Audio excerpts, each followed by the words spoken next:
So, I think we're back. Oh, the audio is not. Oh, there we go. Here we go. Well, the audio's pretty quiet right now, to be fair. But, let's see. Um, oh yeah, let me make sure the stream is going well.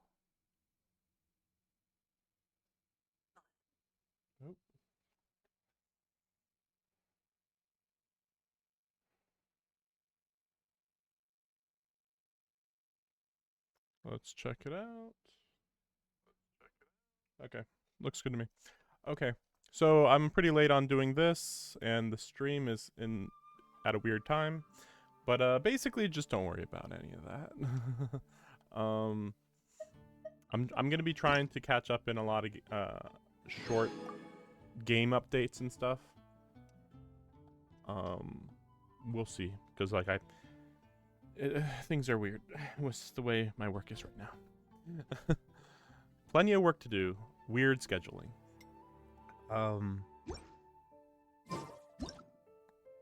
Okay, so it's about 5 a.m. right now. Basically 5 a.m. right now. That's why that happened. Now, so this is where we are. There's 5 days left of Chiori's banner. I'm not pulling for Chiori, I think. Yeah. I did play her on the trial or whatever, the free, where you can try her out. I heard, you know what? Let's just go ahead and play that real quick. Cuz if they wanted her to be a DPS, she should be more flashy. But she's a support DPS because she summons like a thing, and like her design's cool, but then like her having 2 swords is like pointless, right? It's just, yeah, style points kinda. But yeah, you can do this. So more down attack type stuff. Oh yeah, and when you put that out actually, then see there's 2 of these, and they just keep shooting. And then this is the ultimate, which is like, it just feels basic. Like, I mean, yeah, again, when I first heard about her or saw her, I was like, that's the most amazing 4-star I've ever seen. It never occurred to me for a second that like, well, maybe she'll be a 5-star. And it's like, well, first of all, she was such a minor character. Like, I know that you can just make any character a 4-star or 5-star, but this is one of those that's like, delicate as silk. She's a fashion designer, so she shouldn't be. She definitely shouldn't be a fighter. If you want her to be a fighter, then fine, but that's just not. Again, her being a support is fine. That feels perfect, but like there should be more fabric-related stuff. She ends up making these dolls, and it's like the dolls are like not what I would think of when I think of a of a fashion designer.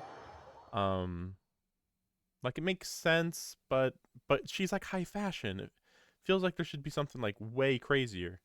Like honestly, if you showed me Chiori and then you showed me Shanyun here, and you showed me them next to each other, I would say that Shanyun is a 5-star design and Chiori is the 4-star design, of course, because like there's so many more details on her. Like she's not even supposed to be a fashion designer, but like there's so much fashion in her design compared to Chiori, which is like, okay, I do like her tights, I like her shoes, I like her hair, but then her clothes are just kind of, but it's like, it's fine though.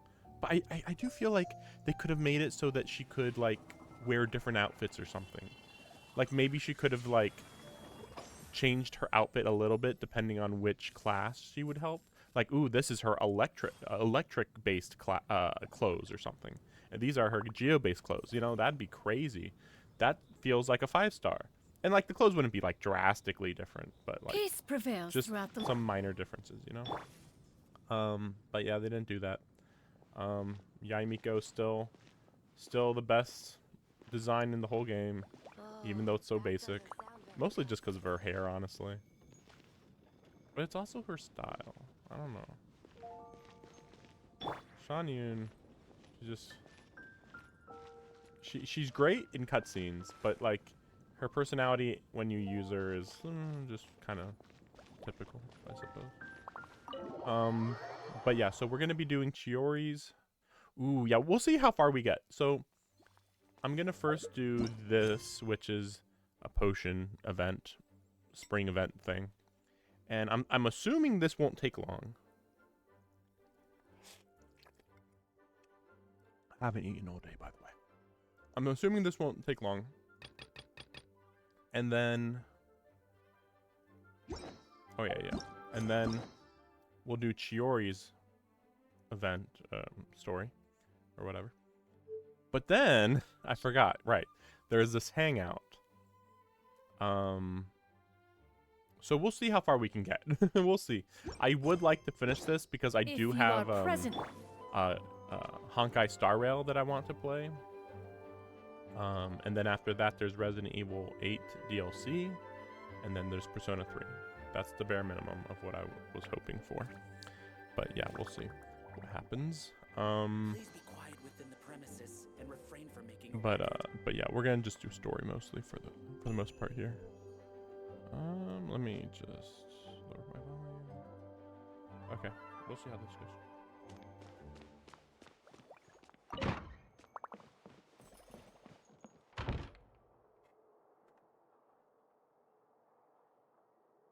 Oh, it's you, cutie.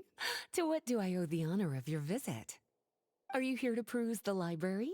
Or perhaps you're here to visit a certain someone. As considerate as ever, I see. Alas, what rotten luck. You just so happen to have caught me in the middle of some important work. I'll have to treat you to afternoon tea some other time. Wait, you're actually busy? With work? That's not a sight you see every day. You're right. The last time I was this consumed with research must have been way back at the academia. I haven't done this much thinking for a long time. It's rather exhausting. I haven't done this much thinking. Usually I don't think very much. If you're that interested, why don't you join in on the fun? What do you say? Want to help me relive my days as a scholar? It's not polite to pawn off your work on other people, you know. Is that a no then? It will be quite the rare opportunity to work together, and you would of course be generously rewarded. But if you don't want to... As you probably know, the Knights of Favonius have long conducted research on alchemy. But most of that research has been carried out in a laboratory setting. The public's knowledge of alchemy is quite minimal. Which means that up to this point, most of our research and discoveries have remained quite distant from people's daily lives. We've put a lot of mora into the research, but have very little to show for our efforts. Noting this disconnect, Jean decided to start an initiative where we'd share the fruits of our labor with the people. For now, that means introducing them to several different kinds of alchemical potions. As it happens, I already have some experience with this work. Even though I usually work at the library, I have lent my support in the past to the management of the Knight's potion supply. Potioneering was also one of my academic specializations back in the day, so Jean thought I was the best person for the job. But to create potions practical enough to support the daily needs of the people, a lot of adjustments had to be made to the ingredients we use, and the overall alchemical process also needed to be simplified.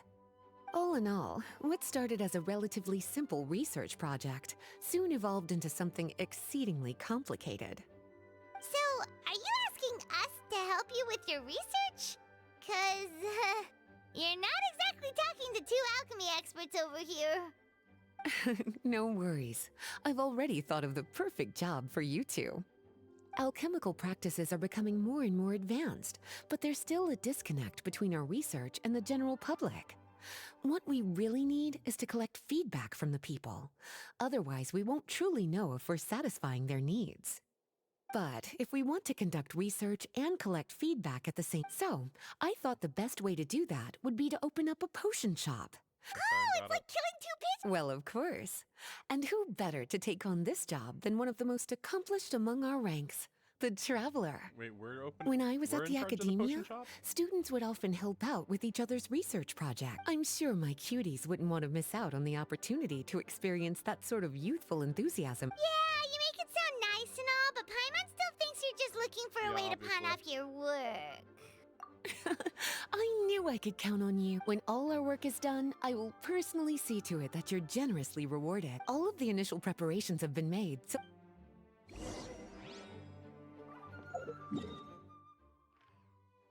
Oh, wait, why is the potion shop all the way over here? That's so far away. Why wouldn't it be in town? That's so stupid.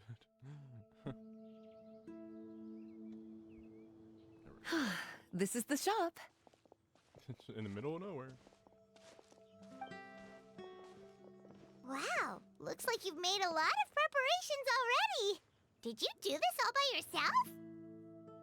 It was a group effort. A whole bunch of knights helped out. Jean secured the initial funds to open the shop. Albedo and Sucrose provided the ingredients and equipment needed to brew the potions. And the logistics company is handling the provision of all future supplies. Now with your help, it's like an additional weight has been lifted off my shoulders. Isn't there technically already an alchemical shop? I mean, that's where we use alchemy stone or whatever, isn't it? Where sucrose works? Am I wrong? Isn't that an alchemy shop? Like, why wouldn't we just set up stuff there? The knights have been busy spreading the word about our shop over the past few days. So, we should be ready to open once we've finished our final preparations. Okay, let's not keep everyone waiting then. Why don't you take these ingredients and try your hand at brewing a potion?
Ooh, looks like you finished your potion.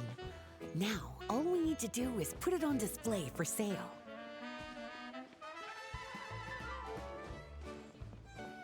A sight to behold.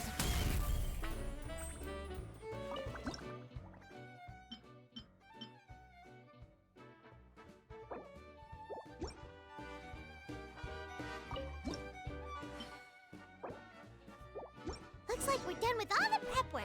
Why don't we take a short break over there while we wait for customers to arrive?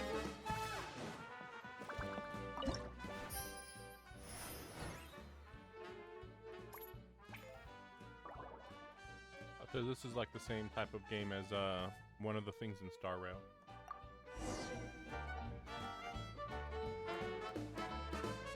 Oh, seems like everything is going well. You've already sold your first batch of potions. Not a bad start at all.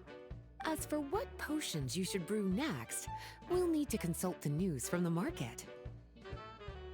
That means staying up to date on the latest news and trends to try and anticipate people's needs. It's an essential skill when it comes to business. That sounds kinda hard. Don't worry. I already took it upon myself to compile all the latest news on the market for... What do you think? Have any ideas on the kinds of potions you should... Go ahead and try to cultivate some herbs using different herbs in the... All right, cutie. This is a lot more basic than I was expecting.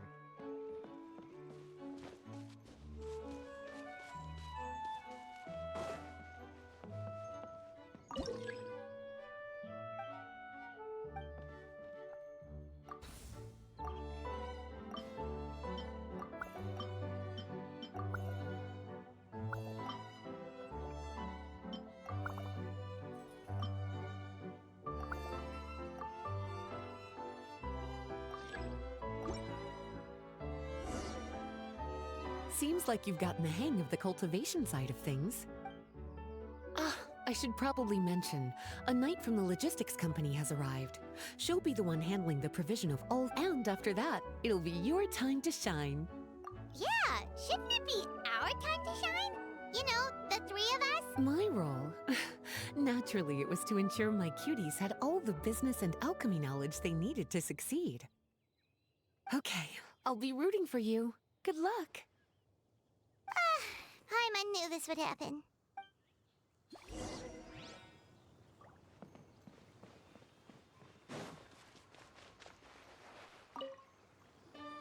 Greetings, Honorary Knight. Greetings, Paimon. My name is Freda. I'm a knight from the logistics... Wow, Paimon's fame is really spreading across the land! One small correction though. Paimon's her companion, not her attendant. My apologies. I guess I got a bit carried away after hearing all about your exploits. You're practically legends at this point. I'm a bit jealous, actually. I'd love to wander the land in search of adventure like one of those knights you read about in stories. I bet the knights in the stories are always running into all sorts of danger. Anyway, we've got some prep work to... My orders from the acting Grandmaster are to support your business in any way that I can. If there's anything you need, just let me know. You're in luck!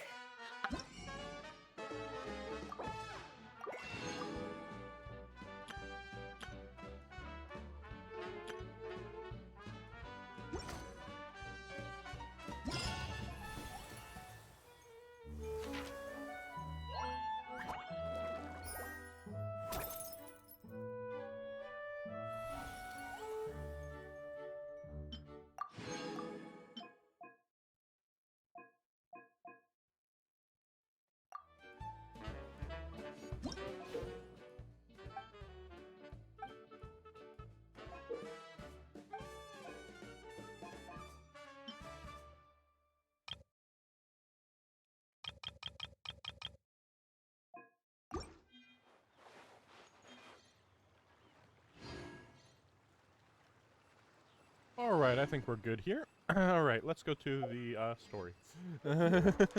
Yeah, I was thinking it was a little more, I think involved might be the word for it. Oh, that's true though. I could continue doing some missions and I'll get all these, so that's good. So I don't have to do those. Most humans could have the later. entirety of their fleeting... So we're doing... You know what? We'll do Lynette first. These are always a little...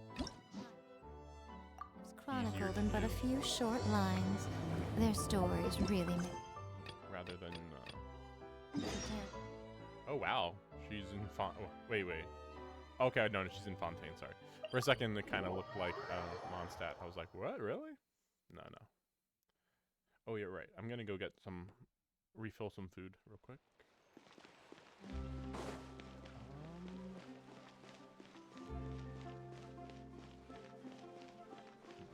But yeah, so we'll do Lynette and then we'll do Chiori, and that's the stream.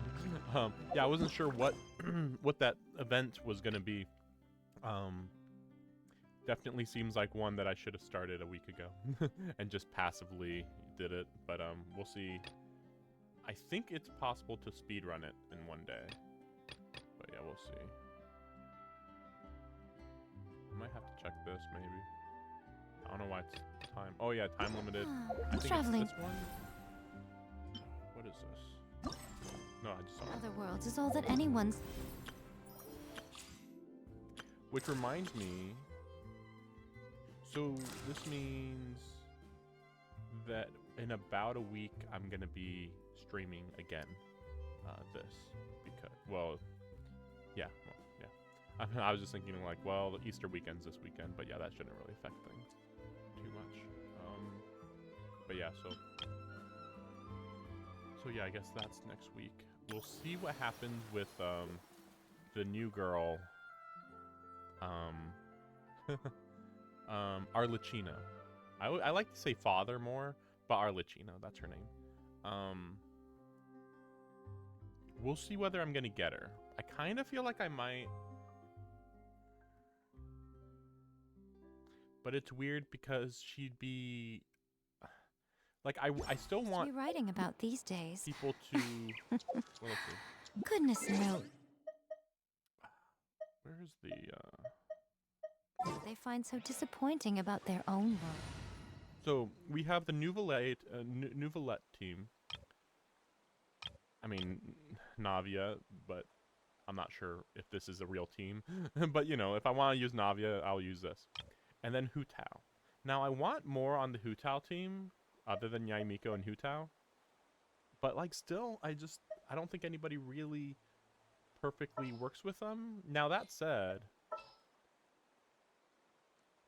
I would say that Shanyu's.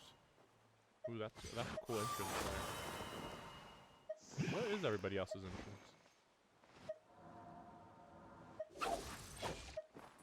I think I just never noticed this before. After all these years, or maybe it's new. Who knows? Or newish. But yeah, that's a really slick opening or intro. Although most of them just twirl in. I think they could do, like, he should like literally fall from the ceiling there, but whatever.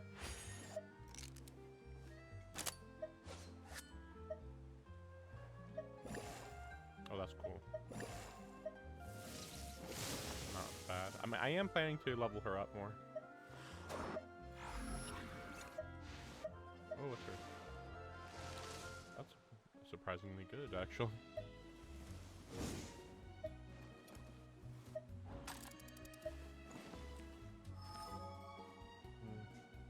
What's hers? I keep wanting Kujo-Sara to be even cooler than she is. I am planning to level up Lynette a little bit more. Like, there'll be this here for people that I just like. Like, I would say... yeah, Ningguang and everybody above Ningguang. And also Lynette.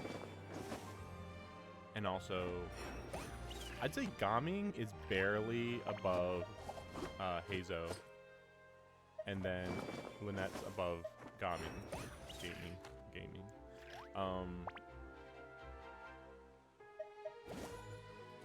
Oh, that's true though. Yeah, I gotta level up Candace too. It's just, there's so many resources required to level up her, him, her, and then everybody above Ningguang. At the very least, I should get the Ascension materials, even if the character level ups cost a bit excessive. A lot. An excessive amount. Oh yeah, so... I trust you have packed ample foodstuffs.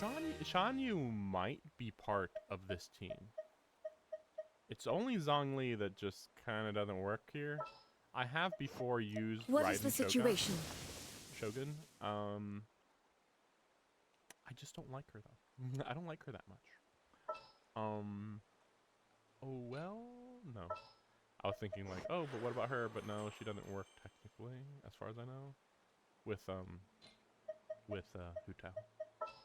Hu Tao. Basically, Kokomi would be the best option, but I don't want to use Kokomi either. That's why it gets weird. But yeah, I need somebody that's passive. Oh yeah, that's right. I have heard some people mention Fischl. The threads of your fate lie in my So hands. technically this isn't a bad team. I'm just like not sure if I want Fischl. But you know what? We'll keep this. And then this I've heard good things about well basically just 2 ice and 2 geo. But of course, as you can see, there's not many ice options for me because I don't have any strong ice options, I think. I think I have very few ice options. But I also really like Charlotte. Ooh, that's true, though. I just realized, I think Charlotte's technically a healer. She's the same type of healer as Shanyun. That they both use their ultimate to heal, I believe. So technically I wouldn't want Chi-Chi. But again, I don't have many ice options. She's the only other one, really, and it's hard to get her working. He's good, though.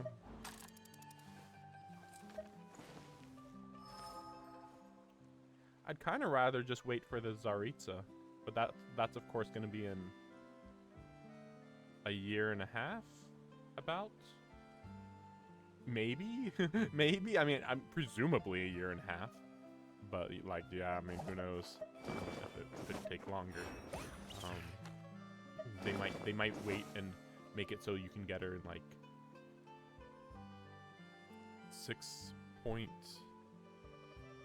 Well, you know what? I didn't check if my stream was labeled correctly. No, it was. Okay, good.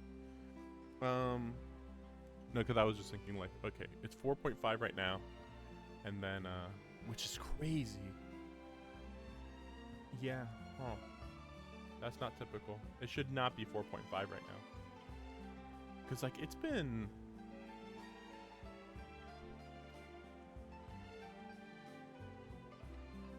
$7 months. I think 7 months since Fontaine came out. So, like, it wouldn't be perfect, but we should definitely be in 4.6 instead of 4.5. Then again, okay, to be fair, we're going to be in 4.6 in 5 days. So, okay. Okay, I guess that makes some sense. Okay. 4.6 for April, 4.7 for May. In fact, the end of June could be 4.9, but I've heard that maybe they're going to go from 4.8 straight to 5, but I think it's just that leaks haven't reached that far yet. But yeah, as I said, I'll be leveling up everybody else here a bit. Not Daya though. Daya is at the same level as gaming, where I like them, but not enough to really, really want to use them. Whereas Noelle, I'd actually want to go out of my way to use more. Lisa, honestly, is kind of funny because she was part of my main team a long time ago, but not anymore. So it's kind of funny.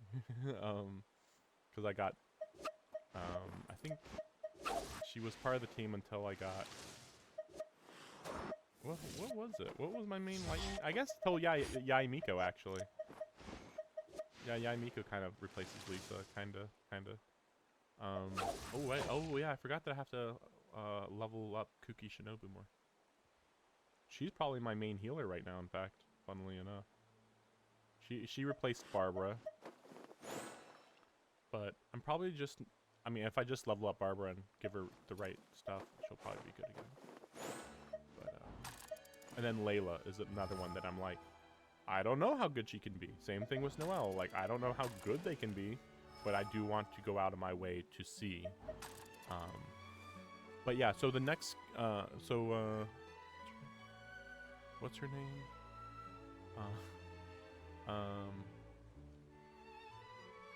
Father. See, I forgot the real name. Father, when she comes out, she's supposed to be fire DPS. And she's different than Hu Tao. But as far as I know, she can't work with Hu Tao. I mean, we'll see. I mean, I'm going to definitely investigate her next week. But yeah, right now I'm thinking It's gonna have to be a different team than Hu Tao, and it'll be Father with Raiden. That's obvious. Finally, Raiden could be on a permanent team. Now, beyond that, I'm not sure. I would like to do a burn team. I just don't.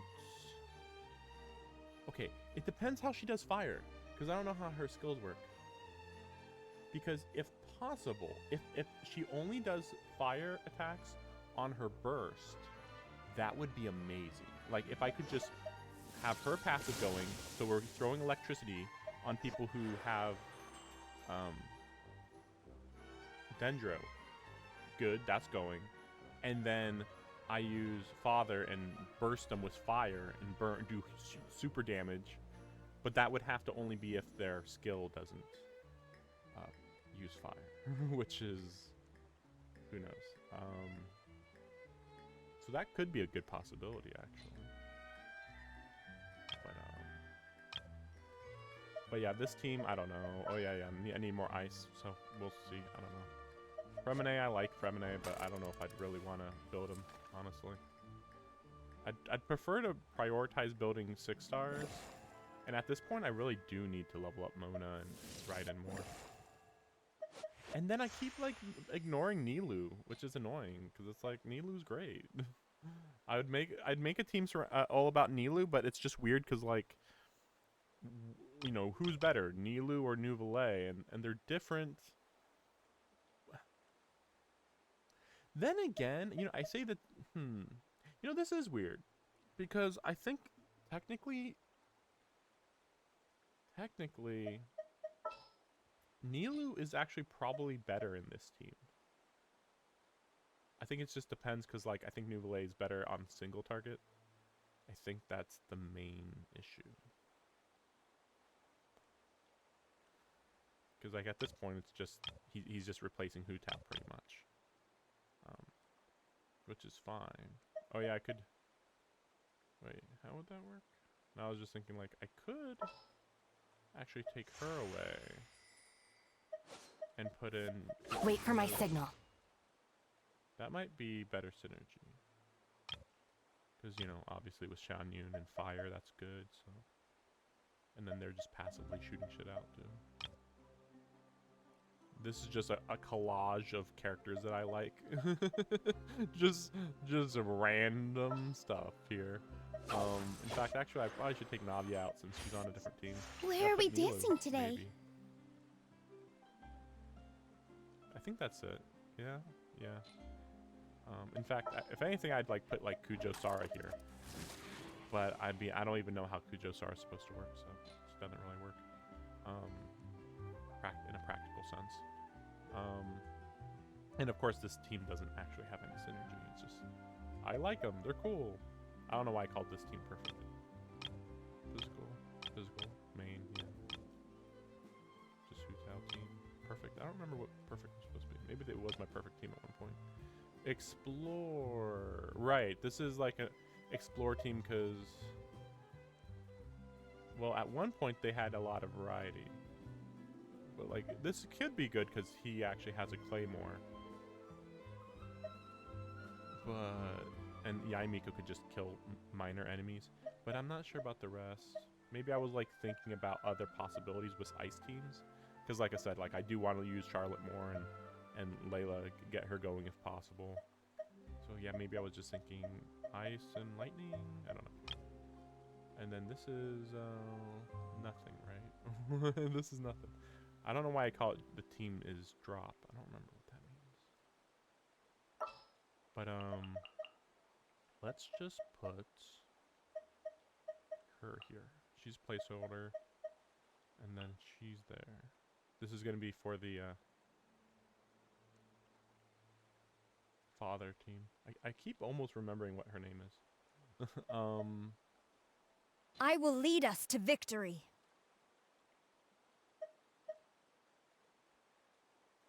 Theoretically, There are still so many places for us to if she works explore. the way I want her to work. So I would like proc her, be using father, doing damage and then burst. Cool. But then, what's the healer? Maybe? What's happening? Maybe? This could work.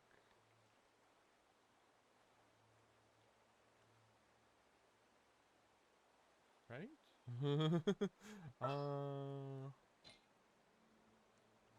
Well, that's a melt team. This is a burn team. They're not really... It'd be better... no, not really. I was gonna say it'd be better if there was more Dendro, but no, not really. Maybe? But that's... yeah, it's too hard to predict at this point, I think. Maybe? This is destiny. Maybe? Well, no, that's right, but the problem is... I probably need a healer, presumably. We still not have a Dendro healer? Oh, no, we do. Yaoi or something? Do I have her? I don't think I do.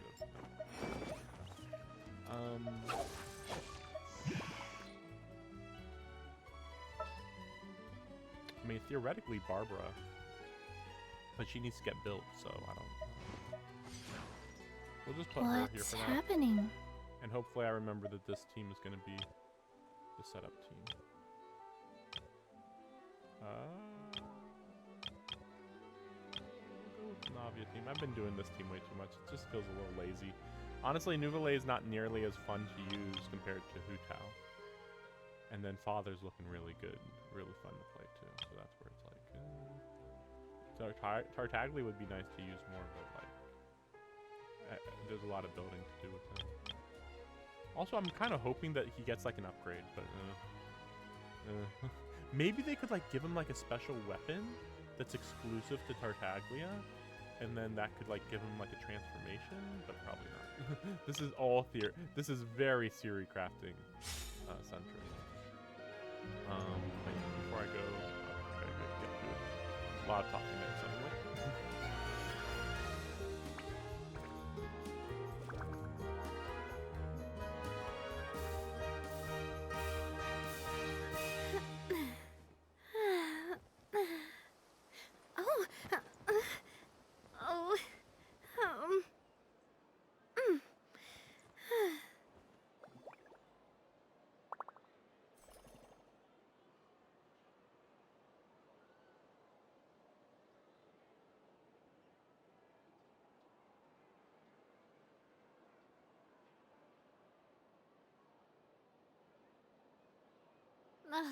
I really want to go traveling. I don't mind where we go, as long as I have my friends with me.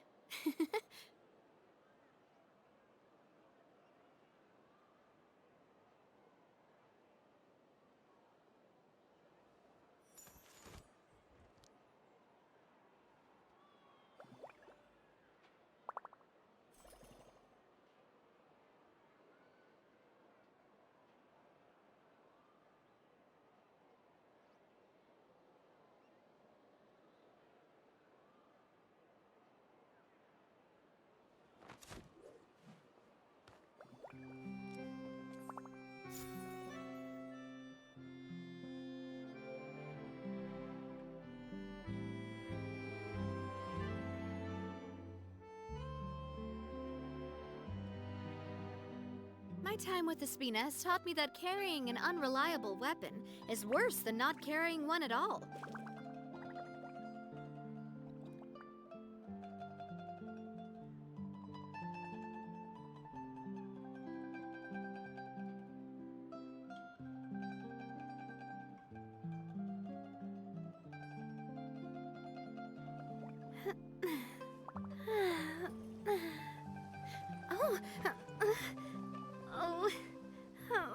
All right, so story time.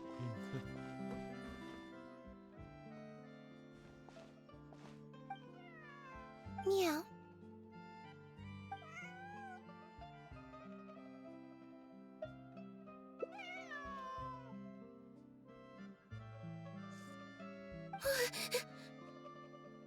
Oh, it's you. 1 second. Now activating chat mode. You made me jump there. I thought they'd finally caught me.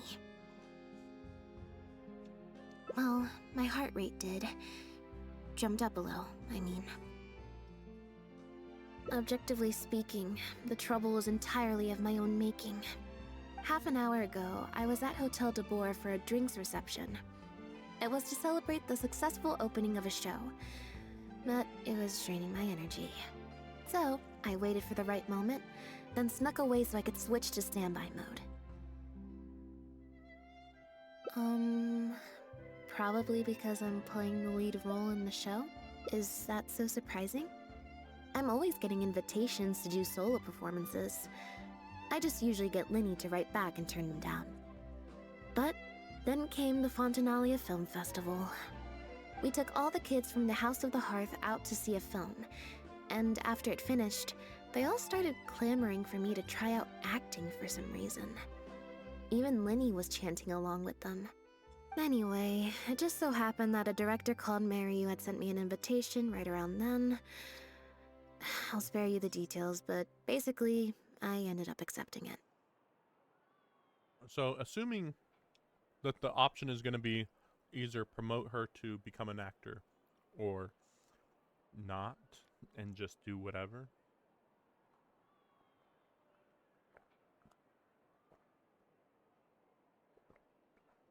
If that's the case, I'm going to try to not do acting. Just because it does sound interesting, but I kind of want to know what she does in her free time. Just like, what does she want to do, you know? Yep, you nailed it. I'm playing the role of a puppet. In fact, the show's called The Lost Puppet, and it's a masked mime show. So, I don't have to do any facial expressions or say any lines. Literally just a series of physical movements. The director says it's a very avant-garde art form. Art is not comprehended by the mind, but felt in the heart. At least, that's what the director says. Anyway, if nothing else, the opening performance seemed to go down well.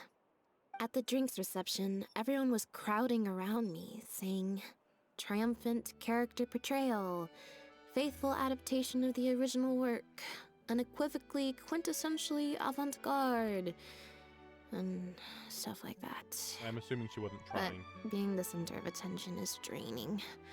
So the moment they left me to go harass the director instead, I was out of there. The other thing is, some weird things happened while I was on the stage.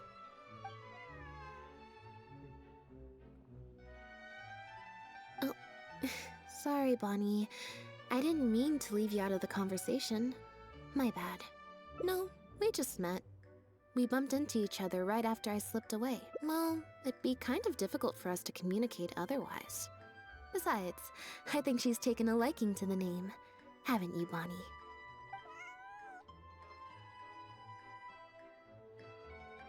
Yeah, that's right. Good kitty. We'll go find your owner soon, I promise. Nope. She's wearing a collar, and for the most part, she's pretty well groomed. If she is a stray, she hasn't been for long. Her stomach's been growling a lot. I guess she must have been missing for a few days now. As much as I'd love to hang out with her for a while longer, her owner's probably worried sick about her. Assuming she has an owner, that is. But the reception... I should probably show my face there again at some point, even if it's just to make excuses and leave again. Decision time. Just checking how the game sounds while I talk. I just find it exhausting, thinking through all the different ramifications of different choices and so on. That's more Linny's area than mine. So, unless it's something really important, I usually just leave the decision-making to him.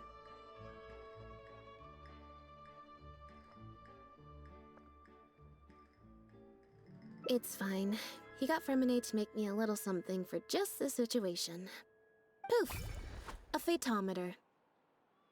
It looks pretty over the top, I know, but it's essentially just a box of cards. He kept the design simple, so it'd be harder to break. The way it works is, I pick a card at random, then look at the number on the card. Well, For example, if the number on the card is 5 or higher, I help Bonnie find her owner. If it's less than 5, I go back to the reception. I just have to believe in the bond between me and my cards, and my fate will reveal itself to me in numerical form. At least, that's what Linny said. Anyway, I guess I'll give you a demonstration. I'll try to get to tell her to do the opposite of whatever the cards say. But Huh, I didn't like that. Was I using it wrong? Maybe if I just...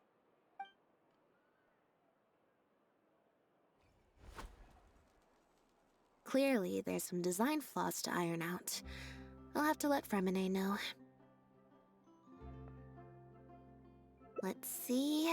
Which card did I get? 4. Well, the cards fell on the ground though, so I don't think it counts as fate. If you want to get the right answer, you have to let fate decide. Also something Linny said. So, to put it another way, if picking a card up off the ground is how to not leave it to fate, then that means it must be the wrong answer.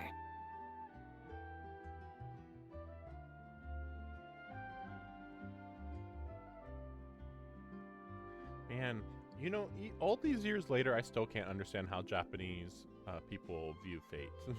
Just like, I'm not gonna explain. I'm not gonna explain how this doesn't make sense with how fate works, but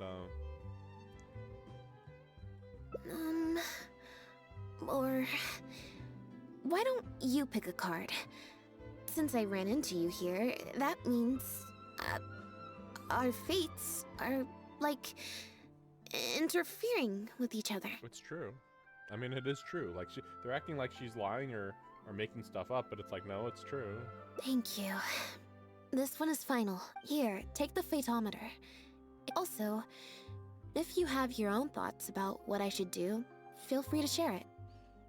Now that I've got a good problem solver here to help, I don't need to run every little thing by fate.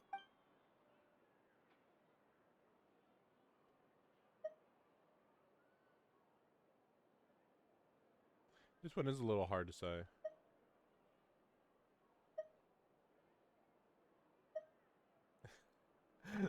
Wait, what does this even mean? Like, where do we go from here? I kind of like that, though. I wanted to hang out with the cat, but then if we're just going to be looking for the owner, that sounds kind of boring.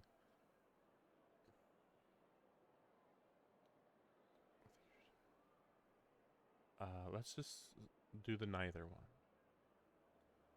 I feel like this might be the shortest option and like the kind of a weirdly basic option. Like, you know, obviously the other ones were the ones that they made, that they fleshed out more. But it just sounds uninteresting if she just goes back to the hall for the acting or whatever, the dinner or whatever that was. And if we go and do the cat owner thing, I mean, you never know where it's gonna go, but I just don't have faith that that's gonna be that interesting of an option. Huh? What you're saying is, since nobody's come looking, I can just keep hanging out with Bonnie for a bit longer? Is that really okay? What do they need her for anyway? They just want to ask her questions that don't really matter anyway.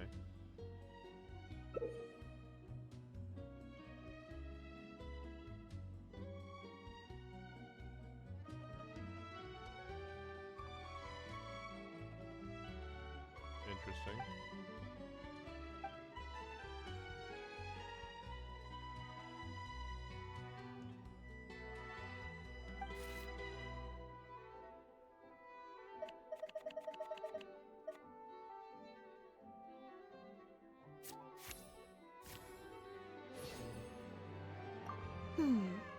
You make a good point. I assume I can just keep doing this part until the cards actually are correct. So there's that too. Also, I thought that there was only 10 up to number 10. I thought the cards were 1 through 10 or something. Yeah. So it's kind of weird that they had 19 in there. Like, wait, what? So getting a 4 was actually very, very unlucky.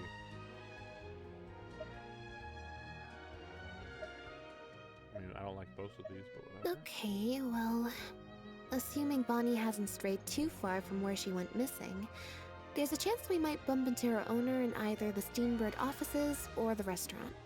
So, stick around here in standby mode? Yeah, that suits me.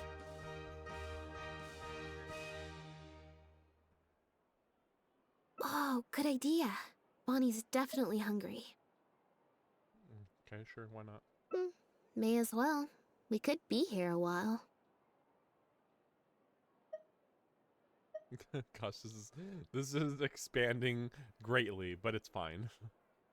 So we really are just chilling. We're just like we pretty much are doing what she wants to do, which is just relax. That's it.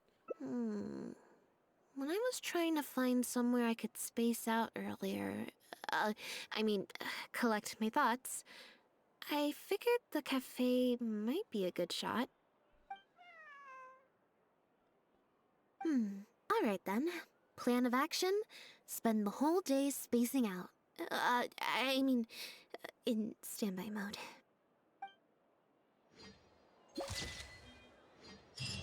Wait, what? No. No. Really? That was it? That was the entire quest? Oh my gosh.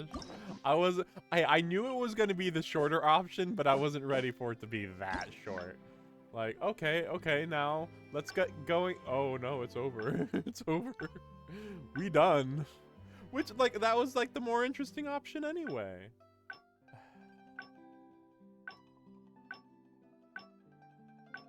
Huh.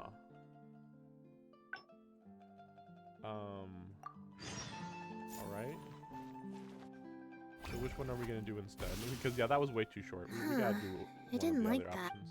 Normally I just do one option, but we're gonna do more this time. Clearly, there's some design flaws to Let's see. 4. Well, if you want to get the right... So, to put it another way... Or... Why don't you pick a card? Thank you. Yeah, I forgot you. There's a skip button now. I mean,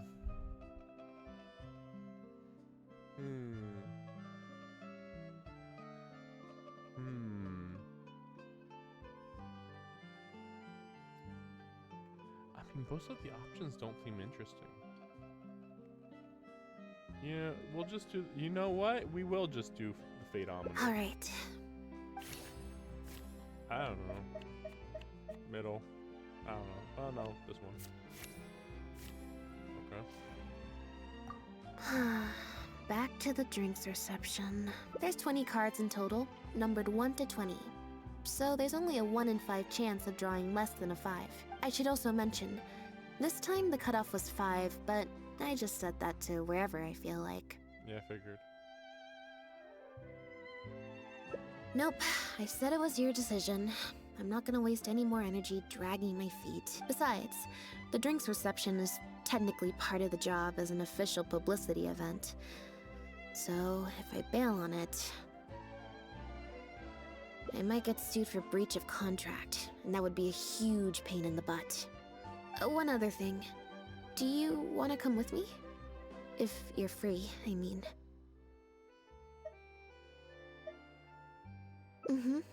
Thanks.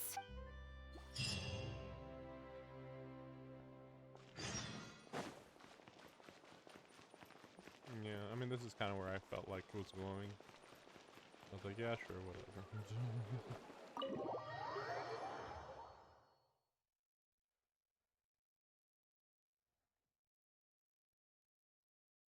There you are, Lynette! Where did you disappear to? Leone and I have been looking everywhere for you. I found her outside. Do either of you happen to recognize her? I don't think so. Fair enough.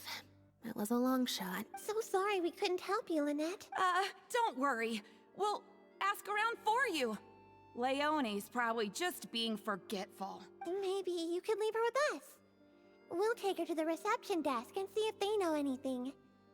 And if not, we'll just keep looking. Her voice is way Sure. too young sounding. I would help, but I'm a little preoccupied. Sorry to dump this on That you. girl's voice sounds younger It's than no Lin- trouble Linny's. at all. We're happy to help however we can. Her voice is good. Also, if it's no trouble, I mean, could we maybe get an autograph? And maybe a photo too? She sounds like a 12-year-old. But Lynette sounds like a 16-year-old. Leone, you can't spring that on her And now. I think she's taller Not than while Lin- she's Linny, too. working. At least wait until the event's finished. One last thing, Lynette. Director Mary is looking for you. We'll take the cat to the front desk now. I'm not usually required at these kinds of events, so I don't even have an event mode. Alright, guess I'd better go see the director.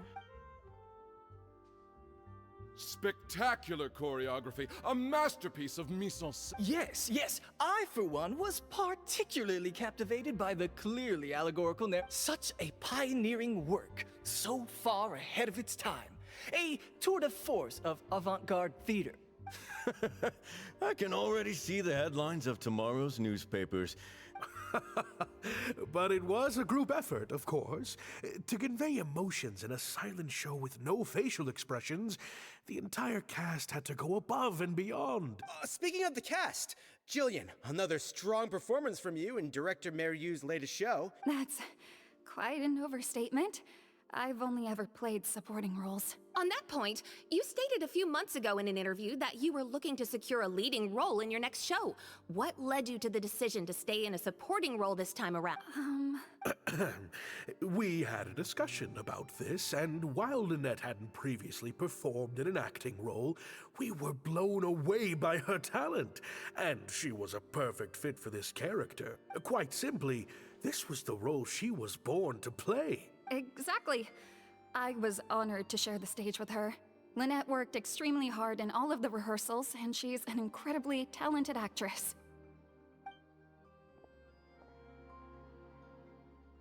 Oh, Lynette's back! Hey, Lynette, where have you been? Were you in standby mode? Some reports say you switched that state to recharge after a show. Ah, method acting, of course. Such a compelling portrayal of a mechanical puppet could only be achieved by an actor who lives and breathes their role even while offstage. Those seemingly stilted movements were in fact an inspired portrayal of the character. The ostensibly bad acting, in reality, was the product of supreme acting skill. Oh, I went outside and there was this cat there, so I played with the cat for a bit. A cat? We've long heard that you are a kind soul, as well as an incredible actress. No wonder your debut performance has garnered such popularity. This show looks on track to break box office records for avant-garde theater. Lynette, any words for the fans? Not really, no. I believe Lynette is trying to say that the act of performance itself is the actor's true means of connecting with their fans. Oh, I see. Right, exactly. But don't you want the fans to know how you're feeling right now, after the hugely successful opening of your first ever show? That's true. I'm sure the fans would love to learn a bit more about you too. How interesting. Where are we supposed to go here? You know what? We'll do this one. Barely did it. She's probably. I haven't read the response yet, but my guess is that she's not paying attention, and she's just like, sure, whatever. And she needs to recharge. Oh, really? I'm so sorry. Huh? Wait, you're the traveler who's been in the news! Wow, are you a fan of Lynette too? Do you have any comments on her first performance? Sorry. Yeah, it's just... Turns out, even with you here to share the load, I can't cope with this stuff, even in Tea Party mode. It's a power-saving mode for participating in conversation at tea parties. Normally, I can get through an entire conversation just with, Oh, that's true. And how interesting. But at a tea party, I'm not normally subjected to a constant stream of questions. The energy consumption of that interview just now was 3 times as much as the average tea party.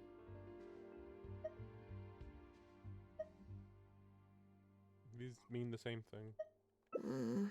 I think I'd rather pray that I never have to do it again. Lynette, Director Mariu would like you to join the group photo to commemorate the successful opening of the show. A group photo? It's just the members of the troupe, along with Maloney and Corentin. Everyone's waiting for you. Alright then. 3, 2, 1, smile. My thanks to each and every one of you here for your help in making. You can collect your copy from the first floor after the drinks reception concludes. May it serve as a reminder of this fabulous performance. Mariu! Get over here. Let's have another drink. There's a few things I need you to glance over for me. I thought the group photo was the final hurdle. Well, at least there's no more people hounding me with questions. I just need to find somewhere to switch to standby mode, and the time will fly by. That's true.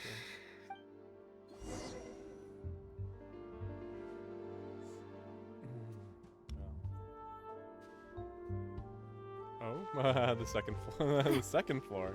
I mean, personally, I would probably go right here, but that's just me. I'd be like, yeah, okay, I can see what's going on. That's what I'd do. But she's going out of her way to go to the second floor? Really? Sheesh. That's a little much. Oh, come on. Hotel de Bour's Ile Flottante is as wonderfully sweet as ever. Traveler? Lynette? Oh, wait, hold on. What do you mean, managed to get an invite? I'm an expert in the dramatic arts. Of course I was invited. How does that work? Because she wasn't... So it's just like a... What do you call it? They just give her invitations to every post-performance party, maybe? I could see that, maybe. Or at the very least, assuming that she was at the show, maybe? Naturally, people wanted to hear my comments on the emerging art form that is the masked mime show. Remarkable, and a very worthwhile artistic endeavor, exploring a character with no lines or facial expressions who can only communicate how they feel through their movement. I already feel like this is what ballet is, though. I mean, don't get me wrong, you can have expressions, but the audience can't see the expressions. So, like, you're gonna have to express it through the motions. Especially since, like, you know, in ballet they're moving so much. Sometimes I'm sure that they can show a dramatic facial expression, but like if they're dancing, no one can see the face. So. Your performance was beyond anything I could have imagined, Lynette. Clearly, this was a very suitable role for you indeed.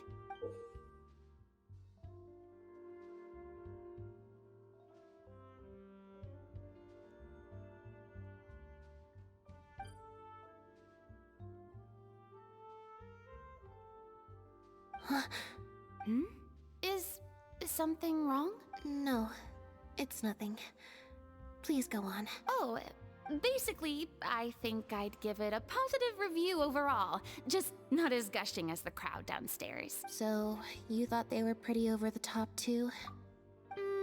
In fairness, it's normal to bring along some vocal supporters for publicity when a new show opens. But still, this was something else. Then again, I'm no specialist in avant-garde theater. Maybe I'm just not well acquainted with their review criteria. Or maybe it's because I came to the show with some preconceived expectations. I did happen to see the original draft of Mariu's script a while back. What original draft? Oh? he didn't show it to you? It must have been a few months ago. He came to me to get some advice from an experienced performer's perspective, and then asked if I could write a few reviews of his new play. I had a lot on my plate at the time, so I had to turn him down. I only skimmed a few sections, but they seemed quite different from the final version. I can't say I remember the plot, but I don't know. The protagonist just seemed more complex, I guess, especially in the last two scenes. Still a mechanical puppet on the outside, of course, but she seemed to have more emotional depth on the inside. Emotional depth? Oh, I'm just thinking aloud here. Don't take it to heart. Besides, a script and a play are two very different beasts. There are so many fine details to consider when turning a story into a stage production, more than most people could imagine. Especially with a novel art form like a masked mime show. I'm sure Mary had his reasons for the changes he made. Change of topic. I see you've escaped the crowds to seek refuge on the second floor. Fame can be overwhelming at first, can't it? Perhaps you'd benefit from hearing about the experiences of a veteran celebrity such as myself. No thanks, I'm good. Pretty sure this will be my first and last time in this situation. Hey, at least let me finish. I have top tips on dealing with belligerent reporters, slipping away to hunt down snacks during the intermission. Tell me everything. First, take a seat, mon ami. We must partake of Hotel de Boer's fine desserts as we talk, lest they go to waste. That was very educational.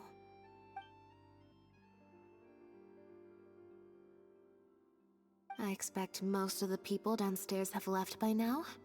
Time to grab my copy of the group photo and get home.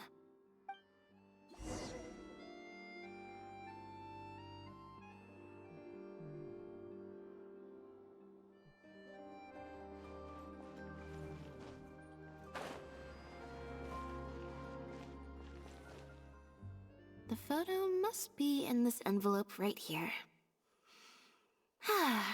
It's finally over. Thank you for sticking around for so long.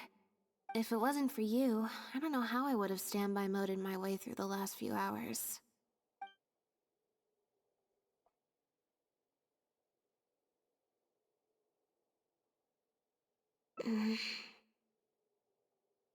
It's fine.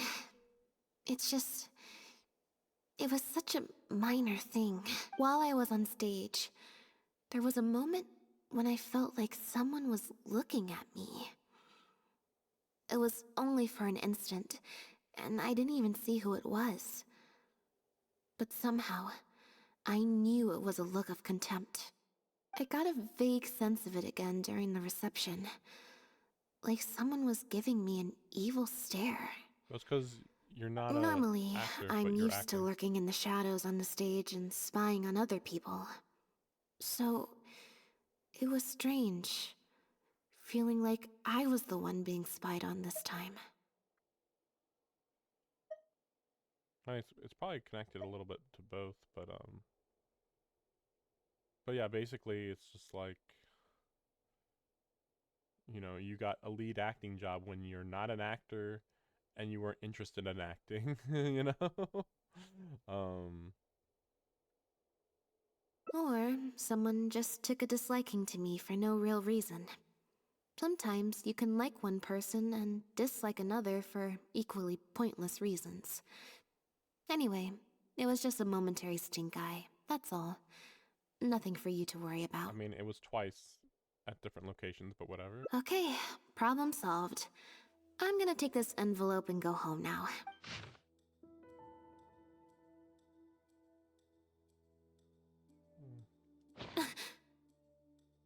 You have destroyed this work of art.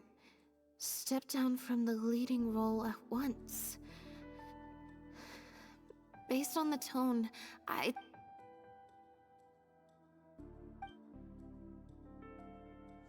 no, I'm not interested. No, like, oh my gosh, it's so dramatic. Really? No. I mean, she's literally being emotionless. And she's, like, she has never once mentioned that she worked hard when she was in the show. Just that it was hard only because she's normally not in the spotlight, and that's it, really.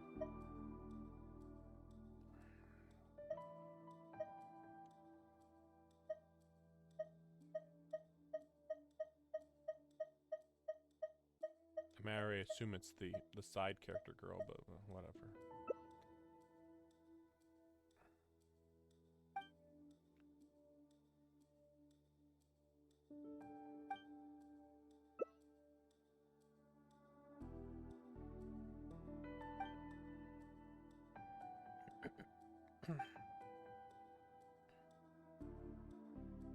I don't think we're gonna find any more clues here. Yes, let's. Whatever destroyed means, it could have something to do with the original script that Farina mentioned. Also, I'm gonna have to ask you to stick around a while longer. I can't believe how well the whole Lynette's debut acting role thing worked out. Even the avant-garde box office is lapping it up. How could I ever have doubted you? If you hadn't stuck to your guns and kept sending those invitations, this opportunity would have passed us by. See? I told you. All the times she'd refused in the past were all the more reason to keep inviting her, because it turns into a big talking point. Can you imagine if you'd gone with Jillian? You'd have been lucky to get half the ticket sales you've ended up with. True. Well, Jillian still needs to get a few more productions under her belt.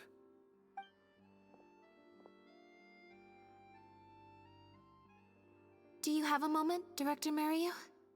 Oh! Ah, if it isn't the star of the show! We were just talking about you. Hmm? Oh, and is that the legendary Traveler with you? I'm guessing you're here to discuss the show with the director? Oh, you're a talented and hardworking actress, Lynette. It's no wonder you're getting such rave reviews. I'll leave you artists to discuss your work in peace.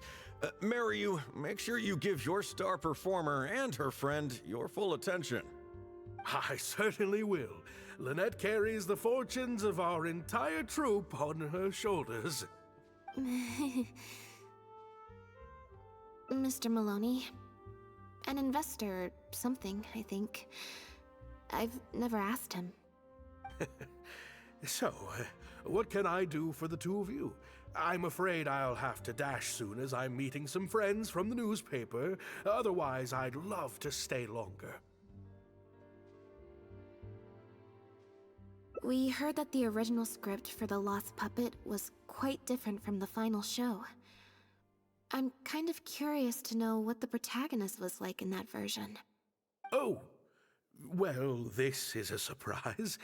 I didn't think you'd be interested in that sort of thing. It's not uncommon for scripts to undergo major changes as they're being brought to the stage.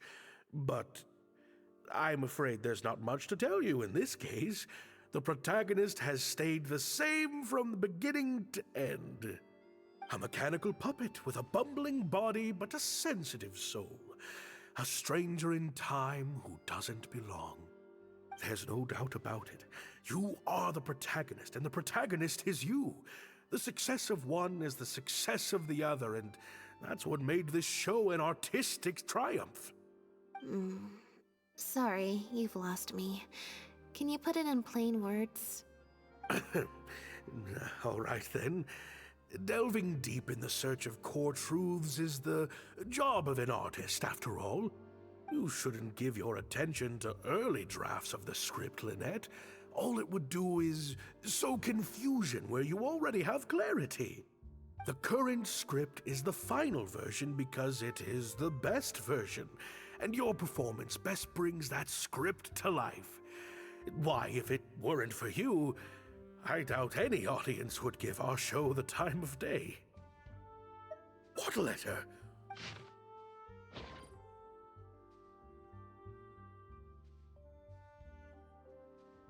destroyed this work of art. Well, Director Mariu?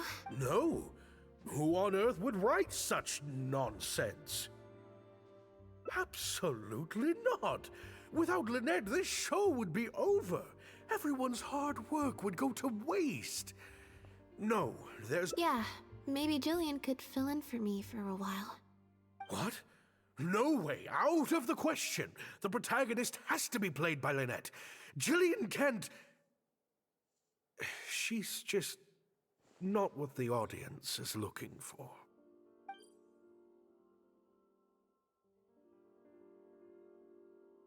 Ah, I've got it. It's a competitor. Yes, this letter must be from a competitor of ours. You can't lie low. That's just what they want you to do. The moment you step back from performing, they'll put their rumor mill into overdrive and drag us through the mud. They're just waiting for their chance to kick us while we're down. A competitor? Really? Definitely. Those lowlifes. Slander and libel are all their specialties. They drown out the truth with a flood of misinformation, and they stop at nothing once they get riled up.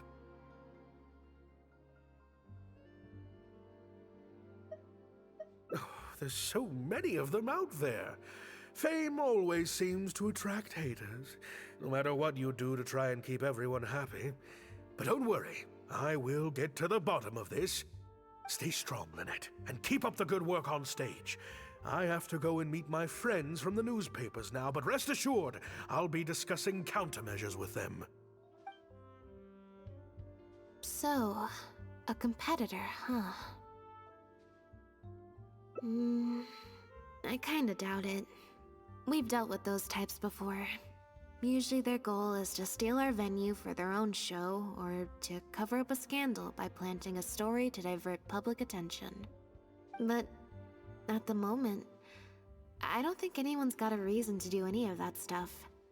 Let alone pull a stunt like this. A threat letter is quite extreme. Besides, when I felt that evil stare, I'm pretty sure it was coming from somewhere backstage. I'm actually more concerned about Mariu. When I mentioned Jillian, especially since Maloney mentioned that the initial plan was to cast Jillian as the lead. Sounds like there was an original protagonist as well as an original script. Yep, she told... Like, I don't know why we're taking so long to get to some really basic information, you know? It's just like, duh, but alright.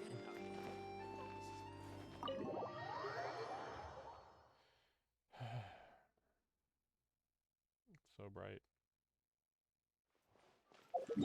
So it's... Where is that? It's not down here, right? Oh no, it might be. Oh boy. Literally lives in the slums. Oh boy.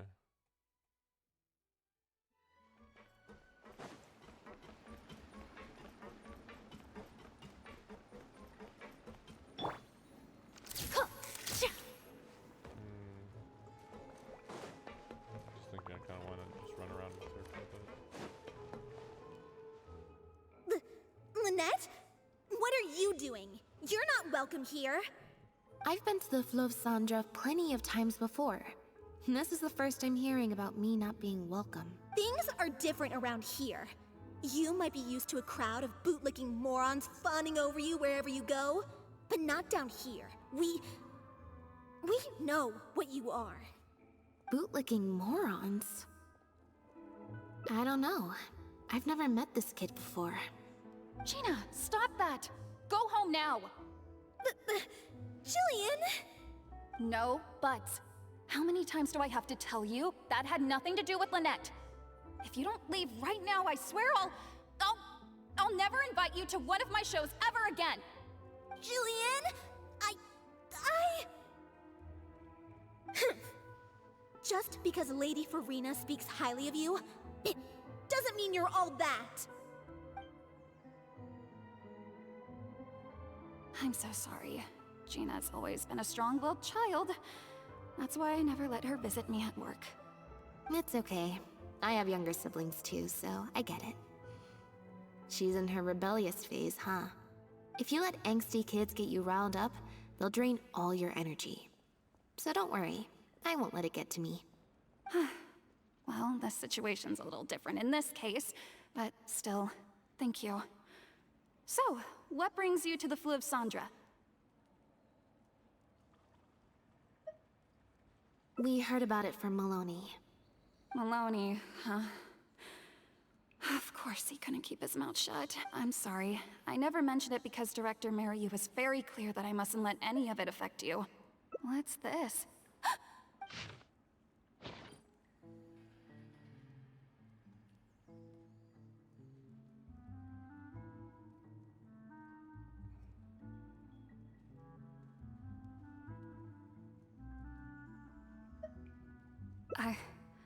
I don't know, who would do something like this? Don't be scared, Jillian. Just tell us what you know. Okay, I'll try.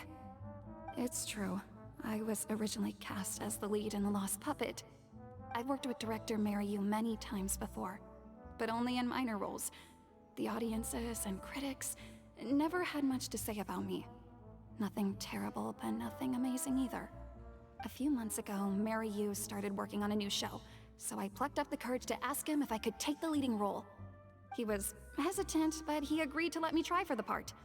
We did a few rehearsals, everything seemed to be going okay, but then... There's been a change of plan, Jillian.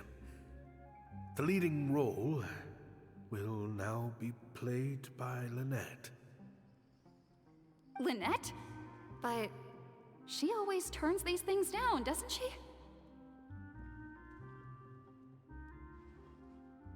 And that's why we cannot afford to waste this opportunity. Jillian, I understand how you must be feeling. Next time, the lead will be yours. I promise. I was incredibly disappointed at first, but I also know full well that I don't have Lynette's star power. Without Lynette, how could we ever convince people to pay money to go and see a masked mime show? And if the show was a flop with me in the leading role, how would I answer to the director and the rest of the cast? Honestly, it's for the best just because of the fact that it doesn't show off her acting abilities by being able to not act. I'm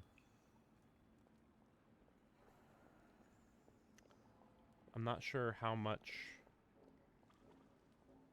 because they said that you're supposed to be able to show your emotion through your dancing, but I'm not sure what the difference is between Linny's and Jillian's dancing, I suppose.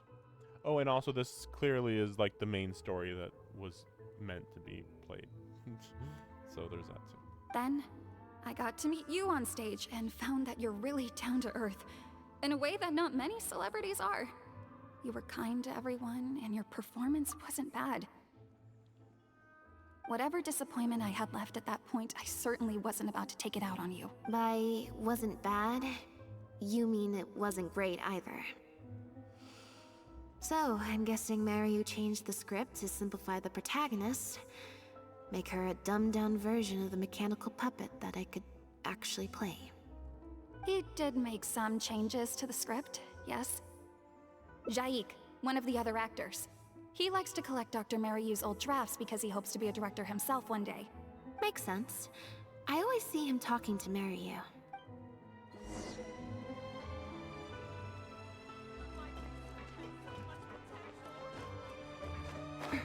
Oh, maybe they... Well, no, wait. See, that's weird. The way they describe it, they make it sound like Linny actually did some line reads, and then they were like, oh, actually, she's very bad at portraying the emotion we want her to portray. And then they made it so that it would not require speaking. Like, but she would know if she was asked to talk. Like, clearly Linny should have been like, oh, you want me to, read this script? She reads some scripts, she reads some lines or whatever. And then they're like, okay, well, we just want to see that. But in the actual play, you won't be talking, like, clearly that'd be a big red flag if you heard that.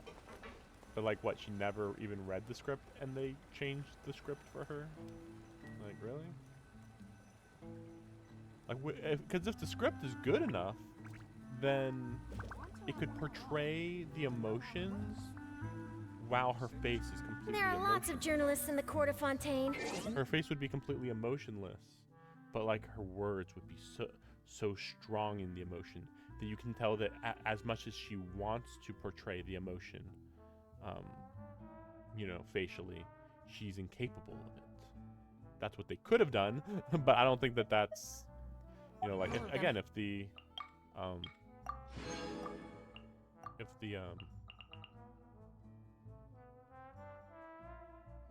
script is strong enough, then they could do it. But yeah, I'm kind of wondering about some of this. Well, yeah, right. I can't do this. Yeah, right. Or I think so.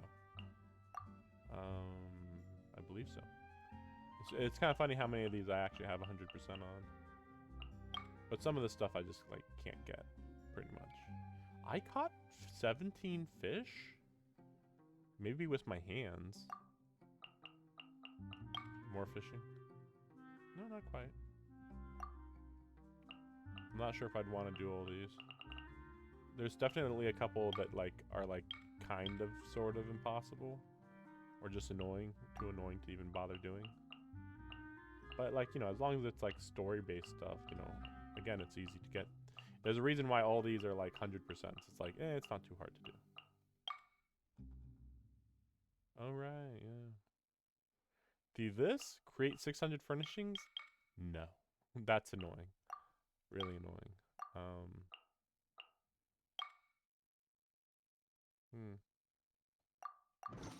Themselves to a high professional standard. Sorry to keep you waiting. Jillian brought me up to speed on the situation. I'm here to help however I can. Here, this is the script you're after. That's always the way with pen and paper drafts. Even the final script is full of last-minute changes by the director. There should be a cleaner copy of the original script in here somewhere. Sorry, it's all a bit mixed up. I just grabbed the whole stack of paper since I was in a rush. No problem. Now activating search mode. I'll go through one page at a time.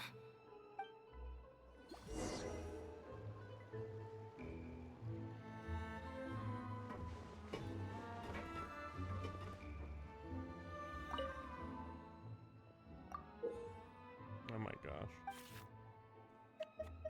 I don't know. Just whatever.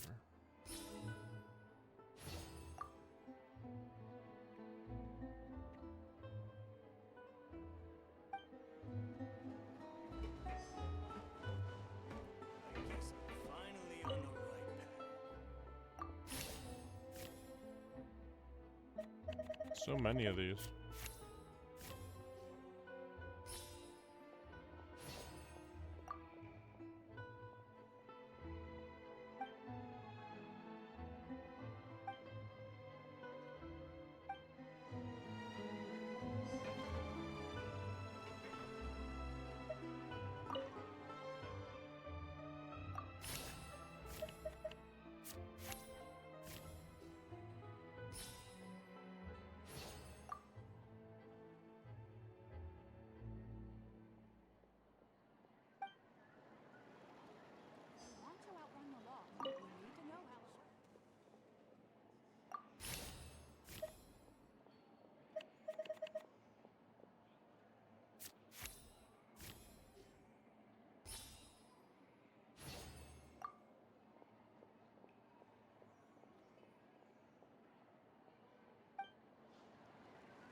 Say what you mean.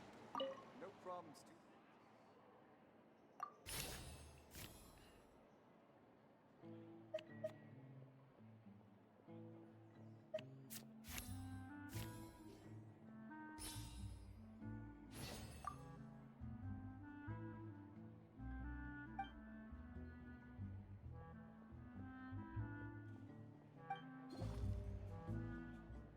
The protagonist returns to the ruins where she began and performs a dance in honor of her deceased companions. She dances until her joints have rusted stiff and mechanical parts are falling from her body. Yep, that's not something a novice could hope to pull off after just a few months of rehearsals.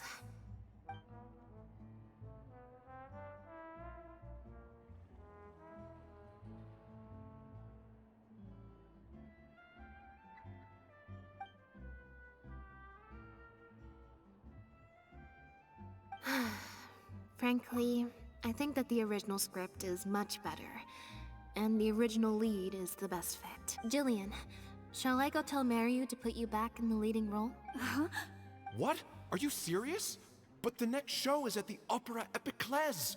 It's such a huge opportunity. But not such a rare one for me, though, right? That's different. This isn't you as part of a magic duo. It's a chance to star as the main character in a show. You'll reach whole new heights of fame. Fame in small doses has its perks, but too much and I'll get overloaded. But if you play the lead, the fame will be yours, and I get to be free. Sounds like a win-win, don't you think? It'll never work. There's no way Director Mariu or Maloney would ever agree to it. The set for Act 4 would need to change, as would all the marketing materials. And that would mean asking Maloney for a lot more Mora. Changing actors at the last minute is just too risky. If anything went wrong, it could bankrupt the whole troupe. Plus, Maloney's friends have already published a ton of articles saying how this is the role that Lynette was born to play. No one else can play the protagonist now. If Lynette quit the show and I took her place...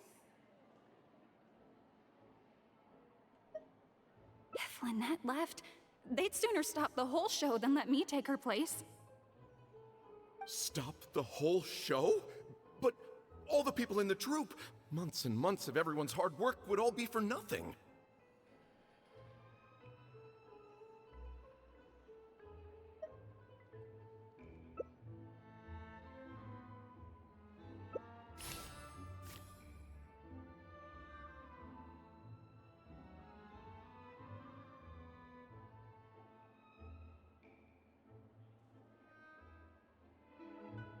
Oh my gosh. Is it even possible to fail? No, it's not even possible to fail. Interesting.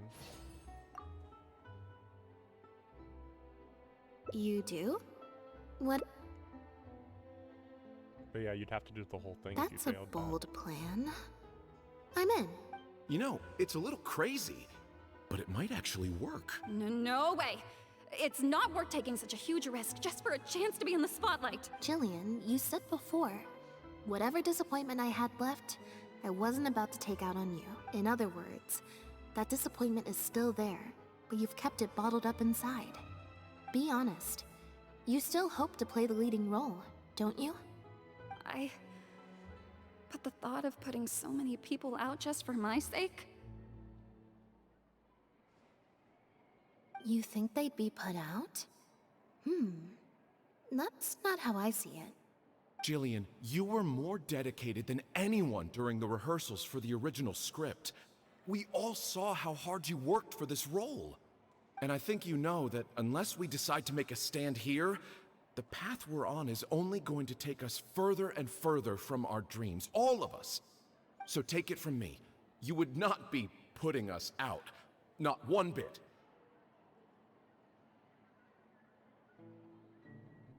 You guys...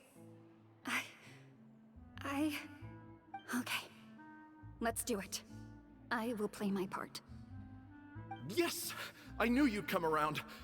All right, I'll let the rest of the troupe know and we'll start preparing immediately. Wonderful. This solves everything. Wait, but what about the threat letter? Do you have any idea who sent it? As long as we stick to the plan, I'll give up the lead role, so it won't matter anymore, right? But surely you want to know who it's from. If they're out there and no one's keeping an eye on them, what if they come looking for you?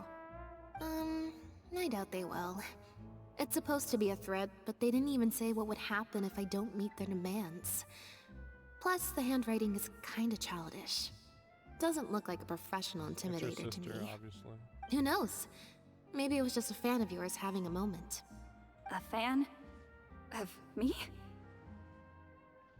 Maybe there's someone out there who really appreciates your talent. Even in the supporting roles.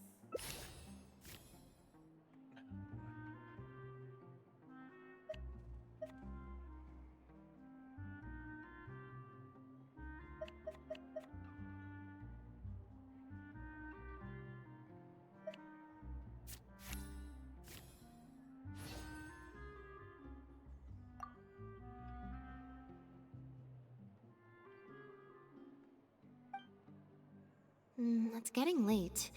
We should be leaving. Come on.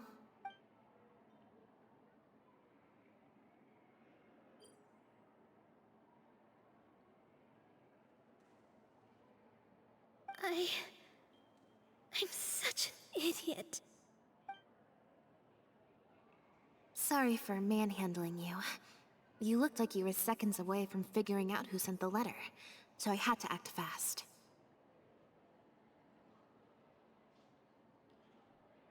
Nothing gets past you.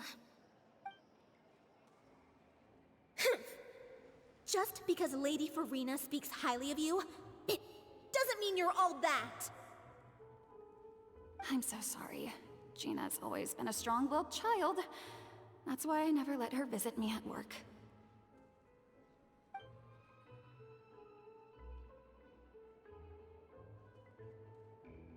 I guess she must have snuck into the drinks reception and overheard our conversation with Farina. She idolizes Jillian, both as an older sister and an actress. And she watched as the dream role Jillian had been waiting to play for so long got snatched away from her by some amateur who's never acted before. To make matters worse, all the critics were hailing this amateur as a perfect fit for the role, and even Fontaine's former biggest star was praising her abilities.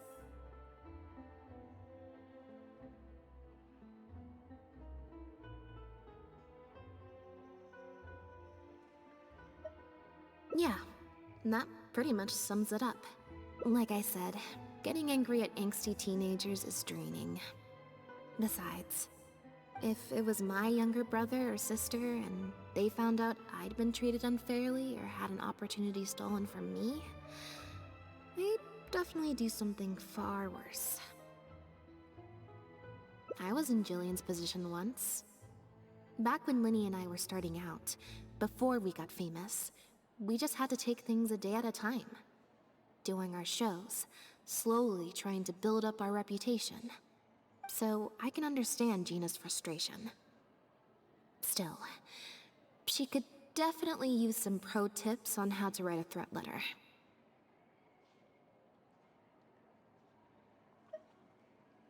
No, the way she looks at me is indignant, frustrated, but not Okay, I malicious. guess it's not predictable. Plus, she didn't even try to hide how she felt. Whoever was giving me that evil stare was backstage. Blending into the crowd at a drinks reception is one thing, but trying to blend in backstage, where everyone's on high alert waiting to be called on stage, would be a lot more Not difficult. really, but okay, sure. We'll find out who it is before too long. In 2 days' time, at the next show, I think it will become very clear. On that note, guess I'll see you at the Opera House. Bye for now.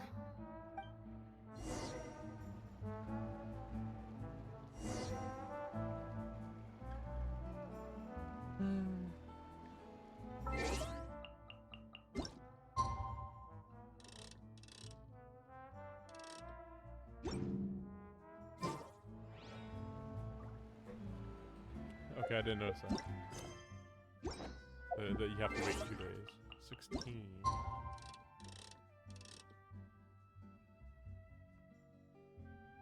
There we go. And it's going a lot longer than I expected. It's fine. It's just like, oh. Thought it was gonna be a real quickie type of thing. I'm already a little less interested though, because like this doesn't feel like it's related to Linny at this point. It's like, it reminds me of Farina's story a little bit, just you know, with different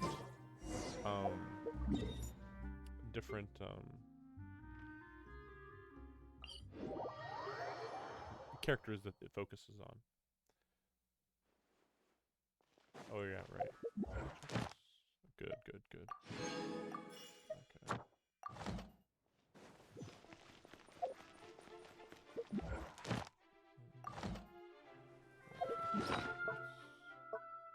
What is this? What's going on? Place? Is that supposed to be a 2? That's a really bad 0. Wow, that's a really bad 0. I mean, at least it has a line through it, but... Don't italicize zeros. There's an idea. Okay, figured. Because, yeah, I'm ready to get to level 45 at least. Let me actually see this. So that would be...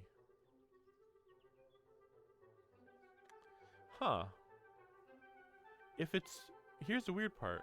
If it's 30 to level up every time from this point onward, that would imply that you'd get 6 levels there. So I'd be very, very close to getting to max level. But yeah, I'm assuming that this unlocks next week because next week when they introduce Arlecchino, I remembered her name now, I believe they're supposed to also release this whole region here. Mostly just the mountain is the main thing. I don't know how far the border will go. I'm still very confused why the border doesn't just follow the outside of the Fontanian borderline. Like, why wouldn't you do that? Like, what? Just really stupid that they don't do that. It's unpredictable, I'll give them that, but like, it doesn't make sense. No. Also, it makes me wonder in the future, if they uncover more, this area can't have any treasure chests in it. That reminds me. Oh, right, okay, they do have that, okay. I was just gonna say, like, wait, can you boat throughout this? And yeah, you can. There's just usually never a reason to do it. But, like, yeah, you can boat all the way. Theoretically, you can boat all the way behind here. Eventually.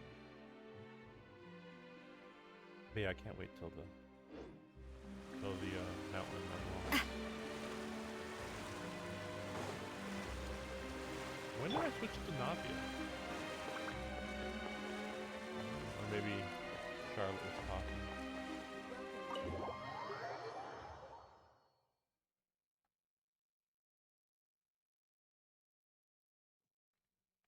I'm kind of dreading streaming Star Rail because I heard that the new update is like really long, like really long. It's like, oh my gosh. So we'll see what happens. We're good to go. Oh, you're here. Lynette and Jillian are busy getting ready, so...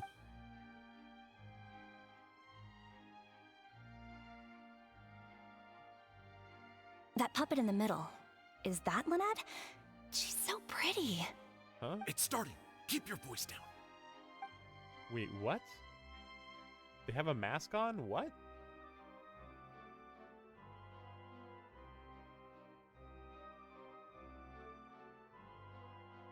Maybe she's going to actually have Jillian dance until the mask has to come off and then Lenny comes out? I don't know though. Maybe. Wow, I thought it would be hard to follow, but in the end it was actually very clear. Even though her face was expressionless and she didn't speak the whole time, I felt like I could really understand how the protagonist was feeling. Is her face expressionless or was she wearing a mask? Which is it?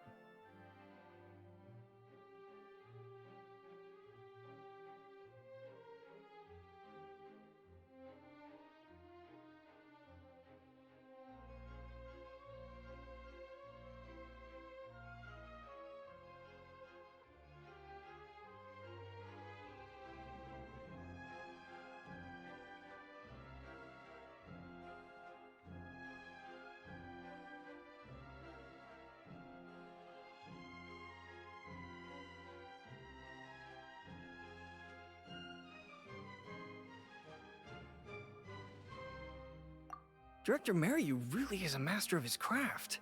And so is the actress in the lead role. I have a friend who saw the show on the opening day. They thought the critics overstated how good it was, but I gotta say, the protagonist is incredible. I can't believe it's only been a few days since the last show. Lynette's improved so much. Just wow! I'm speechless. Words simply cannot do justice to the sheer excellence we witnessed from Lynette on... Your penchant for the hyperbolic strikes again, Almery. Clearly you weren't at a loss for words when you were writing your article. I saw you hand it to the journalist. trying to get your critique into the papers the moment the show is over, are you? Well, you know how it is. The early critics get all the readers. What's the matter? Cat got your tongue? Yeah, he can tell. Ah, the first half was a huge success. Even I could tell the acting was top tier. My apologies, Mr. Maloney. Please excuse me for a second. Oh, very well. Hey, while you're at it, this might be a good time to talk future collaborations with Lynette.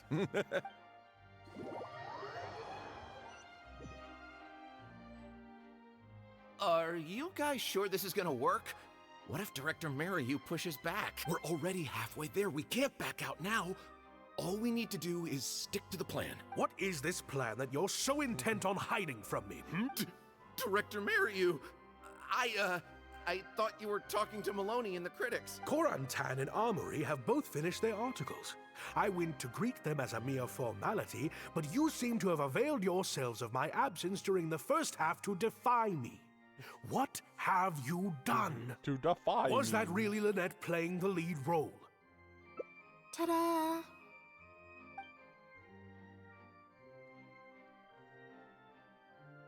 Director Mariyu? I switched costumes and masks with Jillian so that I could be the protagonist's companion and stay out of the limelight. Lynette, why on earth would you do this? You know my acting is amateur. The only reason I'm being seen as a pro, let alone a pioneer, is because you have critics supporting the show. If they'd seen me in the leading role during the first half, they wouldn't be expecting anything more. But what happens now that they've seen Jillian in the role? If you force me to play the lead in the second half, they'll be wondering, why is the actress suddenly giving such an underwhelming performance right at the climax of the whole story? I don't know. All these don't really mean much. These are just some of the questions that will be on everyone's minds during the second half. And those questions will follow them out the doors of the theater after the show ends. There's only one way for you to save your reputation. And that's to keep Jillian as the lead all the way to the end. Absolutely not. I'd sooner announce that we're having technical difficulties and need to stop the show. If I keep Jillian as the lead for the second half, what do you think will happen in the curtain call when she takes her mask off? What will your fans think? They're only here because of you. And what about all the critics who support you? If we get on the wrong side of them, it'll be the death of the whole show. There'd be tickets to refund, fines to pay for breach of contract. The whole troupe's hard work would go down the drain. Don't you see how much this would cost us? You can't just take a job on a whim, then abandon your responsibility the moment you don't feel like doing it anymore. You're playing games with other people's hopes and dreams. Director Mariyu, please. You're not being fair to Lynette. No, I mean, it's true. But what it should be is that, well, Lynette has no reason to support you. So you should stick with actors who have stake in supporting you. If Lynette wanted to fuck everyone over and, oh, it's going to cost so much money, it's like, okay, I don't care. It's like, oh, so it's going to hurt them more than it hurts her. Oh, you know. Actually, Jillian, he's half right. I did kind of take this on a whim, but my responsibility here is making sure you get back the role that belongs to you. And I guess part of that responsibility lies... Sorry I'm a little late to the Linny? What do you want? Right? Do you think you can snap your fingers and make all my... That might be a little tricky, but instead, I could make something else magically appear. What's this? A draft complaint letter, my contract, your legal fees, reimbursement for the tickets, and an advance on the penalty fee for breach of contract. Mr. Mariyu, I'm stepping down from the leading role, regardless of whether you choose to cancel the rest of today's show. If you do suffer unforeseen financial losses from this, you're free to seek damages as per the contract. And if you want to file a lawsuit, there's a draft here that you can use if you need it. What the... I can't believe this. They have a lot of You're money. They don't literally care. handing. Of course. All this more, Yeah, it's a that's the whole pittance point. to you, isn't it? Must be nice to have the luxury of prior success and fame. Yeah, that's like the whole point. Maybe you should rely on your actors when you don't have money, you know? Instead, you're like, oh, well, we needed to use that guy's money, and he said that we should use these other actors. But it's like, the actors don't have stake in your livelihood. Your actors do, though. But yeah, not this celebrity cameo. Look at us. We're huge stars. One minute we want to go on stage. The next we feel like backing out of the contract. And then they're going to be like, but that's okay. you view We're the same famous. thing about Jillian. You don't give a hoot how much this show means to other people. You don't even care that the whole production might have to shut down because of you. That's not true. I do care. And I'm under no illusion as to how much this show means to you. Oh, brilliant deduction there. Of course it means a lot to me. This is my show. Really? Then why do your eyes tell a different story? The way you look at me, it's full of contempt. Almost as if I've destroyed your work of art. What? I would never think that. A couple days ago, I asked some associates to do some digging for me. I was interested to know who else you invited to play the lead apart from Lynette. Surprise, surprise. Turns out that all the other famous actresses you asked either had prior commitments or weren't a good fit for the role. They all turned you down. And I would have turned you down too, if not for an unlikely set of coincidences. You didn't send those invitations because you were looking for a better actress than Jillian, but because your investor wanted a big name in your show, right? Director Mariyu.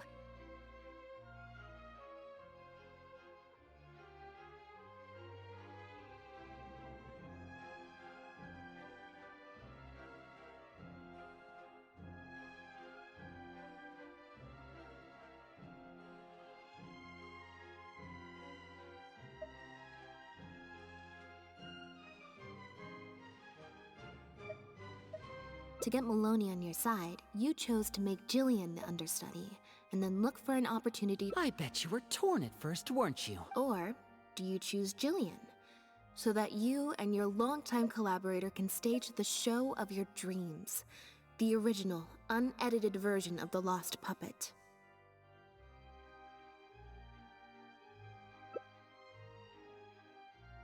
Oh, I didn't betray myself. You mentioned prior success and fame earlier, but you're a well-known director yourself, with countless works to your name. Wouldn't that make you successful too? Or maybe, deep down, none of your current achievements really count as success to you. Right now, you have an opportunity to send Jillian onto that stage and perform the second half as you always imagined it, faithful to your original script. Your work would be displayed for all of Fontaine to see in its true, perfect form. Did you say perfect? Or will you act now before Maloney and the critics can protest and make your dream come true on the stage? And Jillian's dream. In fact, the dreams of the whole troupe. The whole troupe? Director Mariyu. Actually, most of the money Lenny brought came from us. We all chipped in. We've worked with you for many years now. Your troupe has been here for you all the way from the empty theaters where we first performed to the Opera House today. We watched as you slowly started down a path you used to despise. The path of powerful connections, drinks receptions, backdoor deals with critics, and collaborations based on fame instead of talent. But this is just a temporary measure. I did it for the good of the troupe. And besides, this is how the whole industry works. Everyone else is doing it. Yes, we know. Back when you started, you had to bite the bullet and do these. But then what happened? You begin to embrace these methods more and more, becoming so reliant on them that every show you put out is overhyped by the media, and every script you write is edited to suit some. Surely you must have noticed what's happening. While we've been performing at bigger and bigger theaters with each show, the applause is getting quieter and quieter each night, and the criticism from people who've seen the show is growing. Maloney's friends are sycophants. They don't care if the audience is disappointed because the show doesn't live up to their glowing reviews. They praise the things they like and skirt around the things they don't. Look, I know everyone's using the same promotional tactics, but does that really make it okay? Well, it's just a stopgap solution. As soon as I've made enough Mora, I'll stop. Things will be different next time. I promise. Next time, huh? Yeah. Next time, you won't use your connections. Next time, you won't pay off the critics. Next time, you'll let Julian play the lead. Unfortunately, it doesn't work like that. If you make some money once, you'll want to do it again, then again. Slowly but surely, you turn your back on your dreams. I won't turn my back on my dreams any longer, Director Mariyu. Never again. Me neither.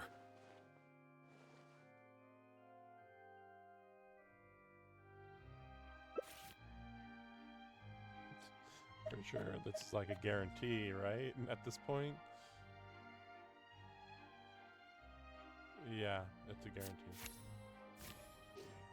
Yeah, even with that, yeah. I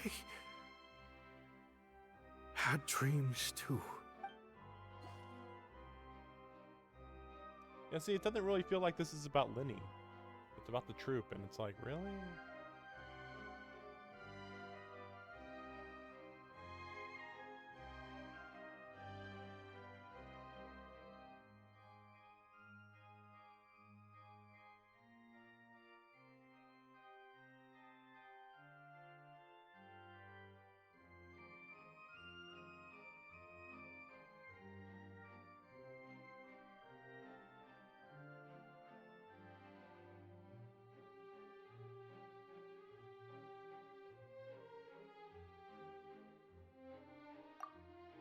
Huh. The plot here seems a little different from what the reviews said. The protagonist wanted to return to the stage, so the puppets replaced all her parts with the latest ones available, built her a grand opera house, and summoned a huge audience. And in the end, she forgot herself amidst the applause and cheers of her fellow puppets. Hey, no spoilers! Huh? Wait, hang on, that's not even what's happening. The set has changed back to the one from the first act. Oh, Archons. Please let this work out. No need to be so nervous, Director Mariyu. We only told you Lynette would be quitting the show to get you to make a decision. We wanted you to believe that this show would have to end after today, no matter what you decided. But in truth, I believe that if we choose our words carefully, there's no reason we can't get Maloney to come around and keep the show going. You really thought this plan through. But I'm not upset about what you've done. What's worrying me now isn't how Maloney will react or whether the show will get cancelled. It's the audience. I've always thought the original script is better, but will it move them like I've always hoped? When Jillian does her curtain call, will they applaud her? What if people only came to see the show for Lynette? And because of the reviews, what if they don't really care about the show at all? It feels like I've been hiding inside my safe little castle for too long. We're right here with you. We'll watch it to the end.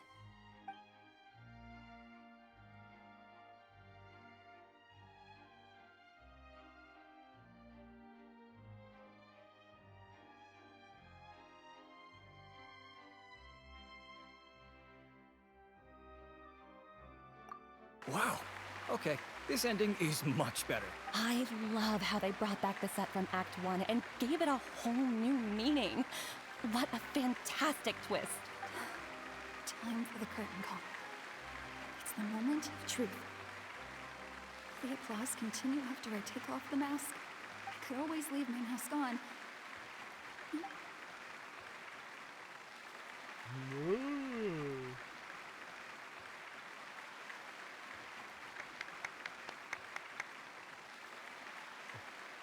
Clap for 2 seconds. Oh, everybody else is like, yeah, okay, whatever, I guess.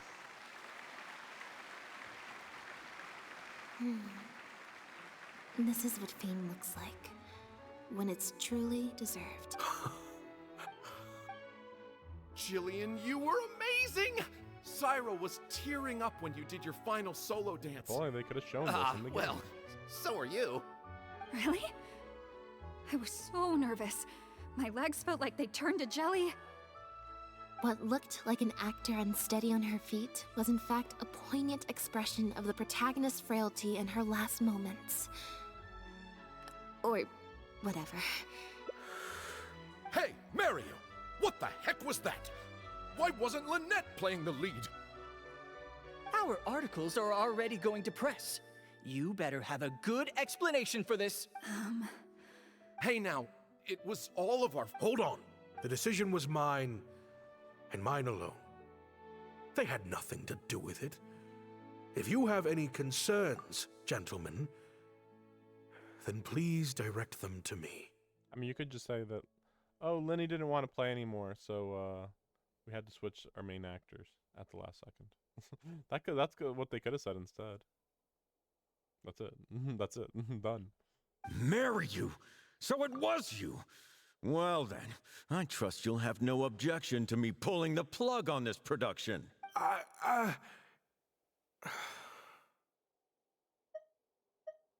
mean, you can just say, yeah.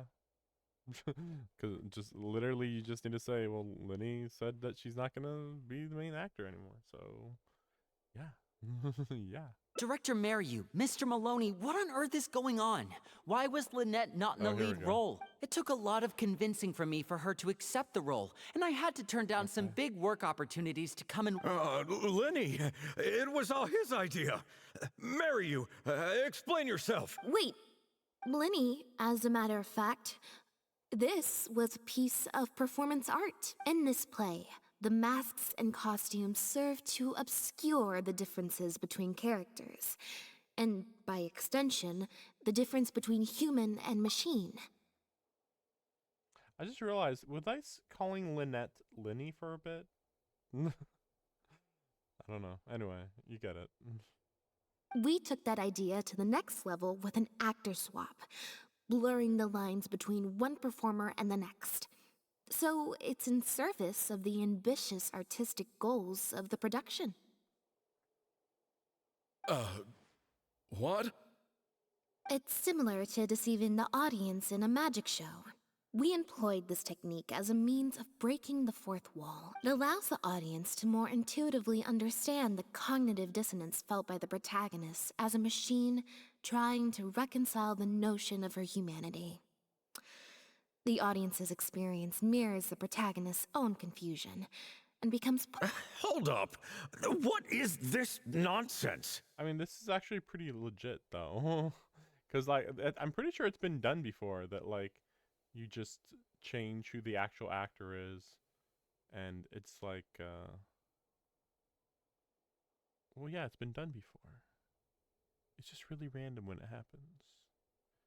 Where you're like, you see this person, and then they put on a disguise, and then it's, for the rest of the movie or the play, it was somebody else doing those actions.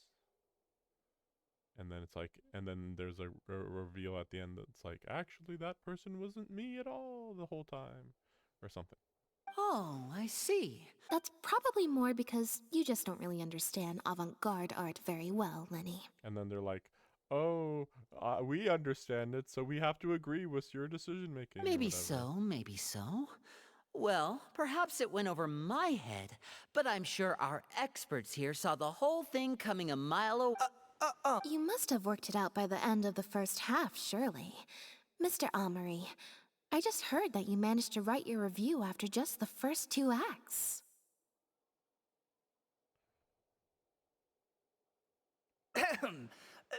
Yes, you're right. Director Mariyu and I are old friends. You should have said something. Then I could have played along even better. Yes, well, to deceive the audience, you must first deceive your closest companions. I have to give credit to Lynette and her experience in performing magic. That's what inspired me to take my art to the next level. Hmm? You mean your show was partly inspired by Lynette's background in magic? Well, in that case, I'll have to plug it to everyone Unfortunately, I think Mr. Maloney is going to cancel the show. Cancel the show? While I accept that deceiving the audience in the manner you did certainly has artistic merit, this is not a magic show, and we don't want our audience demanding their money back.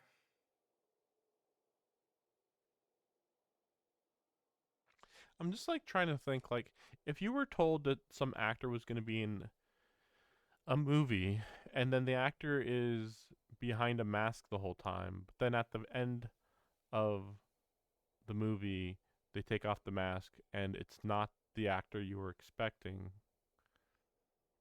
I don't think anybody would care, honestly. It's like, well, they're going to just say, you know, whether the actor was good or not, no matter what.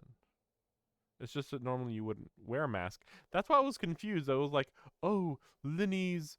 Or, yeah, no, they were saying like, oh, Lynette's expression is so blank and stuff. And it's like, what are you talking about? She's wearing a mask. Like, why were they saying that she was so expressionless if at the end of the day she wears a mask anyway?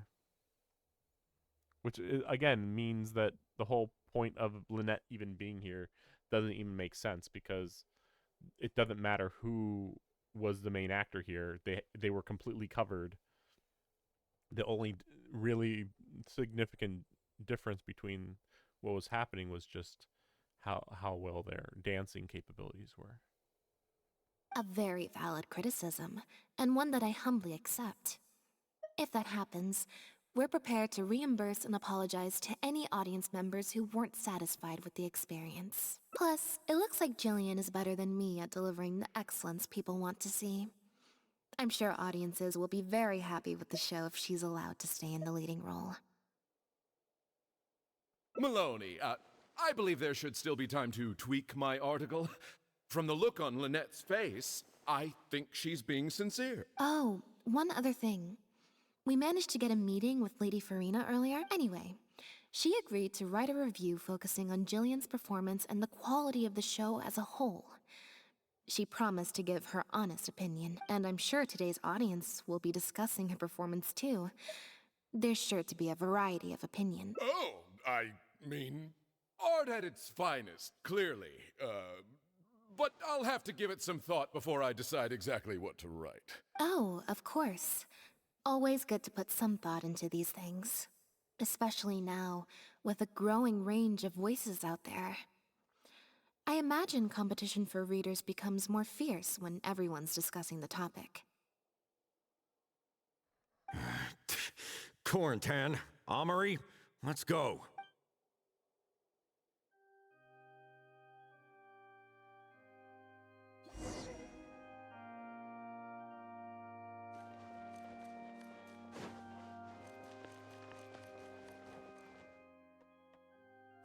Thank you both so much. Without the two of you, who knows how much further down that cynical path I would have gone.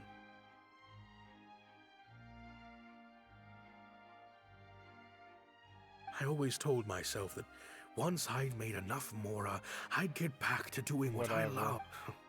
Just like those critics with their dishonest reviews, I became... You're right.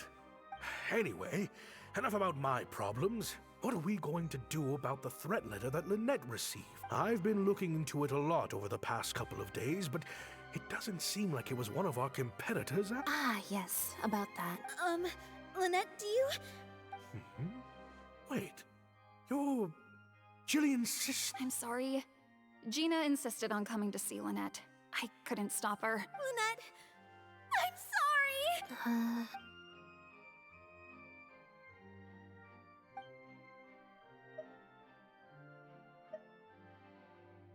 That letter...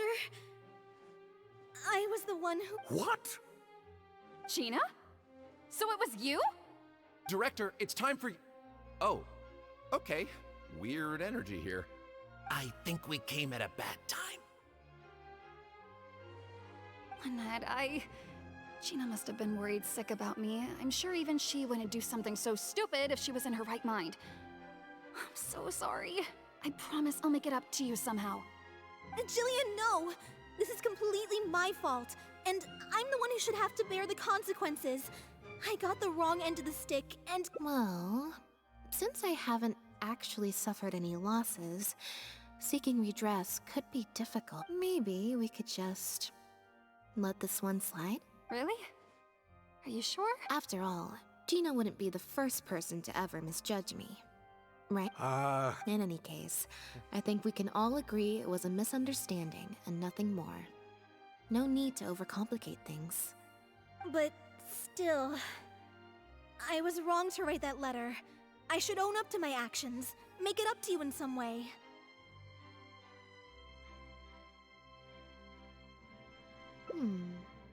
If that's what you really want, then how about helping out backstage? Huh? Backstage? The crew could always use an extra hand. Plus, it'll give your older sister a chance to keep an eye on you and stop you getting into any more trouble. Thank you, Lynette. Really, thank you so much.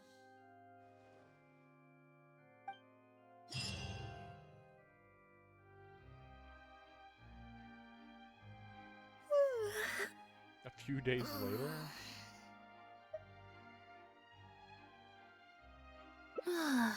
Is it? I'm so much more at home here in the audience. I get to sit on a comfy seat, and I don't have to activate my energy-consuming modes all the time. Mary, you said she's a very promising young actress, and she has natural chemistry with her older sister. In their capable hands, the show doesn't need me to attract an audience anymore. Phew. Freedom at last. Fame is more trouble than it's worth. I'd rather leave that side of things to my brother and the others. I'm happiest when I get to sit in a quiet place, watch them do their thing, and cheer them on. Yep, exactly like I'm doing now.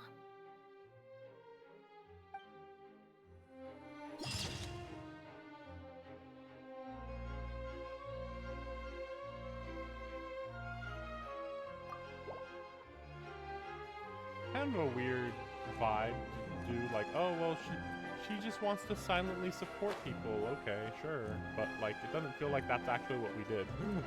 But then again, yeah, maybe the whole thing with the cat would have been actually more appropriate for her personality. Maybe that's what it kind of feels like.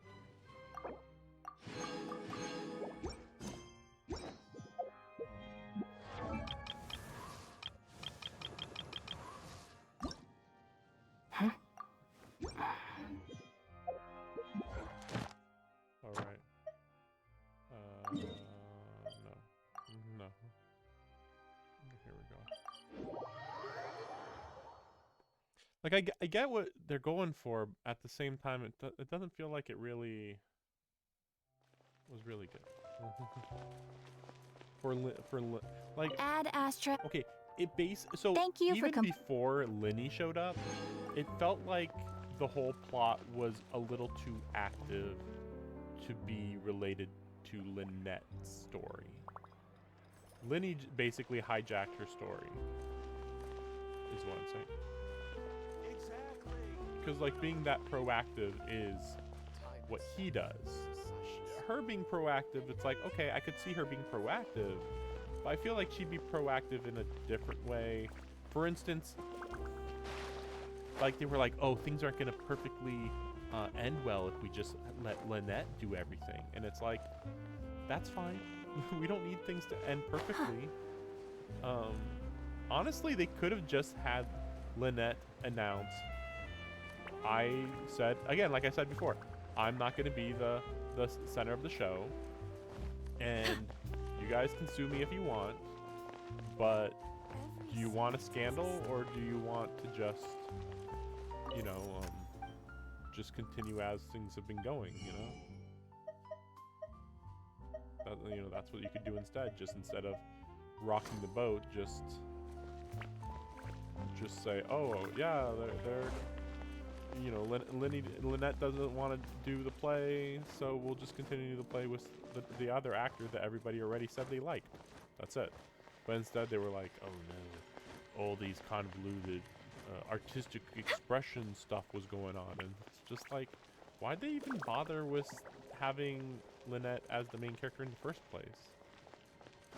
You know, they could have. If you're already paying off the reviewers of the show, why do you also have to spend more money on a celebrity guest appearance? Like, what? Do one or the other, you know? Why do both? You're really burning money when you do both. Is what I'm saying. Oh, right. I wanted to check the. Hopefully it shouldn't take long. I mean, probably just talk to a guy, and they're like, "Do this domain thing," and then you're like, "Fine," and that's it, right? Oh, no, there he is.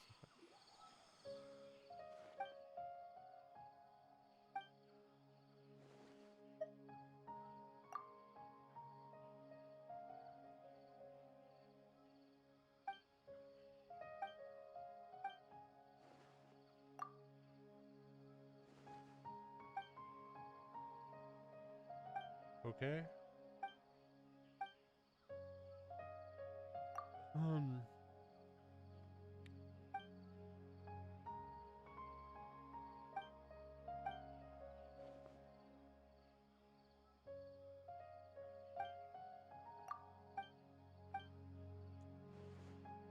He needs to experiment more.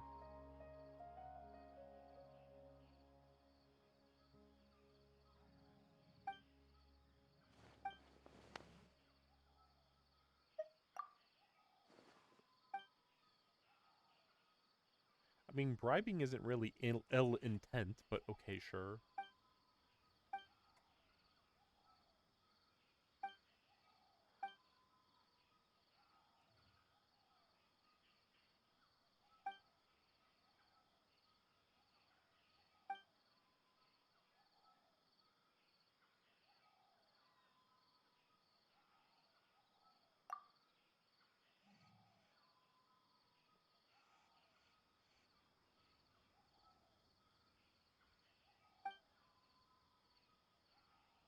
But the problem is that if they're already frozen in fear, then they probably wouldn't have the energy to actually go grab the potion and drink it, right? Because they're frozen.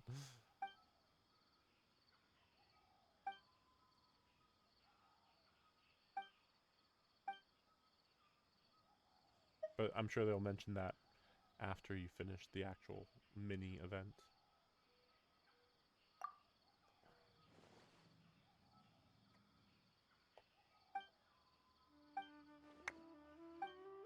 I'm always confused when they're like, I got considerable funding, and then they end up giving me like less than 100,000 over the course of the entire mission, and it's like, really?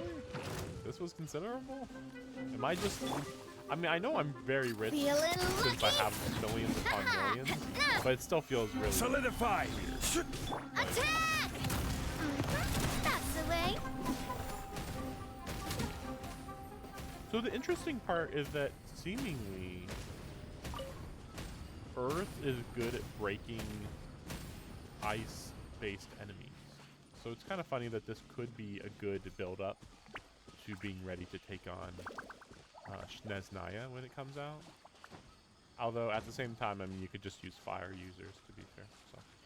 So, so like, you know, why think extra when you can just be like, fire, and everything dies. Oh, that's right. Oh, yeah, that's right. I just remembered.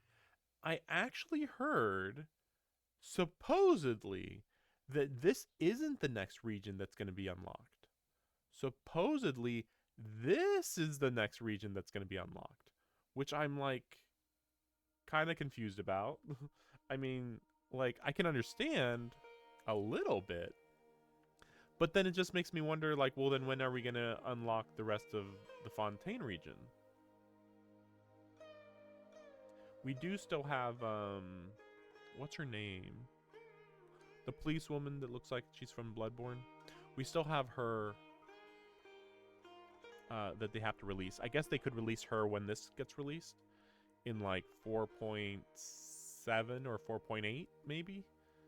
But I don't know. It was already a really big surprise when they released this. I feel like this should be a much bigger priority to release than down here. Like this releasing right before the new region, the fire region, would make more sense, cuz like presumably when we go to the fire region, we're going to be going down here, down here, down here, down here, you know, to go down to the Fire Nation down here. So that makes a little more sense that the journey includes this on the way. But instead, seemingly, we're going to have story down here for no reason. And then suddenly we're going to have story right back up here. And then we're going to go all the way down to the Fire Nation? Really? Really? Is that how that works? Because remember, when the Cathem got released, that made more sense because it was like, okay, they released, you know, they released this, they released this, they released that, you know, all the way down. Then they released this, then they released this. I don't remember where Enkanomiya was released though. Maybe about the same time as Surumi Island, or maybe right before Surumi Island. But then, yeah, so we had that, and then they released this on our way to going to what's it called? Sumeru. So it made sense. Like, oh, it's on the way. Makes sense. Yeah. And then they released everything here, and then they released everything here, and then they released this. Though to be fair, the main story had nothing to do with actually traveling to Fontaine. It's just like canonically what happens is that you just kind of show up here and you're like, time to go to Fontaine. And it's like, what about everything in the desert that you had to go through? And it's like, don't worry about that. It's like, okay. I'm so confused why they did it this way. Why we had to go around instead of them just like holding this region back, or even moving it over here or something, and making it more of a traditional journey compared to first go into the desert, then find your way through a giant sandstorm, then find your way through this crazy bizarre area, then you'll reach these cliff areas, then you have to go across the water to get to the entrance, and that's when it starts. It's like, because now I don't know what they're gonna do. Yeah, we don't know actually. Well, because I actually heard somebody complaining about going to Fontaine being really difficult, but then that was before this region got released. But also, supposedly you actually can't travel from here to here still, seemingly. So it's really weird, but it also makes sense because when we first see Farina, when we first enter the region, it was here, so you have to enter through here. That makes the most sense. So, you know, at the very least for story consistency, you definitely still have to enter here. But also, it's a better reveal of the region when you get to here, go up and go along this rail. Because if instead, for some reason, you could just do this out of sequence and would go over here, you would just, like, get here and then it's like, oh, look, there's stuff around. And it's like, it looks cool, but, you know, like, let's see what would happen. If you were a new player and you were in Mondstadt and you started going through a little bit of leeway, and then you're like, you know what, we're going to go to Sumeru now. You would go up this elevator, and then you'd come out to this. Of course, the giant tower would be there. So, like, it looked cool. But then from here, There isn't even a boat that you can... They really should have, like, a boat harbor here so that you can, you know, immediately travel. Like, comparatively, like, why do we even have a boat here? Like, we have a boat here. Yeah, the way they choose harbors is weird. But yeah, there should be a harbor here, and then you could, like, come in like that. I guess that could be cool. For an I do entrance. love Spina di Rosula's logo. But it still looked better when, yeah, when they entered this area and then took the... And then, you know, basically traveled that way. Also, I hope that they eventually repair this. But it doesn't even make sense. Even within the context of the world, it's like... There's no explanation about how this works. Because, like, this isn't, like, a good... Actually, let me go check that before we start Chiori's story. Because this isn't even a good transition point. Remember, that thing blew up or whatever, and that somehow affected everything else. The confusing part is, this... What did this look like before? Because the implication is that it got destroyed, but like you see here, it looks pretty like it's been like this for a long time, really. And even if it was connected, this just leads into a road. But before this, over there, it was an aqueduct. So it's like maybe this area right here used to be connected up to there? And like it actually floated down a bit, maybe? But it doesn't even, I don't even think that that's what's going on either. Because like, it doesn't make sense with that. And there's no other aqueduct over here either. See, so what was connected here before? Because they acted like, oh, that area got destroyed or whatever. But see, like, this is even like connected to the bottom right here. It should have like floated down, but that's not what they wanted to portray. Very odd. Very odd. Oh, also, I didn't know, but somebody was talking a little bit about the game since Fontaine came out, and they mentioned that supposedly this little aqua thing around their middle is actually censorship, which is weird because I don't know what they're censoring. Because I'm like, whatever they're trying to blur out, you can see this if you just glide. So, what's the logic here? Very odd. Yeah, I heard some. They also said like it'd be nice if they could just like turn off that censorship. Very odd. But yeah, I hope that at some point they do fix that, because like right now, like once you finish the story with it, there's so little going on with this laboratory ruin, and I don't understand how like these little circles work. I'm just like really wondering what that used to look like when it was new. I'm gonna have to look that up actually. And there's so many ruins too, because they act like, ooh, it's all because this blew up, but then it's like, well, what about some of these other areas that don't look like they were a result of things blowing up, you know? I mean, remember, the thing blew up, like, canonically within the last year or something. Maybe. But, like, that doesn't explain, for instance, it explains some of this, because, like, you know, we have, like, some stuff that's just blown up over here. Just, like, parts just kind of fell down. But then you see, like, something like that, and it's like, that doesn't seem like that was a new thing. And that one doesn't really look new either, unless things just like got disintegrated. But it's weird that like things are mostly okay right here, but then you go over there and things just evaporated. And then yeah, I don't understand how the aqueduct worked here, because we still have it kind of around a little bit. It's very odd. It's almost like it would like screw around and around. But we had no idea what this even looked like before. Because the implication is that it didn't look anything like this. I believe the water cubes are 100% new, I suppose might be the word for it. This could this right here, I guess, could be new damage, but I don't know. This just seems kind of hard to believe.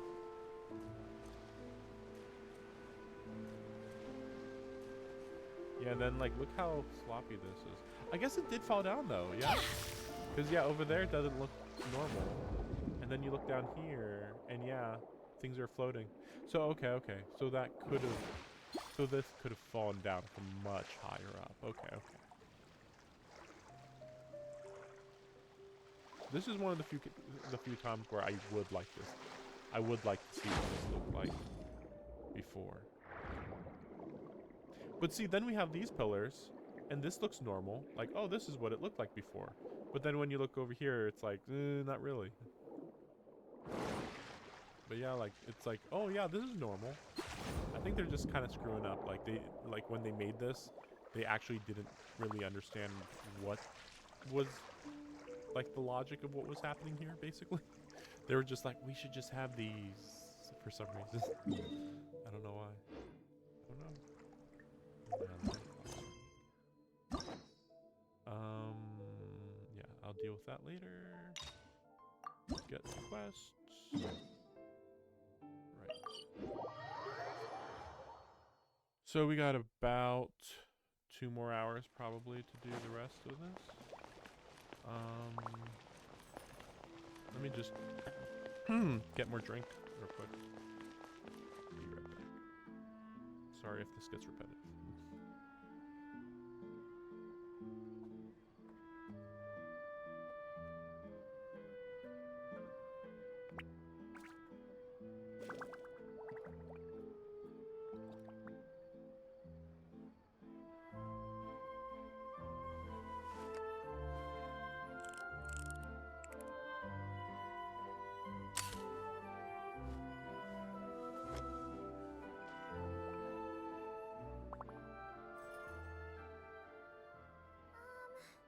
Can we play Banker next time?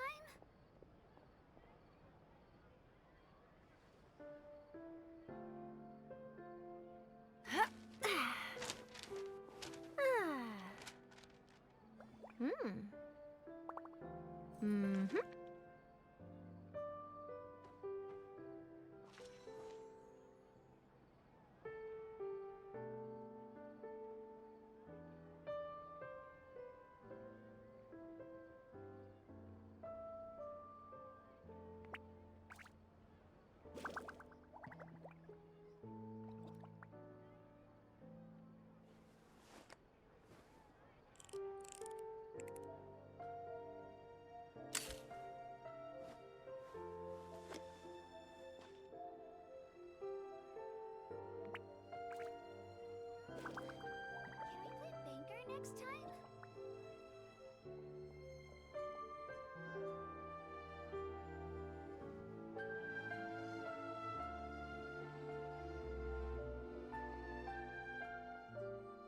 If you keep your eyes peeled and your mind engaged, you'll find there's always a new story nearby just waiting to be discovered.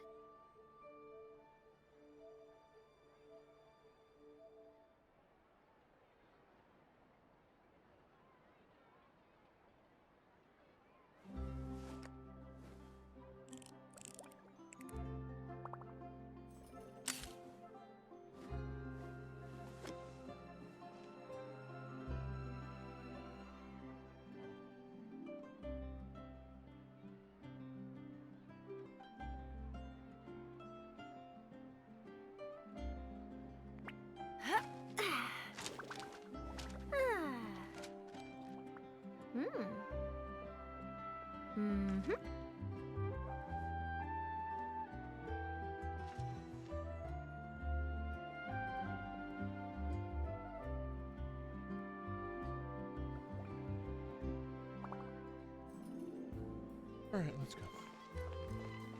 It seems like there's another event going on at the Court of Fontaine! Look at that! Roadside signs as far as the eye can see! Let's see what they're for.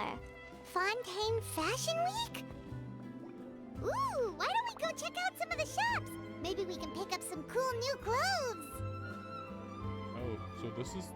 Well, no, this is just entirely... See, that's the confusing part. Yeah, like, you would think that this would have been the fashion thing, but apparently it's not. I didn't look at this, actually.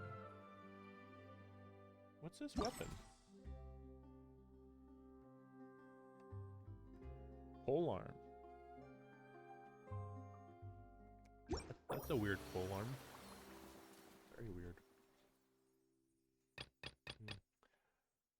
It's gotten to the point where I gotta start trying to pick up some of these free weapons. I get kind of weirded out when I hear people talk about, like, you could use this free weapon with this character, and I'm like, oh, I guess I haven't been picking up these free weapons. Oopsies. Very consistently haven't been picking them up.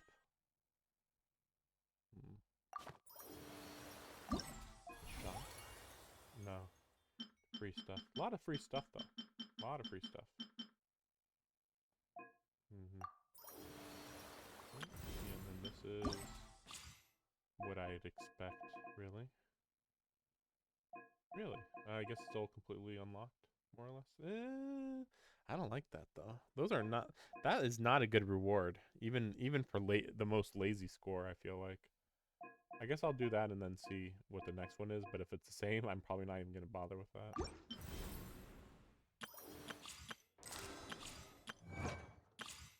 Yeah, not a big fan of this hangout. I would say even Kaio's was better. And honestly, he was pretty basic. Pretty standard. Layla being one of the best ones. Farazan also being one of the best ones. Kaveh is weird. I don't remember his being particularly special.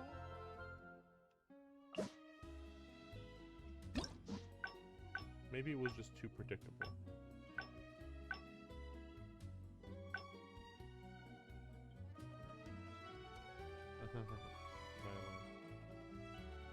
Yeah, that was cool.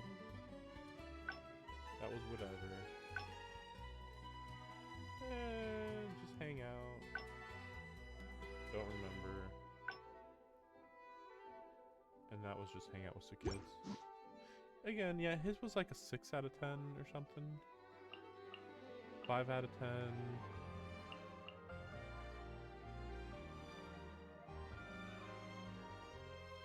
I would actually say a 10 out of 10. And hers, perhaps closer to a 9. I believe her thing also included making a game for kids, I believe. Yeah, and the story. Yeah, it had some good stuff, but the best parts I think were over here. But yeah, they had some like kid stuff that was like really not important. Really. Oh yeah, I didn't look at Minnie's her chart. I'd assume there was a good and bad ending over here, right? Right. Unsurprising.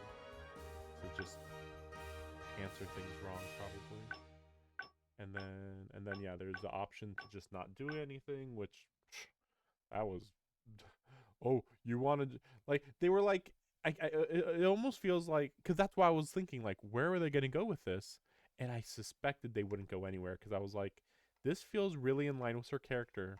But also the Hangouts usually want you to be very proactive in their life, even if they don't want to do the proactive thing. But not always. Because that's actually what makes Layla's the best. Because I did her her thing where she relaxes. I did her that one first. That was this one. I think I did that one first. Oh, so good. So relaxing, so good. You get a good vibe for her. These two are just boring. She just studies. That was actually like a bad end, actually. That was fine. Just kind of whatever. She just hangs out with people and stuff.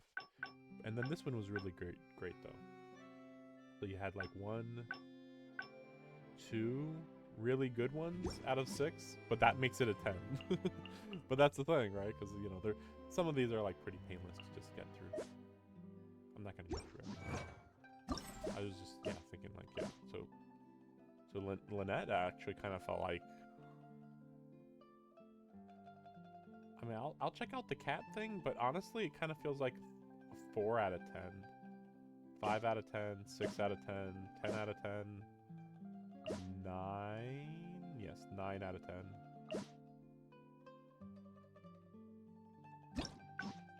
What was his?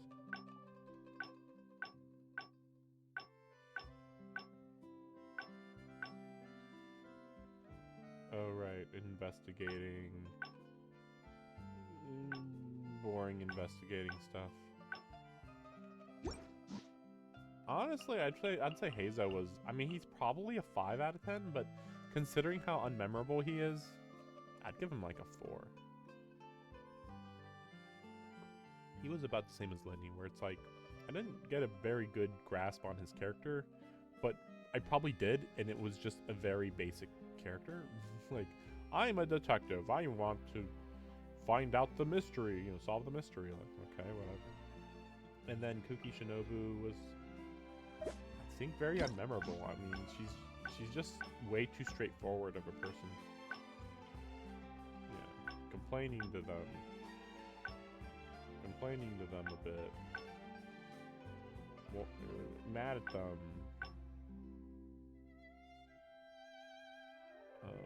Kind of mad at them. That one was the good one. Oh, I forgot. Yeah, that she used to be a Miko. We need that outfit for her. Best part about it is that it shows her mouse. Because, like, I don't know why she even has this cover. It's like, ooh, it's because she's a ninja, but it's like, there's no ninjas in this world. Not really. Not really. I mean, there are, but, you know, they're practically cosplaying. Ningguang was like a 10, honestly. Yunjin, 7. Goro, I don't even know, honestly. I mean, I guess a 6. I'd say a 6, because you didn't really see him being a good military guy, which you would think would be the main focus.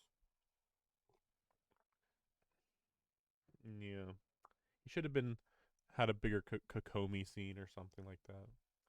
Beidou was pretty standard, honestly. It was good, but it still was pretty standard. I'll give it a 6. Sayu,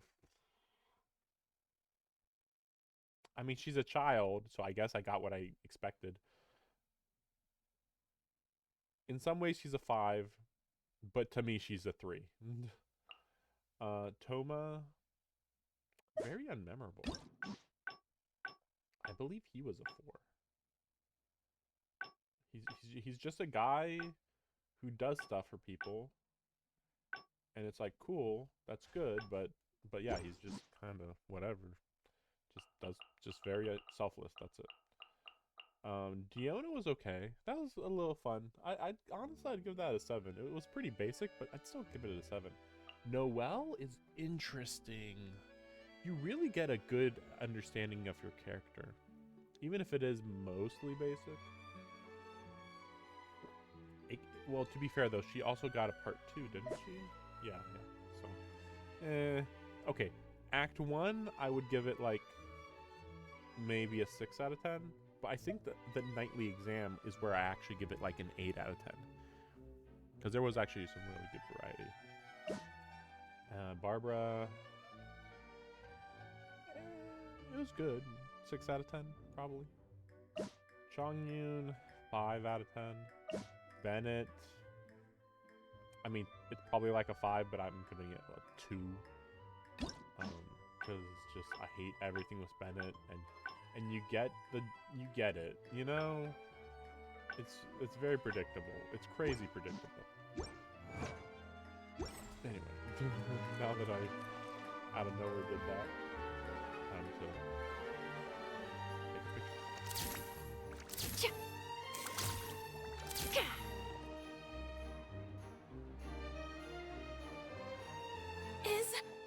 Is this really okay?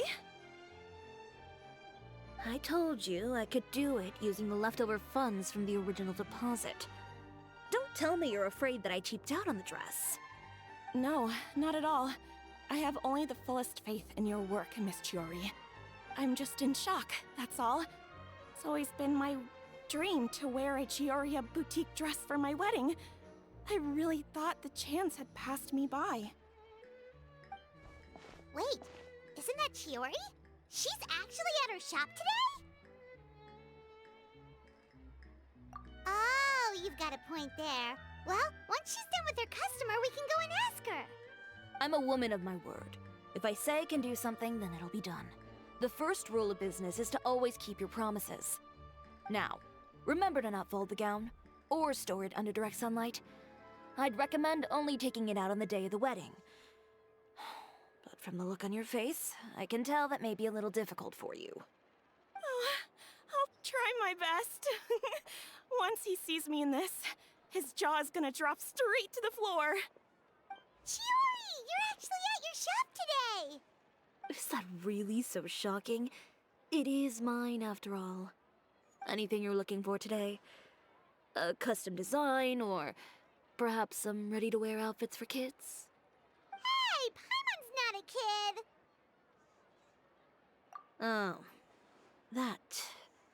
Well, if news of the event has reached your ears, I suppose the Fontaine Apparel Association's advertising efforts have paid off. Are there any fun and popular activities that we can take part in? Ugh, Fashion Week isn't what I'd call fun. But it certainly always attracts a crowd. It's a fashion extravaganza that only takes place once a year, after all. Will you be showing off some of your designs, too? Of course. All designers at the Court of Fontaine use the week to advertise their brand. If you're lucky, you could even land a large amount of orders as soon as the main show ends. Come to think of it, it was also at a previous Fashion Week that our label first took off. Aren't you pretty much an established name now? People will still buy your clothes even if you don't participate this year, right? Yeah, that's not quite how it works. While many people buy clothes for fit and style, the fashion industry also strongly values a label's artistic vision and creative direction. Why would anyone patronize a label that hasn't even bothered to put out any new designs for the year? In the end, fashion is just a representation of the spirit of the times. People support your brand because they support the vision it represents. Huh. Okay, so maybe fashion's more complicated than Paimon thought. All that complicated stuff aside, you're saying we'll be able to see new Chioria designs at the show? Absolutely. The designs have already been finalized. I'm just waiting for the fabrics to arrive. Ooh, are you using materials you can't get in Fontaine? Well, I still have a certain partiality to Inazuma-made fabrics. The textures are pleasant to the touch, and their familiarity gives me a sense of security. Oh, Paimon gets it! It's that feeling of home. Ugh, something like that. Yes. We're a long way from Inazuma, though. Aren't you concerned that your shipment might get lost or stolen along the way? No need to worry. I've already taken steps to ensure that it'll arrive safely. I've entrusted the job to Komani Express's most reliable courier. Excuse me! Coming through! Coming through! Chiori, your shipment's here. I know it's quite late, so I'm really sorry. Deep breaths, Kirara, then start again. Oh, so Kirara's the courier you were talking about. Oh, hey, Traveler and Paimon. Fancy seeing you here in Fontaine. It's been a while.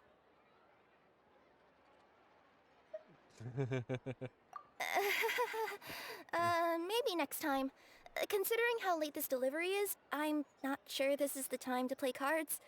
Plus, I know this shipment is really important to Chiori, so I should probably make sure everything's in order. Wait a second. This is the second time that you've seen me flub a delivery job now, isn't it? Oh, you somehow always happen to catch me off my game, huh? So, what was the holdup? Sailing delays, bad weather? Huh? No, nothing like that. I just ran into a bit of trouble, that's all. Bandits, then? Or treasure hoarders? A few run-ins on the road aren't usually enough to give you any trouble. Well, I didn't run into anyone exactly. I just got a little... Keeping you honest as always, I see.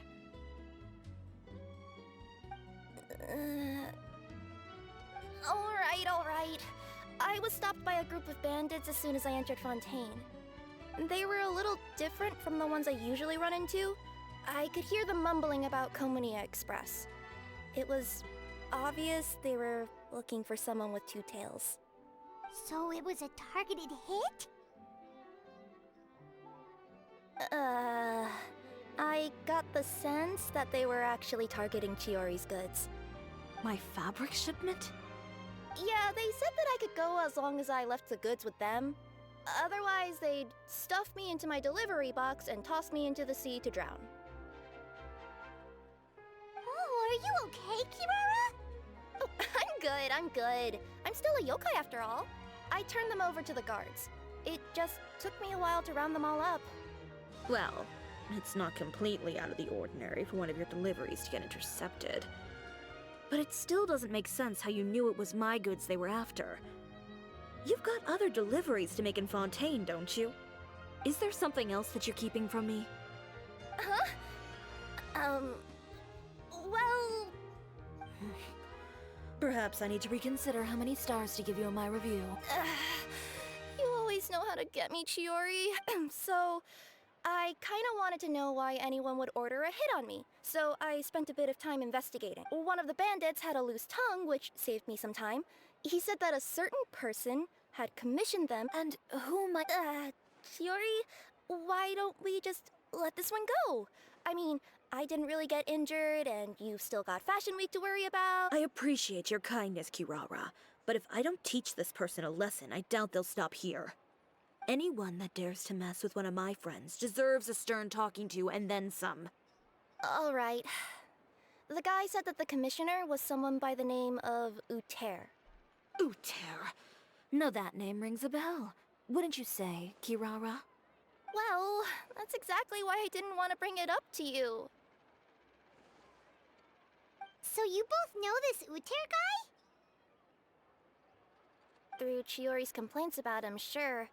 He's a fellow fashion designer who's made it his goal in life to make hers as miserable as possible. Oh, so he's like a business rival. A rival is what you call someone who fights you fair and square. Uter, however, just has it out for me as a designer. He's publicly disparaged my design choices, my use of materials. He's practically tried every trick in the book to ruin my good name.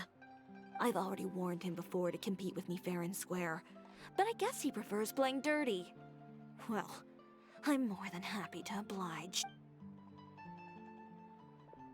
Wait, Chiori, where are you going? To teach someone a lesson. You must be tired after your long journey. Why don't you rest in my shop for a little while before heading back? Chiori! Wait! And she's gone. Oh no. What should we do? You seem concerned. Should we be worried about Chiori? Well, she's always been the type of person to face things head on. But with her fiery temper, I'm just worried whatever she's about to do will feel negative publicity about her right before the start of Fashion Week. Traveler, Paimon, could you go after her and check out the situation for me? As a formal employee of Komunia Express, it wouldn't be appropriate for me to get involved. Yeah, we'll take good care of Chiori. To be honest, I'm more worried about that Uter guy's safety.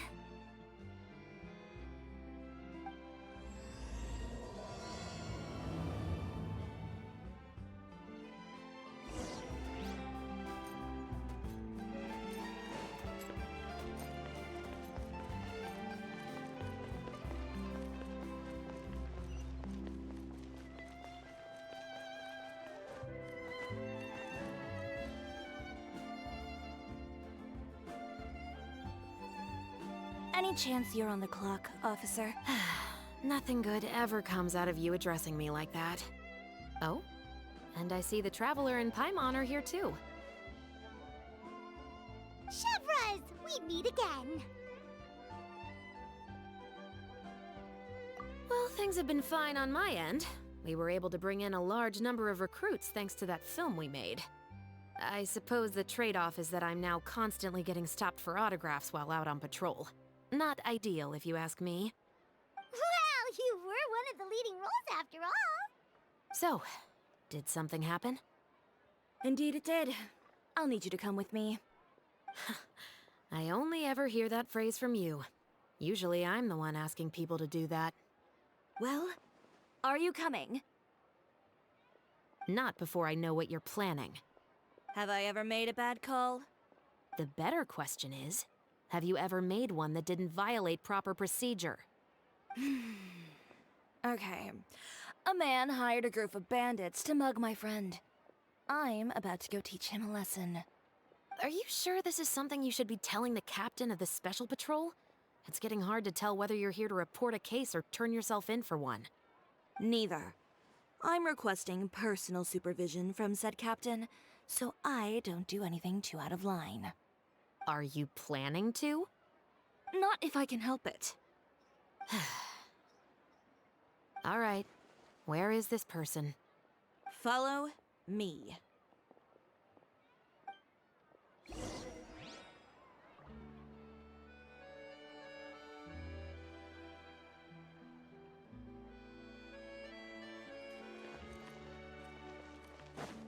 Just promise you'll start trying to keep yourself out of trouble.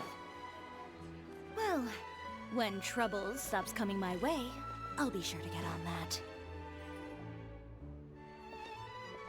This should be the place. You know, Chevras, Paimon gets the sense that you two are actually pretty close. It's just as Chiori said. We got to know each other pretty well in our lines of work. Does Chiori often need your help? I'd say it's mutual. The Special Patrol needs her help quite often as well. We've got tough problems of our own. The uniform, the musket, they're intimidating. Most people clam up the minute they see us. Lips sealed so tight, getting them to talk almost feels like trying to break into the fortress of Meripede. But put them in a clothing boutique, and they suddenly start gushing faster than the waters at the Fountain of Lucine. Oh, is it because they're trying to show off or something? Yep. People are vain creatures. They can't help but want to talk up new developments in their lives or show off how much they know about other people.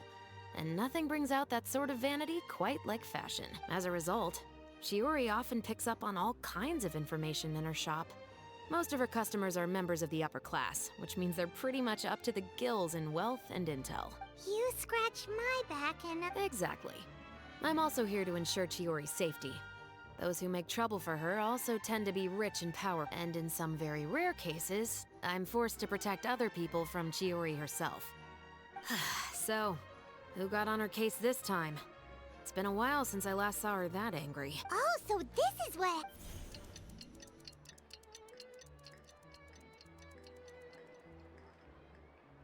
Huh? Uter? You've heard of him? Yep. He's made trouble for Chiori several times already. He's fond of pretty much every dirty trick in the book. I heard that even the Maison Gardiennage issued him a warning due to his behavior. So he's back at it, huh? His funeral, I guess. Whoa, what's this about a funeral all of a sudden? I just meant that Uter's done for. Now bring it in, you two. Get right up close. Sure, but why? Because this is probably going to turn into one of those very rare cases I just talked about.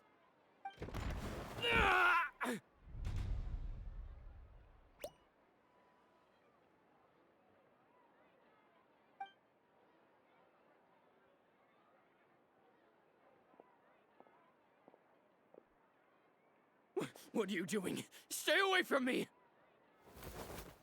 Has anyone ever taught you the definition of stupidity? So weird that it's a 2D picture.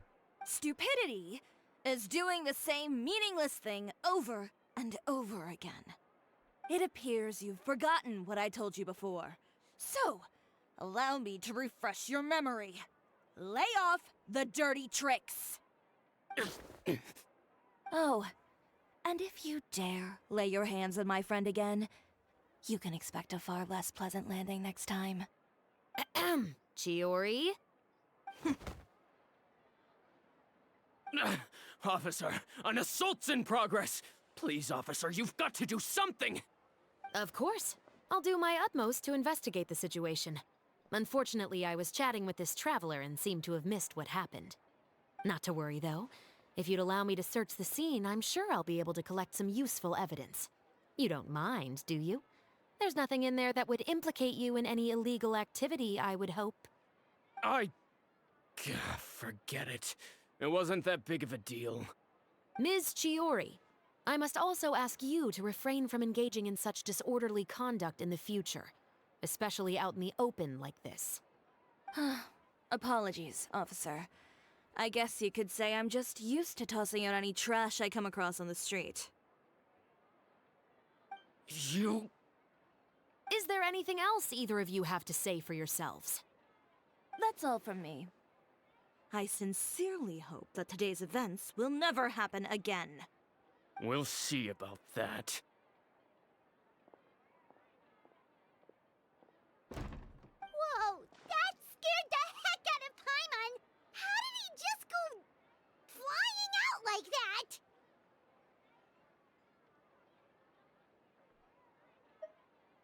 You're too kind. Now's not the time to be accepting compliments. What happened to not doing anything too out of line? Oh, not if I could help it, is what I said. And I think I kept to that. I started with a verbal warning, but he displayed neither shame nor remorse. If anything, he kept running his mouth with insults and threats. Insults and threats so bad that he deserved to be— Believe it or not, they were that bad. You could have reported— Oh, I will. But it'll take some time for them to gather evidence. And he denied that he ever had anything to do with— I don't want anything else to happen during Fontaine Fashion Week. On top of that, if Kirara is going to continue delivering goods for me, the least I can do is guarantee her safety. Oh, that reminds me. There is another favor I'd like to ask of you today. What a shame. I believe you've already used up your favor quota for the day. Have I? Well, it's a good thing I was planning on taking an advance on tomorrow's quota then. Don't you think you're maxed out on advances already? I always pay you back in information, don't I? It's just like you said. You scratch my back, and I scratch yours. Yeah, this is starting to get really typical, honestly. I did hear some people saying that the Chiori story was kind of basic.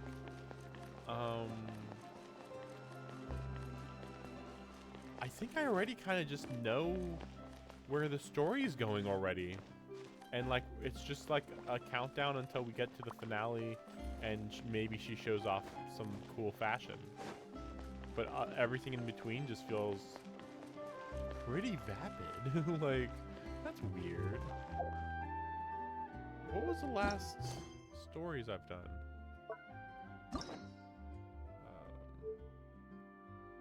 Where is it? Story? How do you look at the stories? I don't remember. Oh, probably here?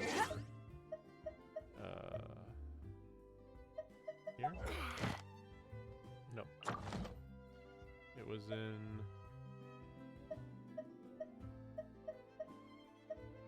Archive.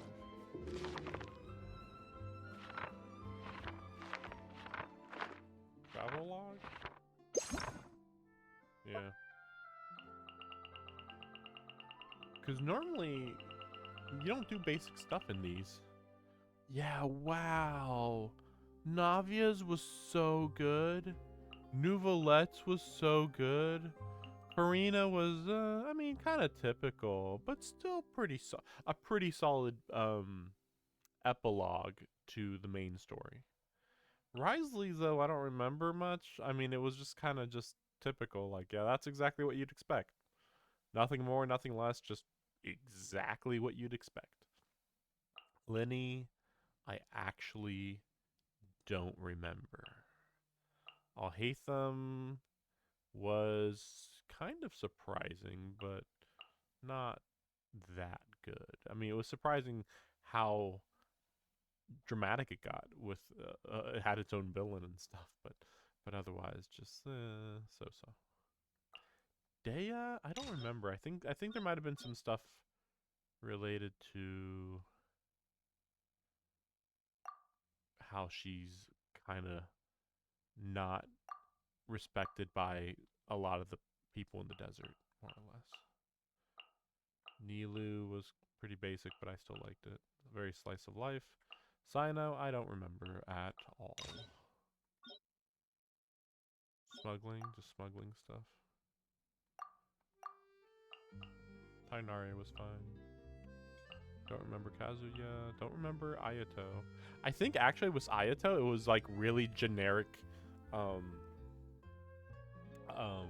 Inazuma politics. It was like, what the heck are they doing? Why would you do this? Like, I get it because it makes sense because he's basically just a politician, but still, it's like, what the heck were they thinking? We're back. You were gone for an awfully long time. Oh, please tell me nothing bad happened. It just occurred to me that part of the issue with Chiori. So, okay, you look at her design from the back here, and it looks really good. It almost looks overly complicated, but it's got a good flow to it. But then when you go and look at the front, There's nothing to worry about. All you need to know is that you'll never have to worry about someone in Fontaine messing with your deliveries again. the sash in the front, right here, looks good. But then the gray, or I don't know, I thought it was an undershirt, and I can't quite tell actually. I'll say it's an undershirt. The gray thing right here, awful. Just completely clashing with the brown, orange, yellow, red of the entire design. Like, why did you add gray? Like, if anything, that should be red. And even then, probably not even red, honestly. It should have been brown. Or, again, more mixture of yellow and brown. And the gloves are good. Yeah, the stockings are good. Yeah, there just should be something different there. I don't know. They're even more so than even what I'm thinking. Honestly, it'd probably be best. It almost feels like you should be able to see the top of her boobs or something there, now that I think about it. But I don't know. I mean, obviously that wouldn't fly with censorship.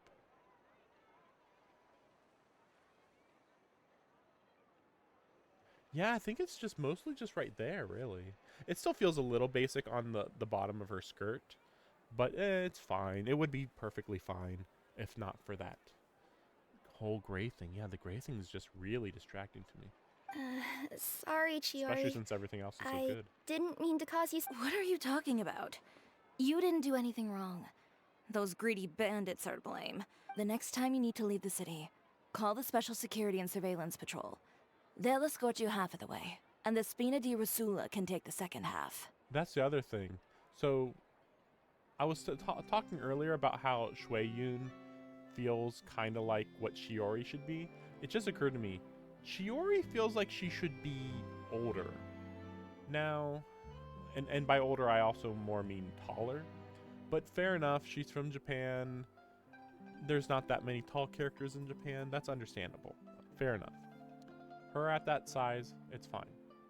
But maybe she should be more elitist sounding. Not an actual elitist, but she should sound like an elitist. In fact, I might change the language to Japanese. We'll see. With that sort of escort, the next time you make a delivery, those treasure hoarders won't go anywhere near your goods. Unless, of course, it's to offer to carry them for you. I mean, I like her voice, but I feel like maybe... Like, it definitely sounds like there's some elegance in the voice, but maybe there should be more elegance. That's why I kind of was thinking she should be very similar to Shui Yun in that they're both creators and avant-garde type people. But Chiori's lacking in something. It could be the animations.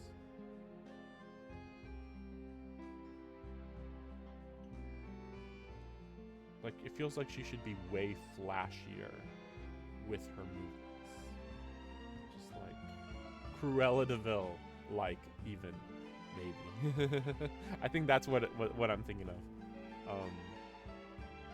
You know, if she's, I mean, the problem is she's Japanese, so it's like, well, she technically wouldn't be that aggressive.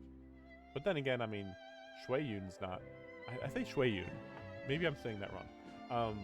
Cloud Retainer. She's technically not overly aggressive, but she does take charge of any situation she's in. She just does it in a technically non-aggressive way, but like she pretty much will drown out anybody else who's in the in the area, basically. But then it just occurred to me, like, wait, she has never been in an area that had somebody of authority, except when she met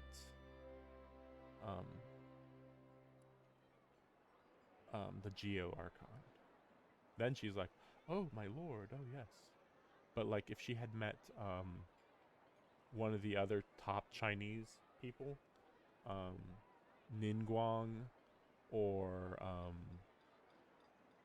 what's her name, the dice girl with the strings, I forget her name. If she had met either of them two, it makes me wonder, like, what would their interaction be like? Because it feels like her sounding all uppity would be like, would clash with them, because them two are always in control of all situations, because they actually are elitists. I'm being serious. You know me. If I bring something up, you can assume it's already a done deal. You're going back to Inazuma tomorrow, right? Wait, you don't mean— I've already spoken to the captain of the Special Patrol. As discussed, the patrol's going to take a small detour during their daily training tomorrow. As for Navia, I'll give her a heads up in a bit. Oh, you're working with Navia too? I guess it makes sense. There's really no need. I'm just a simple courier. I don't need to be surrounded by a bunch of armed guards. Or ones with sunglasses, for that matter. Well, you certainly shouldn't count on such a procession for every trip you make to Fontaine. It's just a one-off thing. It'll also show those guys what'll happen to those who dare to mess with my friends. Yes, well put. She does kind of act like she might as well be the head of a crime syndicate. Like, it's really weird how it almost feels like she throws around her power more than Navia. But again, she should be more flashy. Well, if you think it's a good idea. Well, with the bad guys out of the way and your goods safely delivered, everything should be good to go. I believe so. I'll try to churn out a few more outfits over the next few days. I've heard a lot of suppliers will be participating this year. Paimon's gonna take a guess and say suppliers are super important. But of course, they supply us. That's also why this year's Fashion Week is so important to me. But isn't your brand already really famous, Chiori? Your clothes are so pretty and so nice to wear. I can't help but brag about them to my customers whenever I get the chance. Even so, I would imagine there are still people who've never heard of the Chioria brand, yes? Chioria? That's funny. Chioria. That does sound better than Chiori brand. Chioria. Chioria. Chioria brand. Chioria. Chiori. This is hard to compare. I'm not Japanese. Well, I mean, with the amount of places that I deliver to, it's only natural that some people from other nations haven't heard of it. Then it's still not famous enough. My goal is to make the Chioria brand renowned throughout all of Teyvat. All of it? Your business would have to get pretty huge then. Wait, would that mean I could just go to any Chioria branch on the continent to get my clothes fixed? It has been pretty inconvenient having to come to Fontaine every time I need— Alternatively, of course, you could just be a bit more careful with them. They're already about as durable as I can make them. Okay, I'll admit, they do get snagged on branches pretty often, but I can't help it. It's hard to be careful about that sort of thing when you're trying to take a nice nap in a tree. Well, if that's your dream, Chiori, then we should do our best to make it a reality. Is there anything we can do to help out with Fashion Week? I'm sure I could think of something. Oh, what is it? Why don't you come to my shop tomorrow and model for me? Simply put, you'll serve as my living mannequins. Oh, so we get to try on some of your clothes? Got it! Seeing them off the rack will also give me the chance to make some small adjustments to the stitching and the silhouette of the designs. Sounds easy enough. Most of the clothes you see during Fashion Week are meant to showcase the designer's vision. They're not exactly suitable for ready-to-wear use. I still wish that they would give us another outfit, though. Like, why not? If you like them, though, feel free to visit the boutique and see if anything catches your eye. Ooh, sounds great! Paimon was just starting to get curious about all this design This stuff. also makes me wonder, because now we have a fashion designer character, like a super fashion designer character. So you would think this is even more of a reason to have more outfits in the game. But supposedly, MiHoYo is just... they're just like morally against it or something. I don't know. Like supposedly, like we don't want the clothes to clash with what's gonna go on in the game, but it's like, just have some minor differences then. Like, I understand you don't want to give everybody swimsuits, but like, would it kill ya if Navia had like an adventure outfit? Or, I mean, it's not like you're changing the outfit of the characters who are actually in the story. It's just the outfits of the characters that you control. So,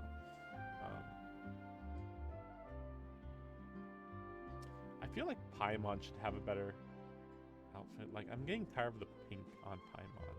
Everything else looks good, but the pink is like weird. Then we have a deal. Messy. You'll model some formal wear, Traveler, and I don't know. Paimon here will show off some kids' designs. I'll see you both tomorrow then. Yep, sounds good. Wait, kids' clothes? Paimon told you already she's not a little kid.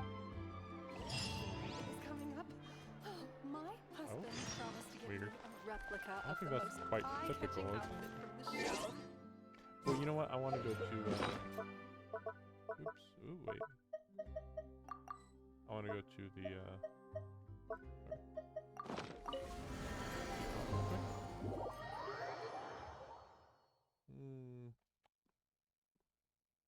Things are going pretty well, pretty fast.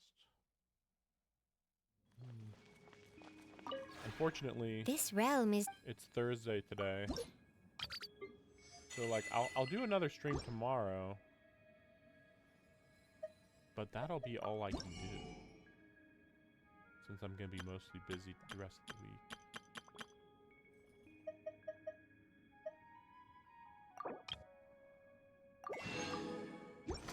Even over the weekend, I'm gonna be busy. If you ever I was still recovering from being out of town. I ended up being out of town for 2 weeks.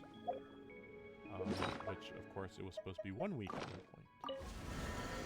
I still could play, well, I was finishing up the Final Fantasy VII post-game, which was a lot. A lot. There was a few other things I did, but mostly that. I also did start a new YouTube channel that will be the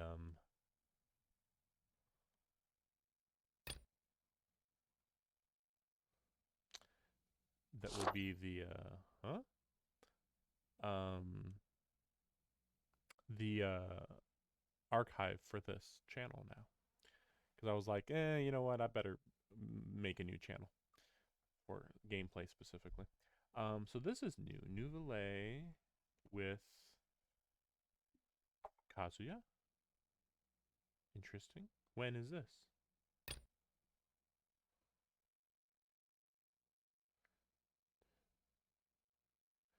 Oh. Wait, what?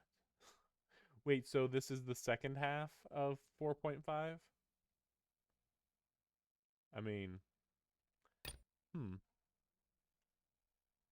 yeah, this I guess is what I'd expect. Kazuha did need another rerun. And I did hear that they were going to do Nouvelle. Nouvellette. I'm trying to remember who else needs a rerun.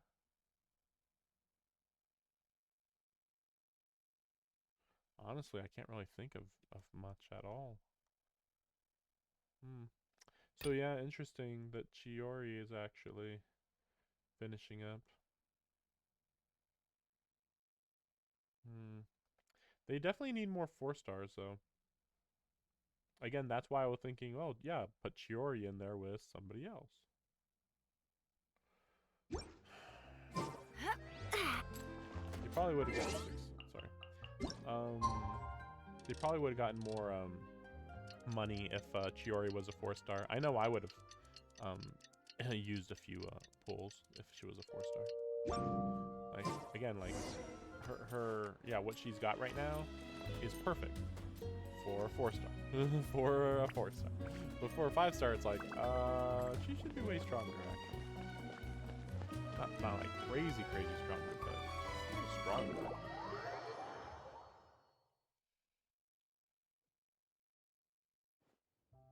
Chiori, we're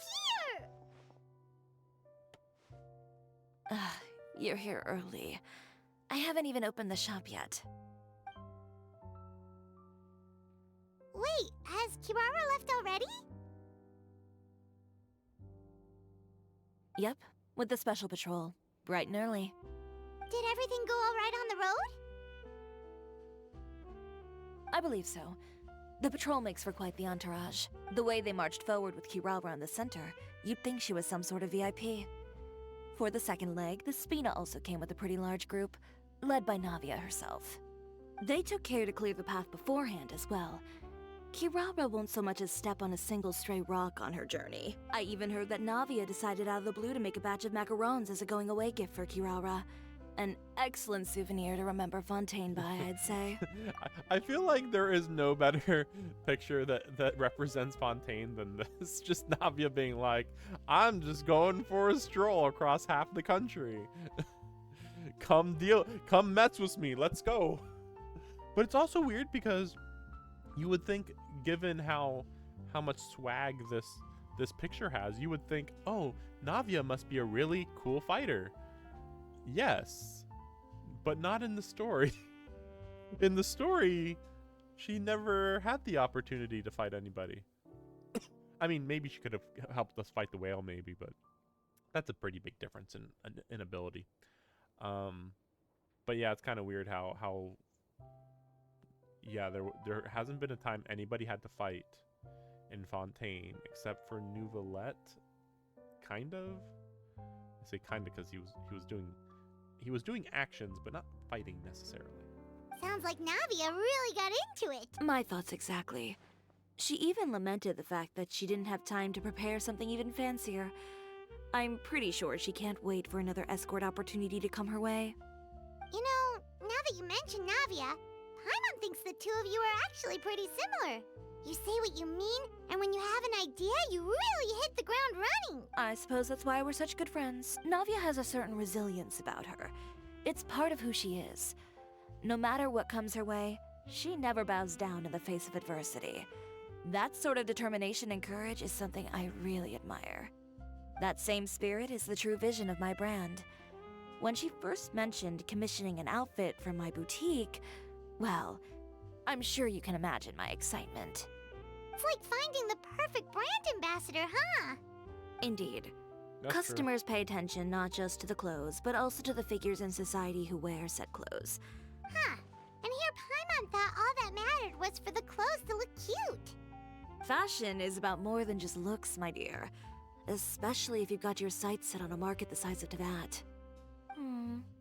Well, would you look at the time? Oh yeah! Come on, let's get down to business! We're here to model! Indeed. Give me a moment while I go retrieve some fabrics and sample outfits. Why don't you help me set up the shop displays? Set them up? Just carefully organize the ready-to-wear clothes with an eye toward their types and styles. This way, we can guarantee that the customers will see something different every day. Whoa, there sure is a lot that goes into running a store. Well then, I'll leave the displays to you. I'm gonna try and mess it up if I can. So, we just need to put all the clothes with similar styles together, right?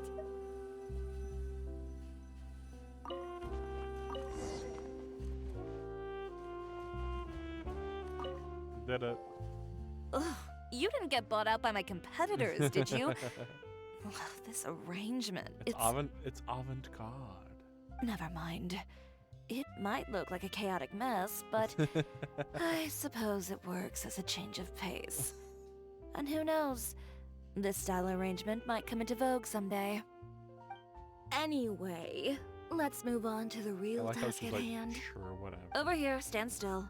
I'll take your measurements first.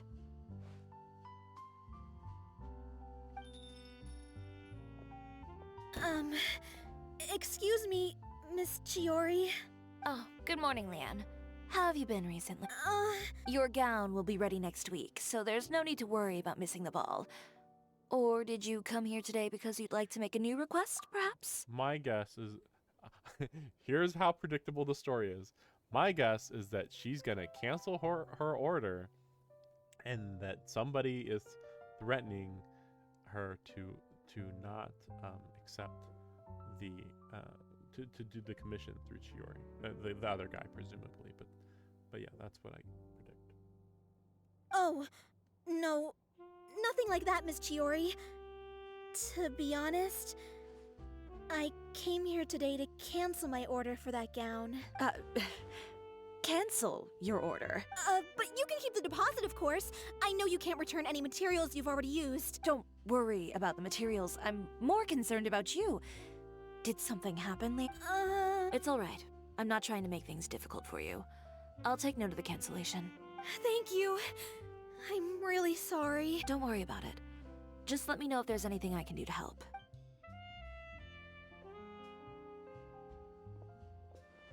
Is it just Paimon, or was she acting a bit strange just now? Wonder why she wouldn't tell us why she was canceling her order. It's not a big deal. These things happen every once in a while. A family emergency, an important payday falling through, a lover's quarrel, no one to take you to the ball. I've pretty much heard it all. Judging from the look on her face, something's keeping her from revealing the truth to us. Well, guess this means you'll have more time to work on Fashion Week, right? That's true. Come, let's pick up where we left off. Is Miss Chiori in? This is so stupid. I assume he's also gonna cancel his order. Anyway. But like also, it's just like, why the heck would he walk in and say, "Is she in?" It's like, she's literally right there. I am. How can I help you? I'd like to return this item. Oh, could I ask why? It's just, not to my liking. You said I could get a refund if I wasn't satisfied. Is there something about it that didn't meet your expectations? Are the sleeves too short? Or is the color too dark? I can always make those adjustments for you. No need. You don't have to concern yourself with that. I'd just like that refund, please. And I'd be happy to process that for you. If you could just tell me the cause of your dissatisfaction. Yeah, this is a little different. Like, you can return it, but you have to tell me why. Is Chiori here? I'd like to return my outfit. Another one? Oh, wow. Is there some sort of new calamity coming that I haven't heard about? Another flood? Or an apocalypse, maybe? What does the prophecy say this time? You'll be spared if you get rid of all your clothes? Surely the entire population of Fontaine didn't convene and pick this one day to come and return my clothes. What is going on? What kind of rags are you trying to sell us, huh? The way I see it, this shop is nothing more than a black market front run by a bunch of dirty criminals. Okay. Just like, huh, okay. Also, isn't that like, what would that be called? Like, you can't just go to a business and start yelling, "This business sucks!" Just like, oh yeah, you're like kind of disrupting the business, really. I mean, you can protest, but I think you're not allowed to start yelling. Please calm down, sir. What is he talking about? Haven't you heard? Chiori Boutique has been exposed for having close ties with criminals. It's all over the papers.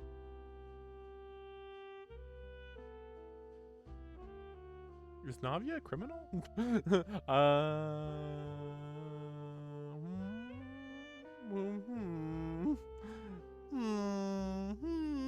Like, the more I think about it, the more hilariously weird it is. It's like, so she works with the cops, and works with Navia. And Navia is technically considered like a good yakuza or whatever. I don't know what you call them. Like, it's like the mafia, but like the mafia as they used to be, where they would actually help people. So it's like she actually shouldn't be considered a criminal. Like, and she works with the police. It'd be funny if it was just literally, I read in the paper this blatant lie that has no proof. And just who is it that dares to throw? Well, you tell us. The fabrics you've got here, they're all Underground sourced factories? from What's that underground mean? factories. I've been transparent about my materials from the very beginning. I've already proved there's nothing wrong with them. If a little hearsay and baseless slander are enough to convince you, then by all means, go ahead and hand over your garments right now. Spare yourself from that flood of yours. Or... You... Elof! Miss Chiori? Go outside and help these customers with their return requests. There's no need to ask them why. We'll refund them at the purchase price. Alright. And once you're done, put up the sign that says we're closed for the day. Got it. I think that what she also should say, though, is that they'll be banned from the store. They couldn't be more That would be fabricated if you Pretty tried. funny. No need to worry about them. The real goal here is to divert my attention away from Fashion Week. The best response right now is to tune it out and focus on finalizing my designs. If you say so, but The best way to respond to public skepticism is to let your work speak for itself. There will be no doubt about the quality of my work once my— Miss Chiori, bad news! Oh, for the love of... Can a woman not get a moment of peace to do her work? It's our accessories supplier. They just sent word that they'll no longer be able to supply us during Fashion Week. What? No accessories? Not even the ones we pre-ordered? Yes, that's what their messenger said. And what about the models we asked them to book for us? I think they'll probably pull out as I don't well. think you're actually allowed to do that. Pretty sure that all that stuff was already paid for. Just a guess. It's also really weird that she doesn't have her supplies already, but it really is just like a. I think this is like a video game thing that people get their supplies the day that they need them, and it's like, wow, that's awful. How about they get them a week in advance? even the suppliers believe those. That's too quick though. That's way too quick. Is the messenger still? No, they've already left. So, no accessories means. Not just that. It means no gems, ribbons, gold thread, all the elements that lend life and soul to my designs. But why didn't you have these materials in the first place? Is the bigger question. I mean, we can just pick up stuff for you. But if you take those away, does that mean you won't be able? Alof, you stay and watch the shop. I'll go talk to the supplier myself. Yeah, and we can vouch for you too. Thank you. You don't need to vouch for her. In that case. She's an established designer. I know Miss Chiori has put a lot of... I hope you can talk things through.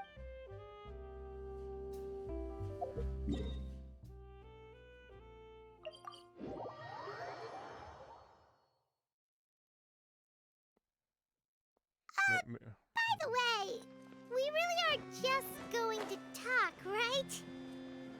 Of course.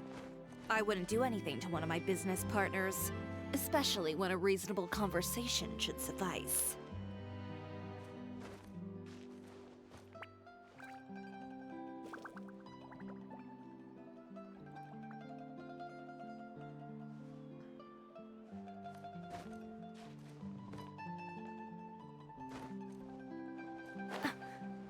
Got close. Almost died.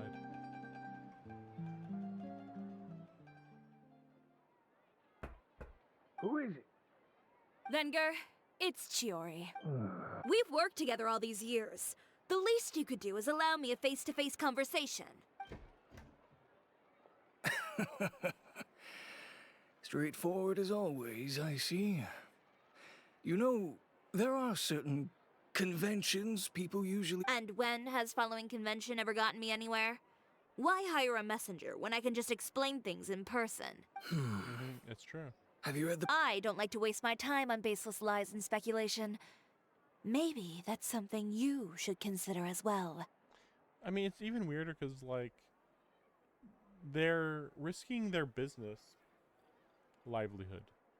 Because, like, yes, he doesn't have to supply Chiori, but you're only losing business. And heck, Chiori could, you know, assuming you're the person that I mean, you know, because he's basically siding with the other side in this case. If Chiori just continues to be fine, or gets a different supplier, she can just start bad mouthing you like crazy. It says they're unreliable, and like that would tank you. You know, why are all these people risking? What would you call it? Risking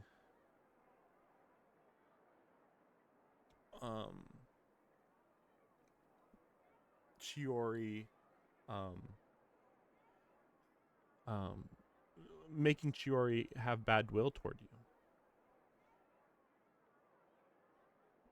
You're right. I only subscribe to the Steambird. And most days, I never even read the others. So, these rumors. The Steam... No, not at all. They were in some... Well then, there you go. Those sort of headlines become old news faster than you can read them. You would think that. Someone paid off the tabloids to publish the same article at once. They even went so far as to leave a copy in front of every house. That's how I first learned of the rumors. Someone paid off the tabloids to publish the same article at once. So you mean all of the tabloids are releasing the same thing at once? I mean,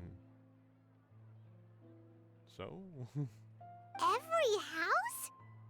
It seems your rival really pulled out all the stops this time, Chiori. The article was even published alongside a photo of you. That seems special. What sort? A photo of you beating up someone on the street yesterday. Yesterday? Wait, that means... Uter again. How would they know that it was from the previous day, though? From what day that picture was taken? Also, well, whatever. I was just thinking, like, are you allowed to take pictures of people without their permission? But then I'm like, well, I think it's still allowed in a lot of countries. I think only in the United States it might have been became outlawed-ish. Mostly outlawed. Here, I've got a copy. I can't wait to see see for what it looks yourselves. like. Probably gonna make her look cool though, honestly. Sure. Why not? I'll read it. Chiori located within whatever, but there is another side to this tale. Sources in the Fortress of Merpede? How did you get sources from the Fortress of Merpede? Nobody's allowed in the Fortress of Merpede. Say that not a few criminals have boasted of wearing Chiori's clothes? How? How would they have the money to do that? Felt that the atmosphere in there suited me. These words met with wide approval from many inmates. Source also stated that a prisoner who was recently convicted supports her designs. I don't know why that matters. Oh no, just imagine if a serial rapist said that he really loved to wear clothes from Old Navy. Oh no! Like, what the fuck are you talking about? Who gives a fuck? Upon close it's just the most ridiculous, insane thing ever. Upon close investigation of Chiori's many suppliers, discovered that there is something more to the discovery. The boutique is comparable to an invisible hand. Many customers have been subject to rough treatment. Real brute, never mind refusing to tailor my clothes, seized her scissors and began wrecking them and threw me out the window. Like, this clearly is lies, but all right. It's really funny that they go to return something and then suddenly she's literally saying that she'll do stuff that this article says that she wouldn't do. It's like, literally said, refuse to tailor my clothes, and the first thing that happened when they returned their clothes was, hey, do you want me to tailor your clothes? It's like, huh. And then that woman who wanted that dress made, it was like, it seemed like she really knew all about Chiori. It didn't seem like she was just a passing fan of Chiori. It seemed like she was a diehard fan. So it seems weird that one article would just suddenly change her entire view of Chiori. Like, okay. Doubtless many of you have wondered why the glass at Chiori's boutique often shatters with a loud crash. I wonder what that means. I don't understand that. Valerian counters unveils the truce just a day before this report was going to print. Another act of brutal battery. Grabs her competitor, brands him. Ultimate broken up by the guards. When asked criminals why they appreciated this brand, answers we received was that Chiori employs illegal competitive tactics to come out on top, giving hope to evildoers among us that wrongdoing can still prevail. Perhaps those who purchase clothes from this establishment may follow this establishment's philosophy, prefer to liquidate those with whom they have disagreements.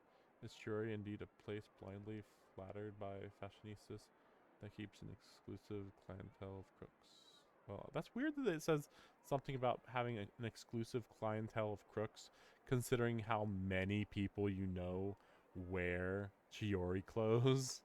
That's a lot of people that are getting slandered. Behind the scenes, the truth relying on its... I don't know what happened, and I don't want to comment on things that I didn't see with my own eyes. Still, that photo shows you to be the... Yeah, he was the one who started it, that little... I appreciate you standing up for me, Paimon. But it can't be... That's right. The court of public opinion has already made up its mind. Still, I've got to give your rival high marks for effort. They even dug up the fact that my father once served time in the fortress of Meripede. That seems odd.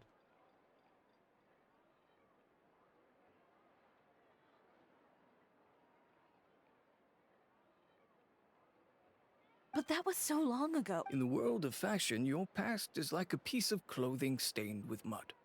Once tainted, it can never be washed clean. Then why are you not selling your materials? So he's like, nobody's ever going to buy from me again because they found out about my dirty past. But also, I'm going to proactively not sell stuff to Chiori? You know, what's the logic on that one? They claim that most of your clientele are criminals and that those who buy your clothes are just... The absurdity. I don't even know what... Well, maybe your clientele... It is a laughing matter. Maybe they're not. Maybe they are, maybe they are. aren't. They're just people not, who happen to commit crimes after buying your clothes. But with the way this article combines fact with rumor, trying to determine the truth is practically an exercise of futility. It's not something people are just going to forget about in a day or two. Especially when they found several people to back up their claims. But they didn't find several people. They have no proof. They just say people said this. I can make up this article based on the fact that you don't need to even name people. They just say sources. And they also talk about the Fortress of Meripede, a place that you can't visit. Venger, are you sure you won't reconsider? But I'm no longer that brave young man with nothing to lose. I've got the family business to consider. I'd be perfectly happy to work with you again after this. But my daughter is manning the store during Fashion Week. And I don't want her implicated in all of this. But she is implicated. She doesn't deserve to be swarmed by all that negative publicity. But she is going to have the negative publicity. It's like, dude, you've been supplying Chiori for years. And somehow you're acting as if simply stopping working with her right now is, you know, like, it actually makes you look guilty by stopping working with her now, because it means like, oh, the article uncovered the truth, so you have to distance yourself from the truth. But if you just kept selling to her like normal, then people would be like, oh, they're just ignoring the rumors, you know? But you're clearly not ignoring the rumors. If the rumors weren't true, then why are you reacting to them? Let me offer you a piece of advice, Chiori. For old time's sake. Let this What are you fashion talking week about? go. Let this There's fashion always- week You're go? free to wait things out, Venger. I'll make. What are you talking about? Have you ever thought? Have you ever thought maybe this attitude of mine is precisely what paved? Fair enough. Then I suppose. Understood. Shut up, you. We're out of here. This guy's stupid. His decision making is the type of thing that, like, and then they went out of business a month later because nobody wanted to work with them. Because if he wants to treat Chiori this way, then why wouldn't everybody else treat him the same way? Him stopping funding her or supplying her is just going to lead other people to do the same thing to himself. So, what should... Without the accessories, I can no longer use my old designs.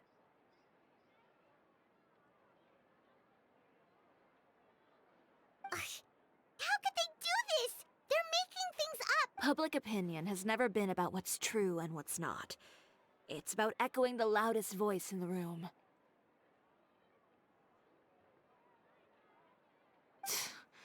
I should have seen it from the beginning. Uter knows me too well. Well, guess all we can do is just head back Oh for yeah, we now. didn't see the picture.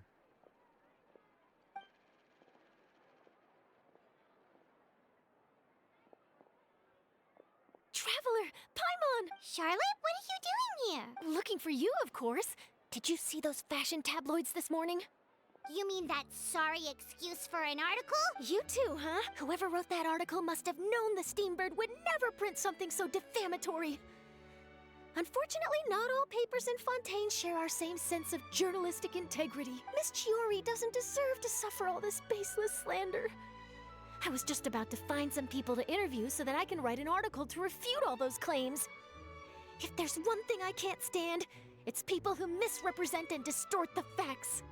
Shouldn't people be a lot more concerned about the fact that the most reputable newspaper in the entire city didn't print this? Like, isn't that suspicious?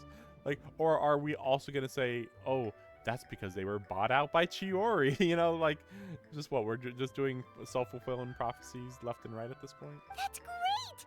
With your help, we might be able to get some people back on... It's my pleasure. I've met Miss Chiori several times. She was the one who made the hat and tie for my camera, Monsieur Verite.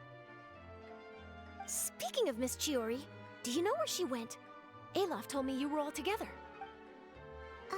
She was just here. If you ask me, I think Chiori Boutique is done for. It's been a day. They're done. I mean, what did they expect? Engaging with criminals behind their customers' backs. They kept up a solid front, though. I've even bought from them before. I guess you're a criminal. Really? How was it? The owner was plenty fierce, that's for sure. Makes sense if she regularly deals with criminals, I guess. I've got the chills just thinking about it. So then why did you buy from her? You know you're implicating yourself by the fact that you already bought from her.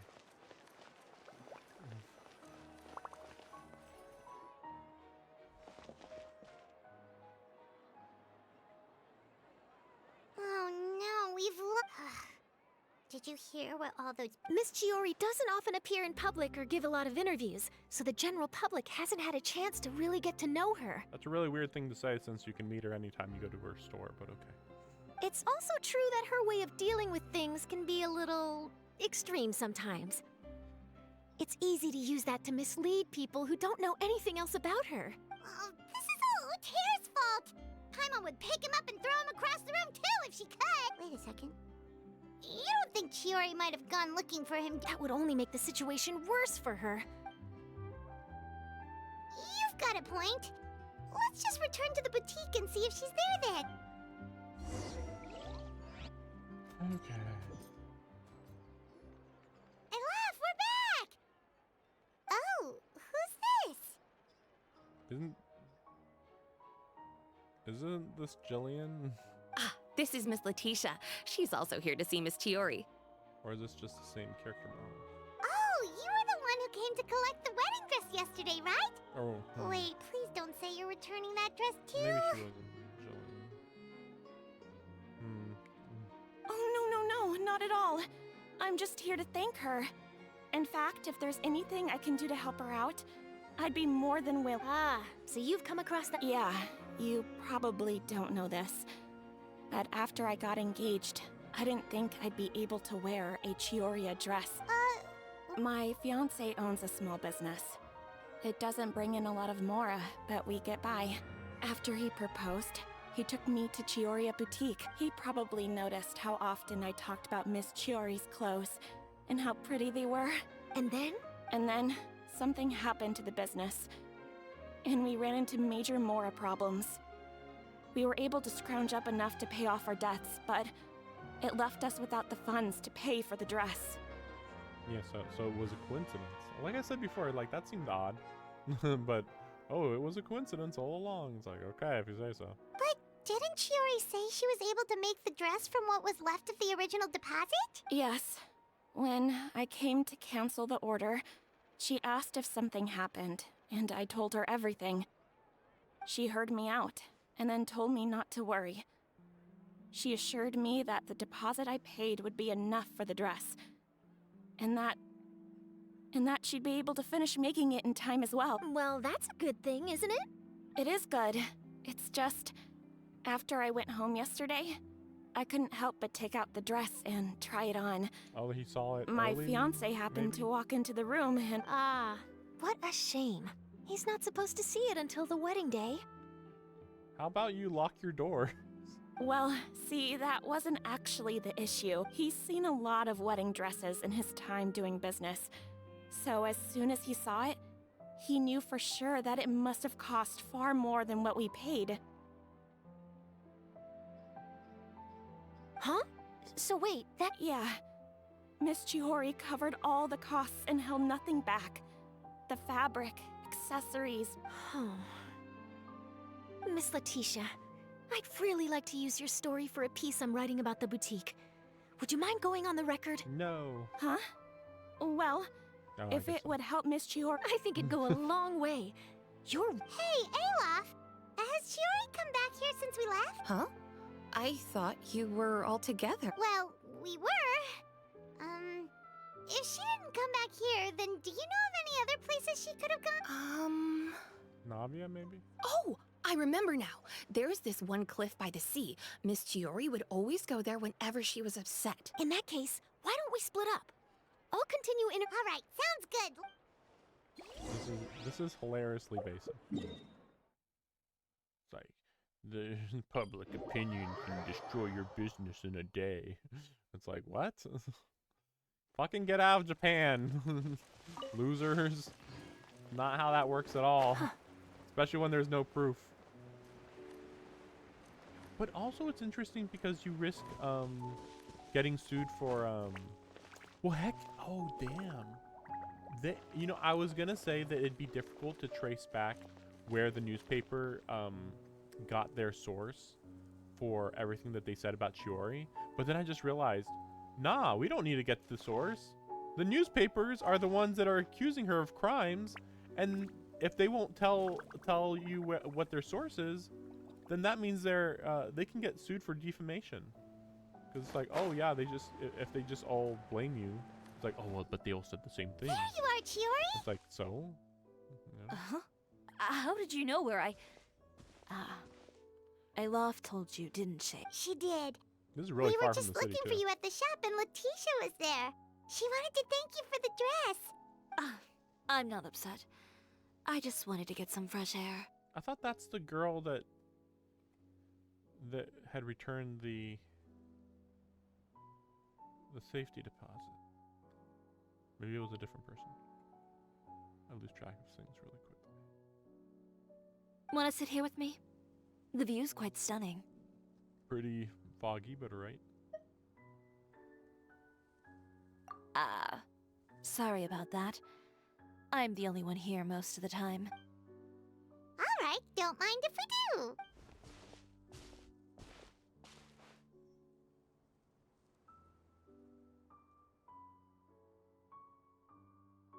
This feels weird if you had a male character, a male main character. Well, how does it feel? Oh my gosh, stop with these 2D pictures. Oh my gosh, it's so cheap. It's cheap as hell. But yeah, I don't like how if you had a male character, like there's so many stories in this game that would have like some sort of stupid romantic twist, and it's like, but there's no romantic feelings, so why are you making things look romantic? Like, so in this case, this looks really cool, um, by not having, by not having a male character. It's like, oh, it's not romantic, so it's cool. Although it gets even weirder when it comes to Navia. Everything with Navia would imply that Navia's um, flirting with you. Like, it really is like, okay, the only thing that makes sense is that Navia actually wants to date you after everything that happened. This place is pretty great. Right?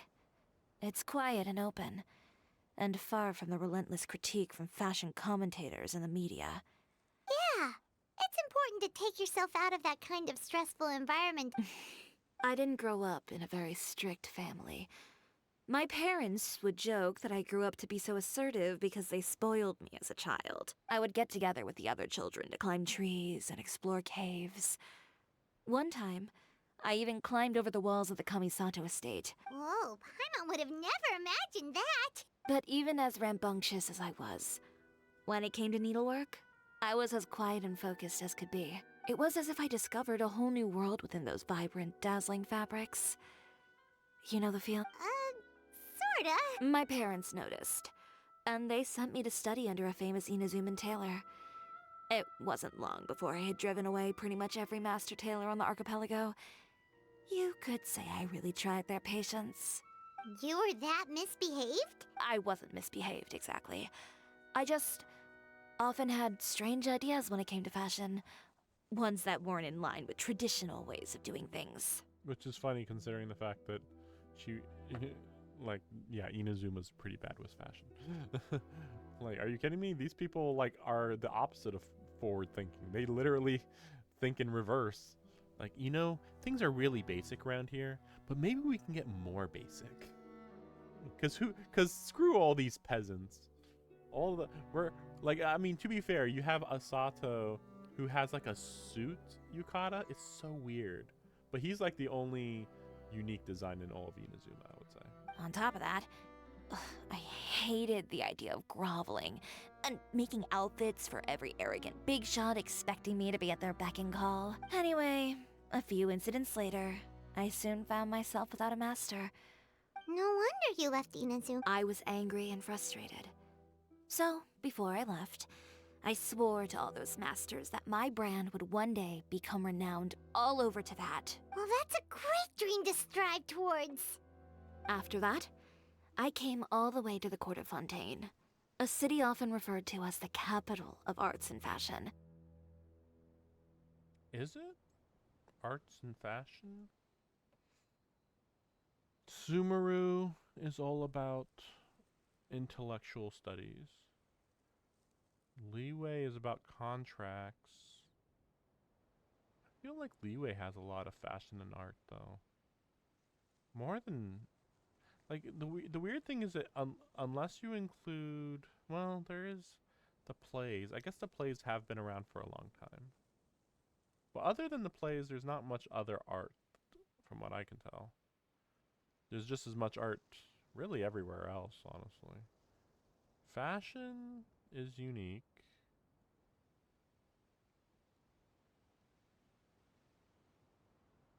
But I'd still probably say fashion is a little better in Mondstadt and Leeway, though. I had a lot of fun starting out. Sure, I was living in a small cramped room, but I was finally free to make whatever I wanted. I had a far more naive view of fashion back then. As long as something was pretty, it would become popular, right? A simple concept, surely. Of course, as I spent more and more time in the industry, I learned nothing was ever that simple. Least of all, fashion. Oh, you mean Letitia? Yeah, she did mention that dream. I'll be honest with you. That's the first time I ever heard something like that from one of my customers. Who would have thought? Even as I continue to pursue my dream, my work has also become someone else's. Alright, That's enough sightseeing for one day. Time to come up with a way out of this mess. Ooh, looks like you've got your game face back. Back? It was never gone to begin with. I did say I wasn't upset, didn't I? Paimon thinks we should look for evidence that Uter wrote that article, and that he hired those treasure hoarders. Charlotte's already working on an article to address all those nasty rumors so we can publish all our findings in the Steambird once we're done. I don't like duking it out in the press. But if Charlotte's thrown her hat in the ring, I won't stop her. I know where Uter's clothing factory is located. It might be a good place to start looking for some evidence. Sounds good.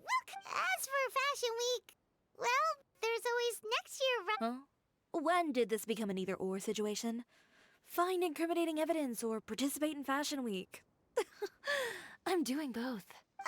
But your accessories! Didn't you say your designs were unusable without them? Well, it's true that I haven't quite figured out what to do about that, but...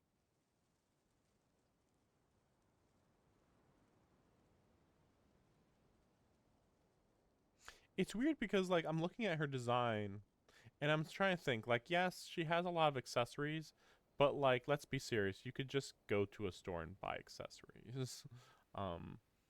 The whole thing with Fashion Week is kind of funny because you don't need that much supplies. You could definitely make do with just going to a store and buying some stuff. Because you're only making maybe 10 outfits, and honestly probably not even 10 outfits, like more like 5.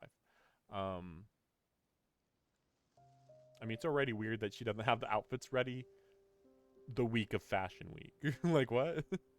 To tell you the truth, even here in Fontaine, every time I see the sea, I can't help but remember Inazuma and the vow I made in front of those masters. I mean, this isn't really the sea, but all right, sure.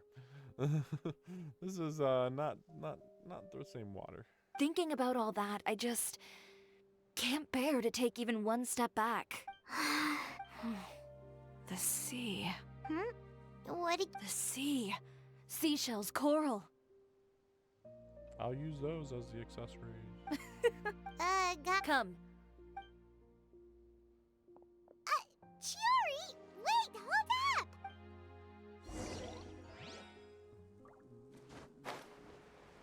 Wait, how can she...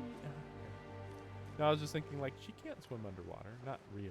I mean, yes, but not really. Chiori, why did you just jump into the sea all of a sudden? Paimon, what do you think is the most beautiful thing in the sea? A Lumitoile? Or a pearl, maybe? Oh, coral's pretty too. Ah, Paimon gets it now! You want to use things like that as the accessories for your designs! Well, now that you hit the nail on the head, help me grab some, would you? Leave it to us! Didn't I say that this would happen? That we'd grab the supplies? Later? These should be enough, right? Paimon picked all the prettiest ones in this area. See, how is she swimming down here? She's Geo. I don't think that you can breathe underwater unless you're a water element. Chiori, will these do? Everything looks great. I've also collected a pretty big batch, so we should have enough. Great! So are we gonna head back? Yes, but don't forget, we've got more than just the designs to worry. I think this is the only time I've ever seen them talk underwater. I don't remember this happening any time in the rest of the entire story. Okay, we've got the materials for the accessories. You mean we have to start from scratch? I should be able to make it, if I skip out on sleep. Oh no, skipping out on sleep is not the answer. Wait, how come this conversation is giving Paimon major deja vu? Well, anyway, sleep is important. You're not gonna convince Paimon otherwise. Well, I can't argue with you there. One thing's for sure, though. I'm going to do whatever it takes to make it work. All this grit and determination. It reminds me of the first Fashion Week I ever participated in. What else can we help with? I suppose all there's left to do is tear up all the outfits currently on display. You got it! You heard me. When I went to that first Fashion Week, I had no savings to speak of. Just a few dozen yards of fabric and a dream. I had to make something work, so I tore up all the clothes that I brought with me from Inazuma, and I used the scraps to make my entries for the show. I used the larger pieces for the base fabric and the smaller pieces for accessories. If it worked back then, why not now? We can also repurpose some of the ready-to-use accessories in the shop as well. But you worked so hard. I know. That's why I refuse to let it all go to waste. I'm not going to let them win, even if it takes everything I've ever made and more. I'd like to remind you that we can literally see like a dozen types of fabric right behind her right now. Like everything around here, just like so many fabrics.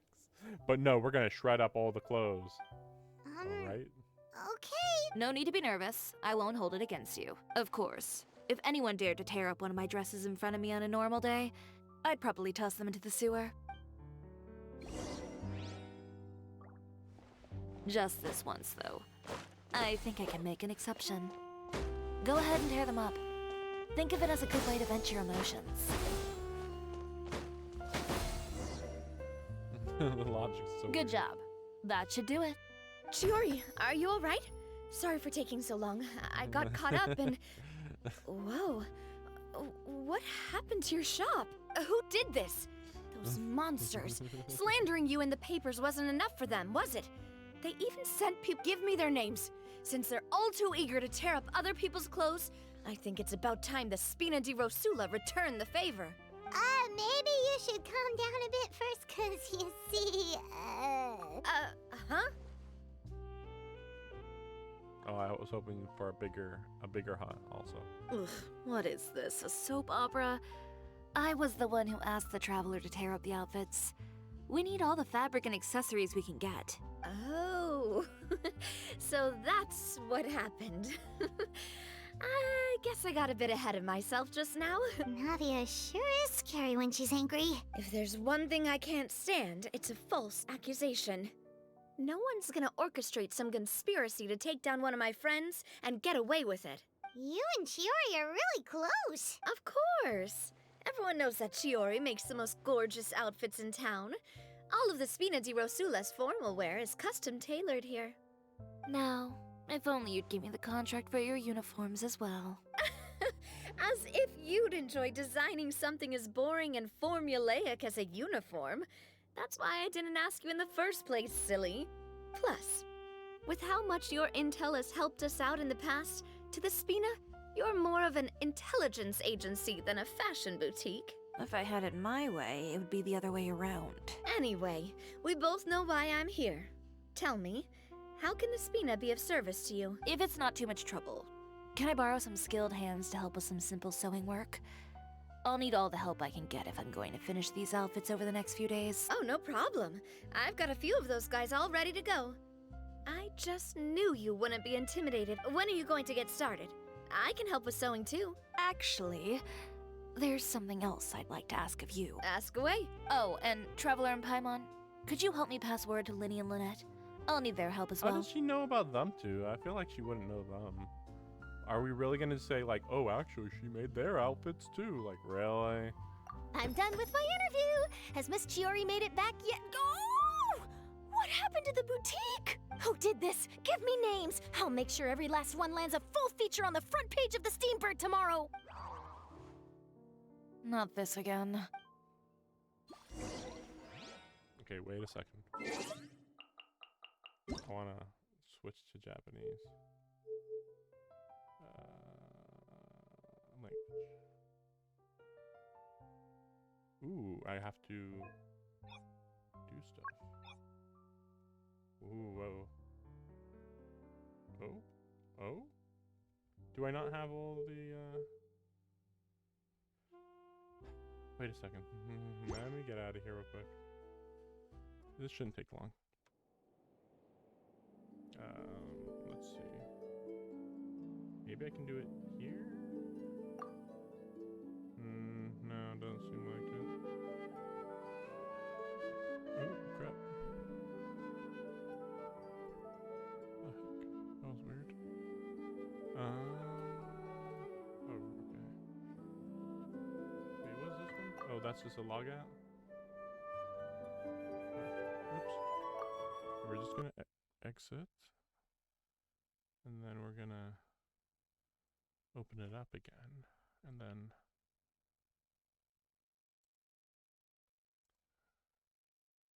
where is? Yeah, by the way, this is the background of my stream at the moment.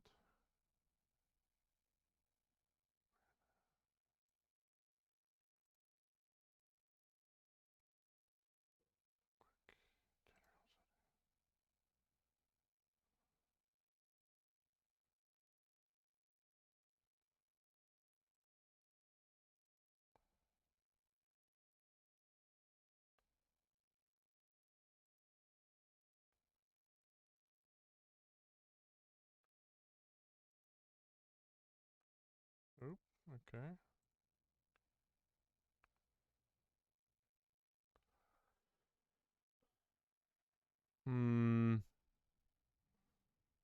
I don't think... what's going on here? Because I know that you need to have a few extra files downloaded in order to use the language, the different languages. But for some reason, I'm not seeing an easy way to do that.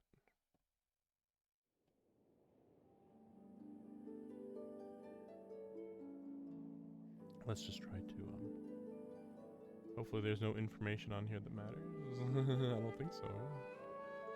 Oh no, you're gonna be able to hack me. I don't know. Like all this information on the bottom left somehow matters, I don't know. But yeah, I'll go back into the settings and maybe there was an option that I didn't see. Like a full download option? Oh, whoa. That's weird.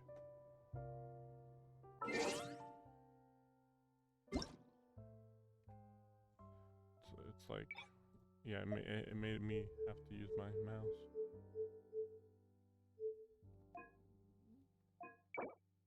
No.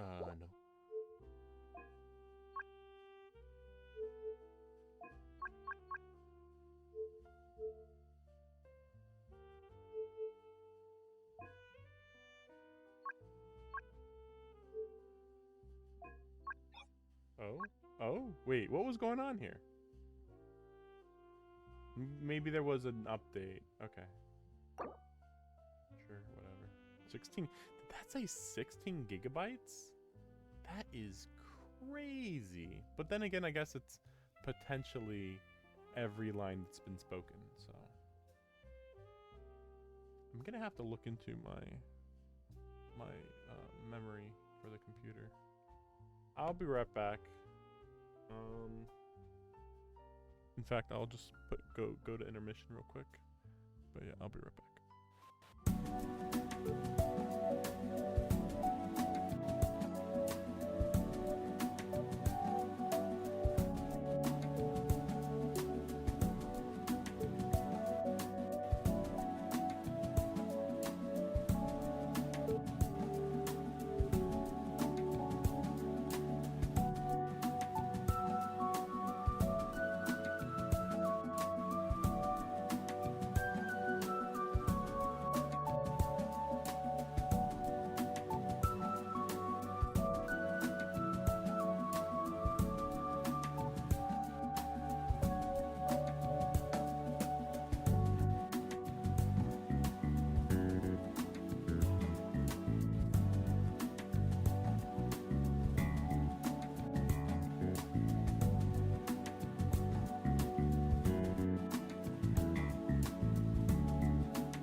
Here we go.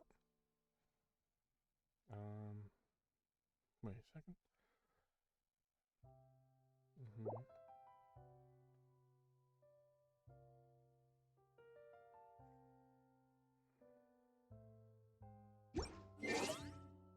I'm just gonna reset the game just in case. Because like normally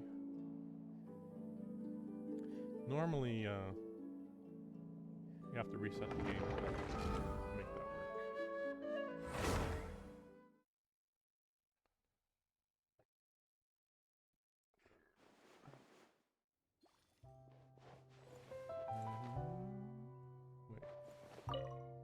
この服はどうしたらいい？手伝うから何でも言って。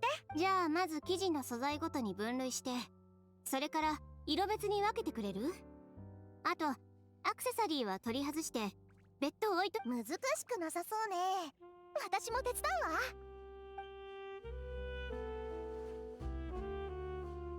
この服はどうしたらいい？じゃあまず生地。難しくなさ。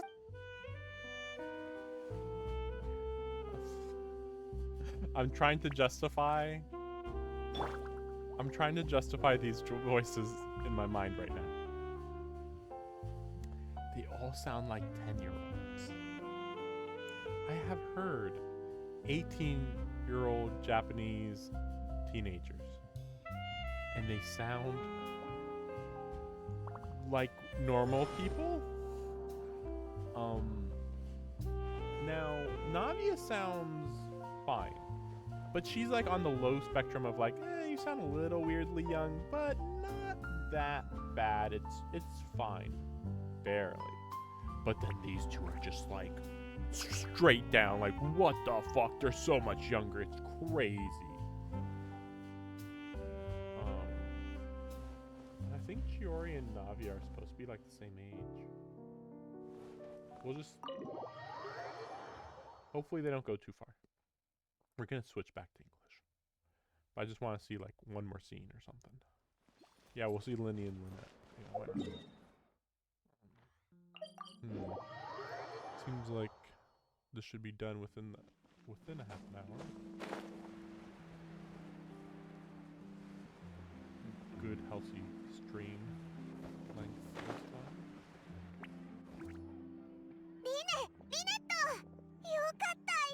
もうちょっとで出るところだった。Yeah, her voice is good. 新聞の件を聞いて、しおりさんのところに行こうとしてたんだ。しおりさんは以前、僕たちのステージ衣装を作ってくれたことがあるし、ショーに協賛してくれたこともある。だから彼女が困ってるなら、僕たちも力になりたくってね。It's like now that Chiori has been accused of using criminals to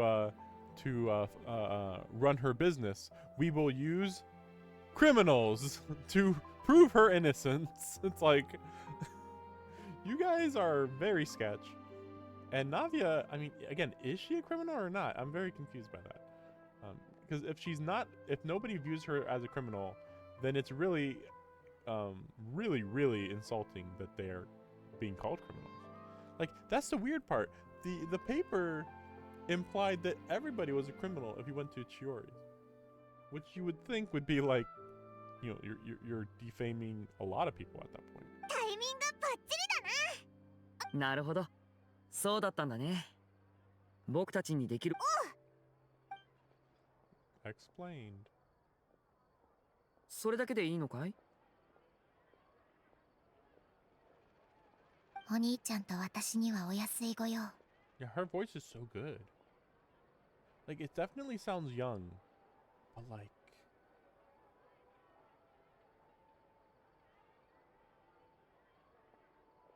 there's depth to it. I don't know. I don't know what more to say about it. Which is funny, considering I just heard Chiori,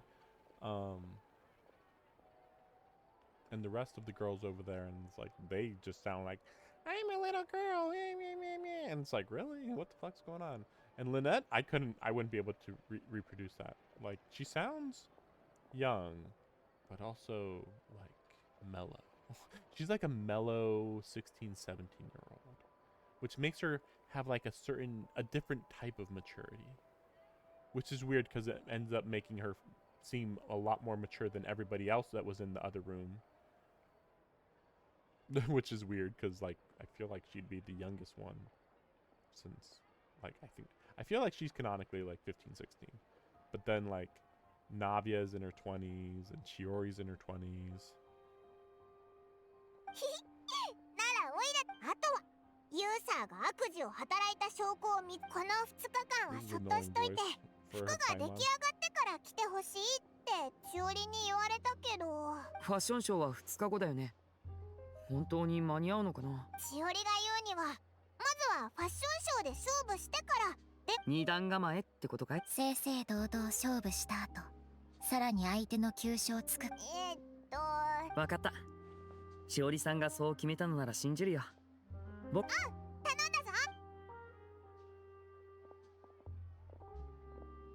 オイラたちは千織に言われた通り、2日後にユーザーの工房で服がうまく仕上がるといいな。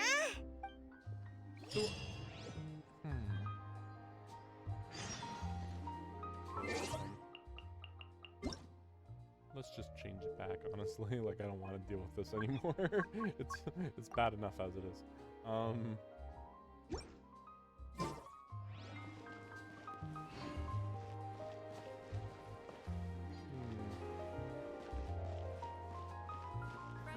No, I was just thinking it was kind of weird. I had thought about this a little bit before, but Linny doesn't have a tail and ear and cat ears, right? Because Lynette does have cat ears. Oh, yeah, it's like, okay, I think I vaguely remember this being a thing before. That apparently, even though they're siblings, just 2 days.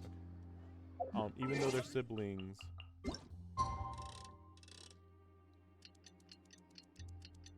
like seemingly one of their parents was a cat and one of them was a regular human, and that's why one of them looks more cat-like and one of them looks more normal human-like or something. Osmanthus wine tastes the same as I Shut up remember. about Osmanthus wine. Okay. Osmanthus wine.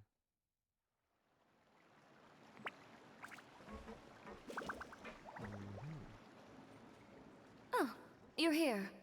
Chiori! How are the new outfits coming along? You look kinda tired. Yeah, and the voices immediately changed to English, which is nice. I forget what game it was. I thought it was this game though, that that when you changed the voice, you had to quit the game and then re-enter. Really nice that it's so instant. Just a few steps left now. I've handed the rest over to Alof. Wow, that's cutting it real close. Are you sure she'll be okay without you? Don't worry. I have no intention of giving ground on either front. With the fashion show scheduled for tonight, Uter has closed his factory. This is our only chance to secure any incriminating evidence. Okay, Paimon totally gets that this is all his fault and he totally deserves it, but wouldn't we technically be trespassing on his property if— His factory is usually open to the public. It may not be open for business right now, but that doesn't mean visitors can't stop by for a tour. We're just curious customers after all, aren't we? Well, when you— Anyway, Uter's factory is right over there. Let's hurry up and get moving. Nothing suspicious about this.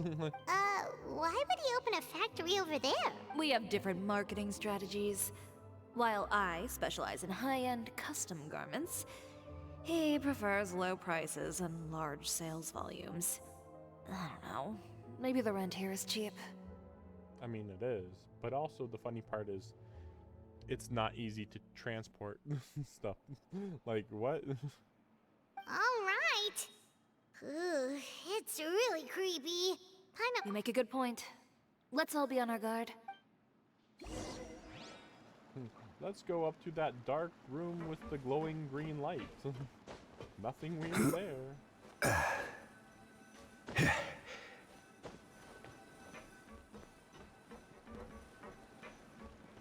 It's also weird that they call it a factory. I think the word is wrong. This is such a tiny room. You would never call this a factory. Maybe they meant...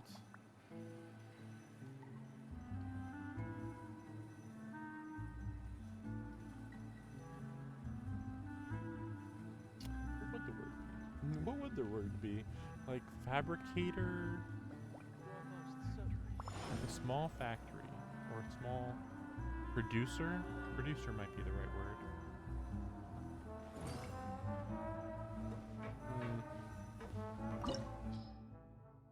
Okay. That's a big area. Well, I think I'm actually good right now with my team. Hopefully. Hopefully. We'll see. Oh, and I should have Chiori with me. So that should be fine. Yeah, there we go. Well, she'll be good for backup. So where are we right now? Like, what the fuck? Why is this so big? Like, what the heck does this mean? What's the logic on this? We're in. There really is nobody here.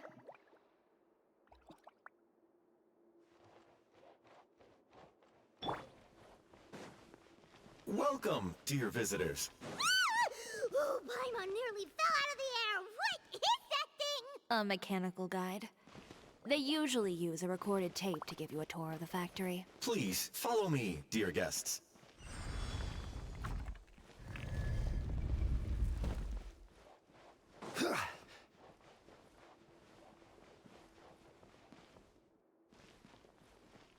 Oh boy. Oh boy. First stop on our tour is a look at the gradual evolution of our clothing brand. Seems really normal. After that, we welcome you to peruse our most popular styles. Huh. Lothair seems to be doing pretty well for himself, doesn't he? Why would he feel the need to bother you when he could just focus on improving his own brand? This is the studio where our designs are made. Please, take a look around at your leisure. Yep, this seems like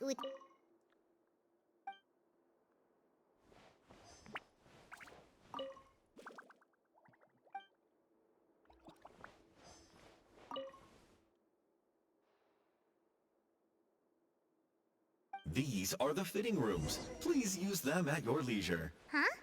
There seems to be something in this fitting room. Why did the door just close? Hold on tight, Paimon. Ah! Why is it moving?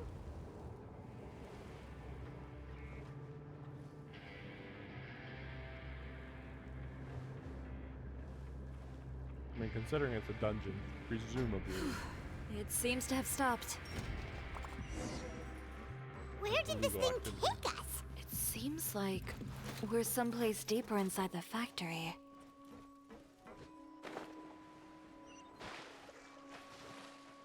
Which is even funnier because, like, they were mentioning stuff about the sewers earlier, and it's like, this literally is in the sewers. Look out! There are guards here!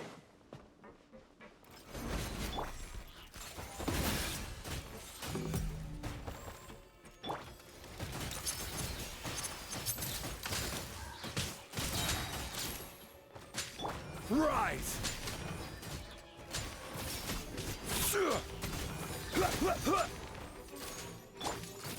Hey there!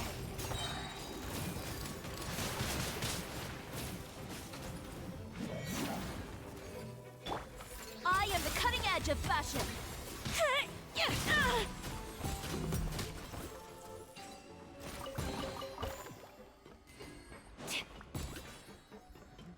Do they follow me? No. Figured.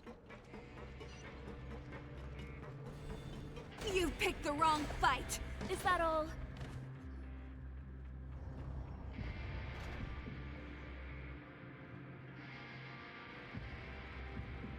This place is filthy! Look over there. Ugh. That water looks super nasty! And I was the one using unsafe materials, Uter. So he was actually the one who opened an underground— No wonder his clothes always felt weird to the touch. He's been using all manner of tricks here in a bid to cut costs. Should the clothes made here even be worn? What's the issue with the clothes here? Like, they're making them sound like they're, like, dangerous, and it's like, why? In what way? Never mind issues with shrinking and fading. These materials can give you skin problems if How you would you wear them know? too often. That's terrifying! Let's take some photos right away as evidence.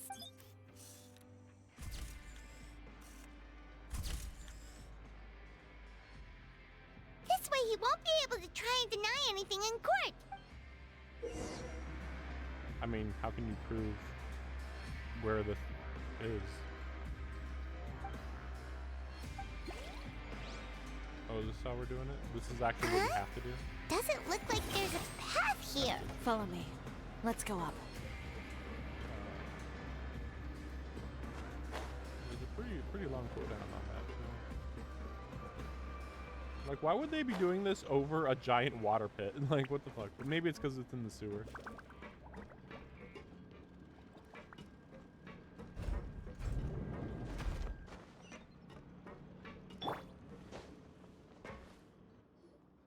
This place seems like some kind of warehouse. Huh?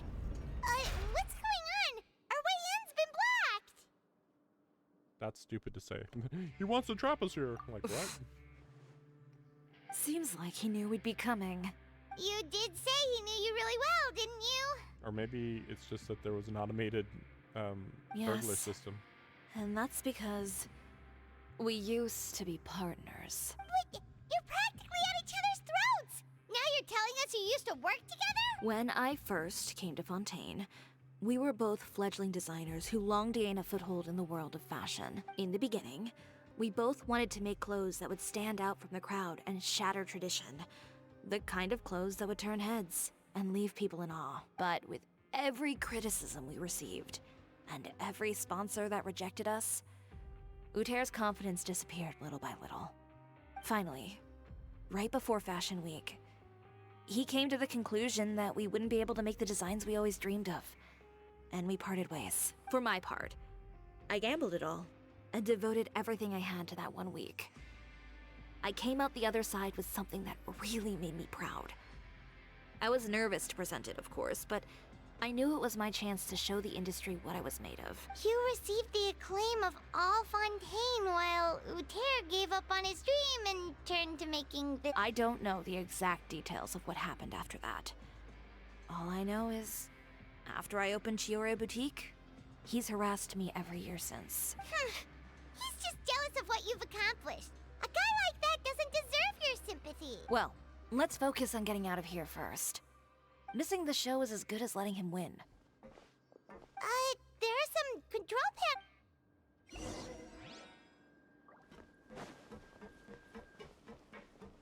Oh, that doesn't seem to have done anything. Maybe... that didn't...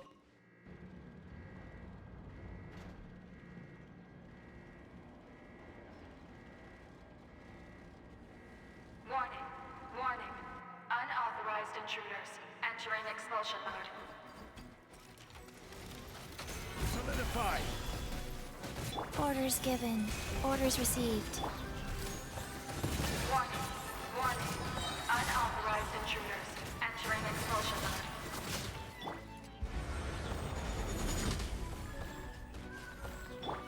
Hold that pose! Warning. Warning. Unauthorized intruders entering expulsion mode.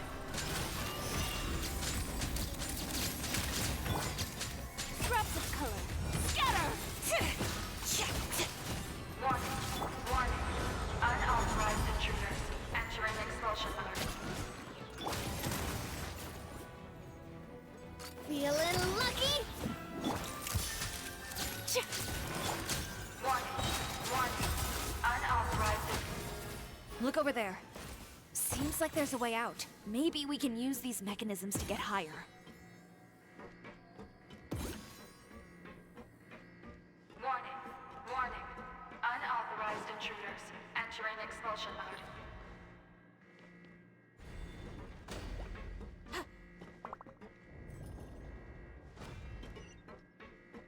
Warning. Warning. Unauthorized intruders entering expulsion mode.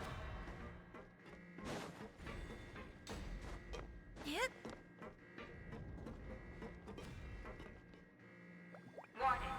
Warning. Unauthorized intruders entering expulsion mode.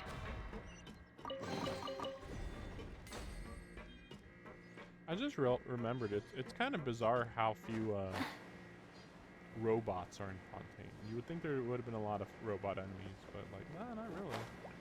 Even though they all pretty much come from here. We finally made it out. Why does it feel like the movement patterns of those mechs have changed? Warning, warning. Unauthorized intruders. Initiating shutdown procedure.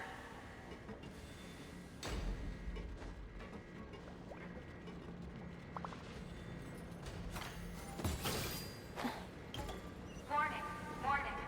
Unauthorized intruders. Initiating shutdown procedure.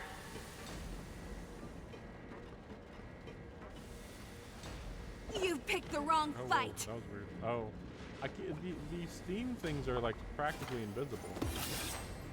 Warning, warning. Unauthorized intruders. Initiating shutdown procedure.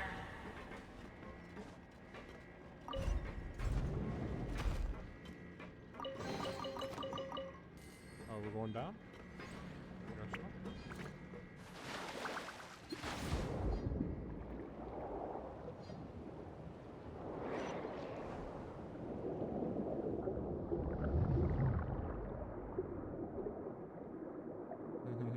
These are very unique sewers, I suppose is one way to put it.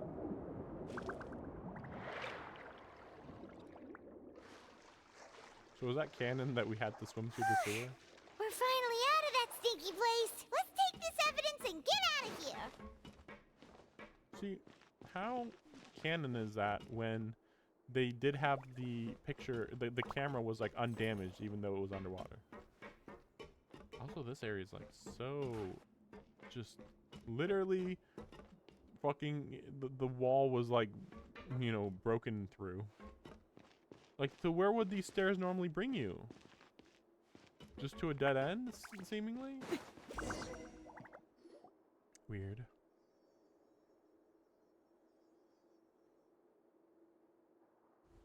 Finally, the entrance! At last! We've already fought some stuff like this already. It's so minor. Oh, those chambers couldn't hold you, I see. What a surprise. We've collected a bunch of evidence on all the nasty stuff happening at— The evidence on your person, you mean? What makes you think I have any intention of letting it get past these walls?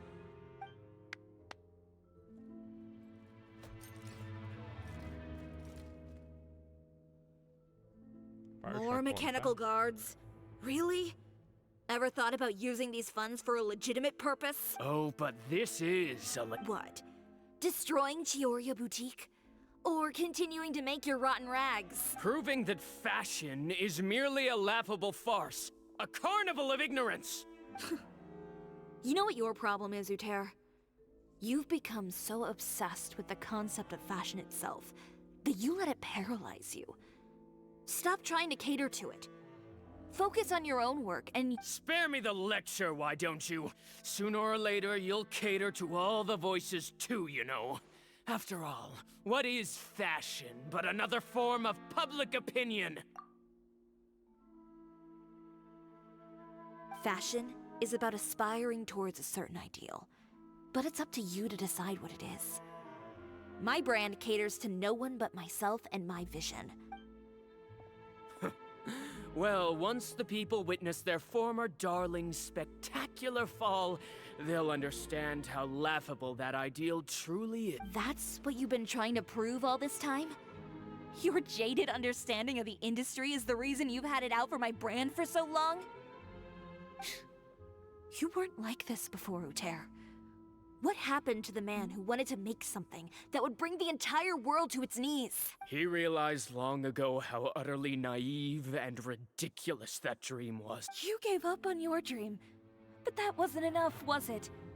You had to find a way to prove to yourself that it could never have been possible at all. You think you understand, but you're just a bitter man who let his regrets dictate his choices. You regret giving up on your dream. So you stopped at nothing to prove to yourself that it wasn't the wrong choice. This whole thing, Uter. It's pathetic. Pathetic? Why don't you take a look in the mirror? You're a fool daydreaming about taking all of Tibet by storm. Well, good luck doing that when even Fontaine doesn't have a place for you anymore. You're right. Maybe all those who pursue their dreams are fools. But more pitiful still are cowards who are too afraid to even attempt what the fool is brave enough to try.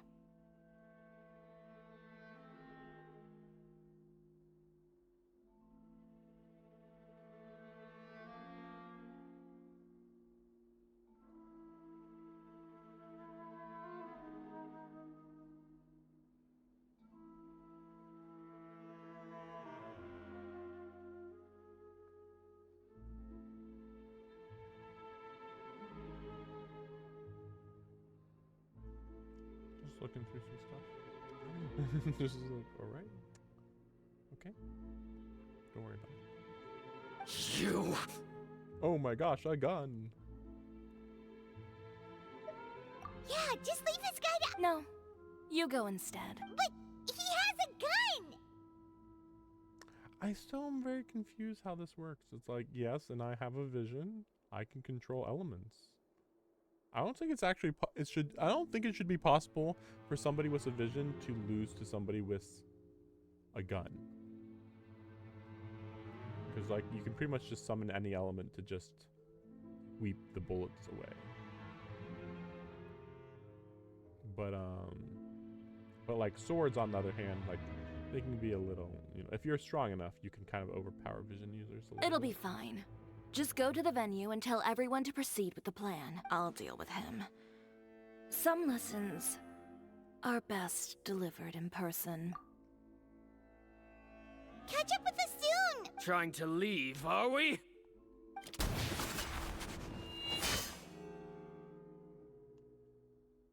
I've held back all this time because of our past partnership, Uter. But all that changed after our tour of your factory. Still trying to talk. No matter what you've been through, no matter why you've become like this, if I may borrow the words of a friend, a guy like you doesn't deserve my sympathy. Allow me to show you the true meaning of the Chiori brand. So this is weird because like I've said before, they normally don't show characters fight. So it's really bizarre that this fashion designer canonically can fight with swords? Or they're just going to be like, oh, well, actually, her sword style is just interpreting how she sews or something. Like, what? Something weird like that? I don't know. The Chiori brand represents more than a person or a trademark. It's a way of life. Greetings, friends at Fontaine Fashion Week. Please feast your eyes on the extravaganza that Chiori Boutique has prepared for you today.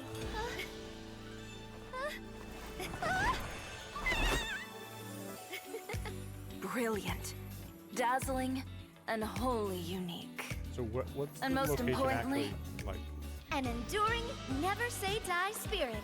That's the true meaning of the Chiori brand. And now, let's welcome the thundering seamstress, Miss Chiori herself! Did Chiori not... Okay. Lights! Cameras! Over here, please! Let the show begin. The world may change, fashion along with it, but Chioria will remain the same. No challenge is too great. That's not good. Chioria caters to no one, not even the times. Rather, Chioria will always lead the fashion of our time. Finally, let's not forget. So see, this is what her ability could be. Like, you can like summon cloth and stuff. That'd be much more interesting. Only those who do not give up on their dreams are worthy of this brand. Yeah, when you really look at the closing design on them. Well then, I suppose all that's left to say is, Happy Fashion Week, fellow dreamers. They actually kind of look pretty generic. The yukata was just like a long yukata. But Navia's was okay, though still pretty much just a normal dress, but a little more to it. But then Lynette was just a generic Western style dress. How about this? And that's it. A little more to the left. Like this? Perfect. Phew. Oh, that looks great! Miss Chiori, can I take a picture? Of course. I didn't know you'd make a brand new signboard. I made it before Fashion Week. I figured it'd be best to put it up after the success of the show. Well, how can you become renowned through all of Tevat without a fancy signboard of your own? The Spina's way ahead of you in that regard. Now that you mention it, perhaps our magic troupe could use one of those. Yeah, it's called branding. Like what? Wait, are you implying you guys didn't have like a symbol to represent yourselves already? Really? Our signatures are the Grinmalkin cat and the Bogglecat box. Oh, and we need to add Pear as well. Oh wait, so they do have symbols for themselves? I'm confused. Pear would need an alias, of course. How about... the Hangry Bird.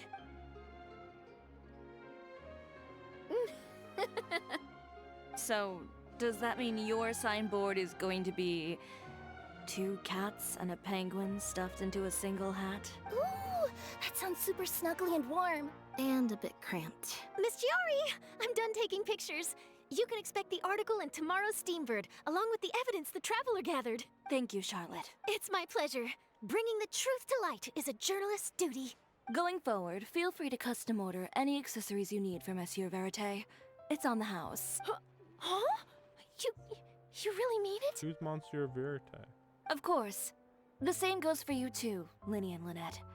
If you have need of any costumes in the future, just drop me a note. What about something other than a costume? Thank you, Chiori. It's much appreciated. I like that she said that, because it's like, yeah, how about not costume? Well, I don't really need anything. Just don't be a stranger, all right? Yeah, she really doesn't need anything. It's like, you know what, that out, you know, it'd be nice if she had another outfit, but you know, she's good. She's good. It's pretty, what she's got already is just so crazy unique. Although it would be nice if there was a way to just take off her hat or something like that. I get, it looks good. It's just like sometimes it kind of would be, I get a little annoyed when some characters are almost defined by what they wear too much. And in her case, I just can't even imagine her not wearing her hat, which is weird. Although Chiori would look crazy different if her hair was down. So there, yeah, there's just a lot of weird stuff like that. I don't need anything either. So long as you continue to request my international courier services from Komania Express, we're golden. I mean, technically she needs probably more clothes. Actually, that reminds me. When will you be leaving, Kirara? Huh? About that. The Spina di Rosula has prepared a special vehicle for you, so you can just get in and we'll push it all the way out of Fontaine. Wait. I gotta print screen this. Can I print screen it? Let me see if I print screened it correctly. That was again, I'm not used to screenshotting. Don't look like it's screenshotted. Maybe if I do this. There it is, I think. How does that work? Just double checking.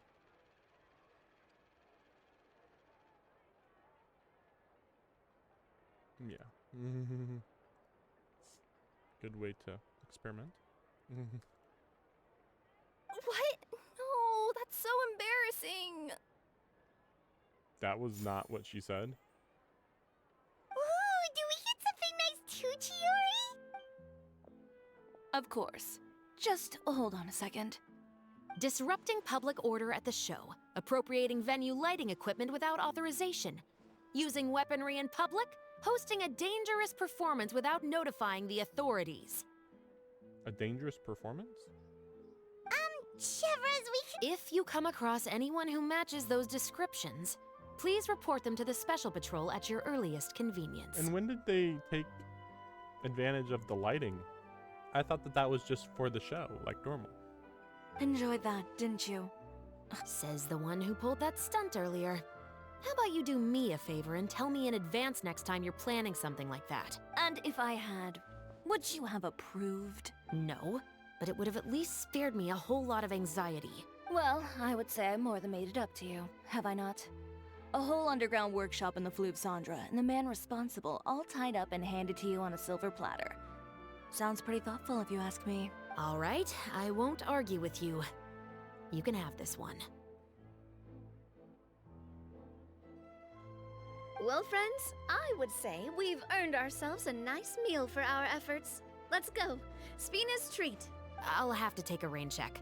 I've still got a lot of paperwork to take care of, so you all go have fun. Oh, by the way, Chiori, I ran into Vanger on the way here. He had a message for you. I don't need to hear it. I'm sure the old fool used pretty much every apology in the book. I'll just visit him some other day and give him a hard time about everything. You know him well. Are we really just forgiving and forgetting that easily about everybody who abandoned you? Thanks again. My pleasure. Oh, and one last thing. That was really quite an amazing show. You don't say. All right, all right.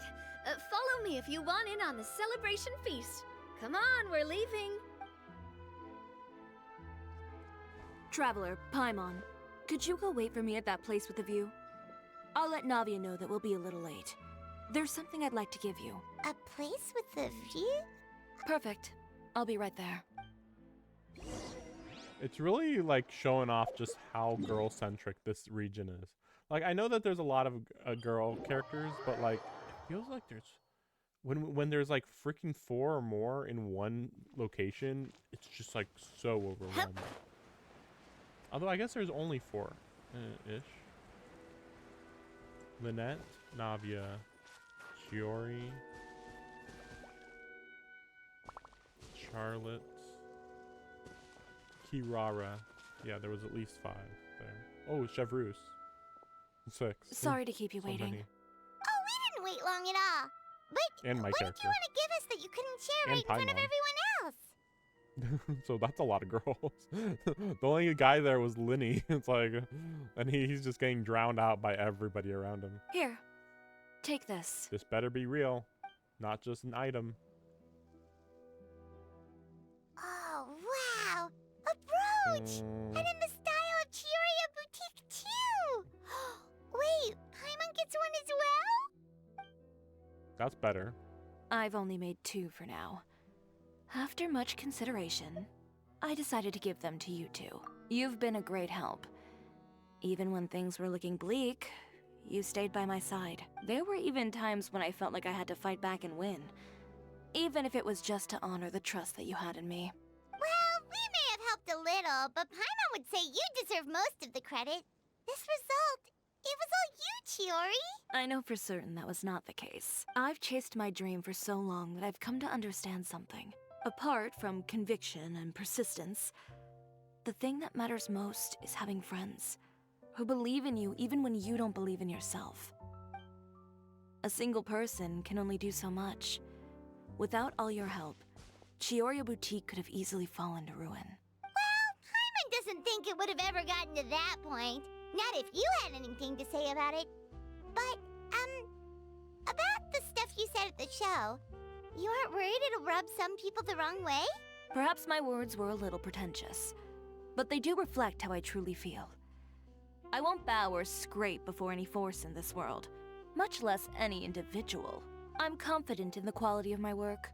Create something beautiful, and there will always be people who appreciate it. Well, guess there's nothing to worry about then. Should we go back and join them at the victory feast? Oh, yes, of course. But before that, I'd like to admire the view for just a little while longer. You know, of all the nights I've spent in Fontaine, I'd say this is the loveliest by far. Are we supposed to be able to see Celestia up there? Kind of feels appropriate considering the framing, but I thought normally you can't see it from that angle.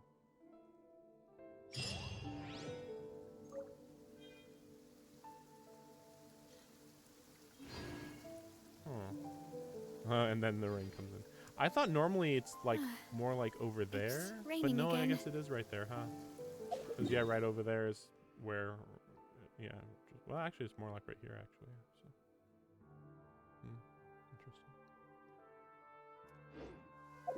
interesting. Anyway, thanks for watching. We'll see how things turn out. Because yeah, it's like, so it's 10 a.m. now. My work situation's kind of silly at the moment, so I'll be dealing with that. Actually, I'll teleport over here. Let's see. So I'll sleep, and then I'd wake up at like 6 or 7 p.m. and I got work at like midnight-ish. So I have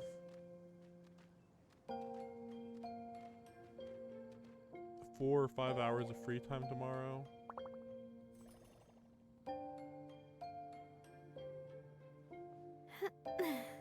I mean, I was told that Star Rail would take too long. Like Star Rail, I think I heard. I mean, you know, you never know, but I heard that Star Rail would be an 8-hour story. And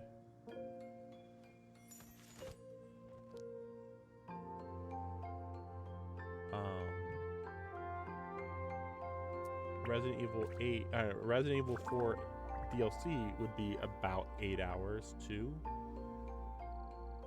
I don't want to separate them into 2 different streams if I can help it. We'll see. Maybe I won't stream tomorrow or today.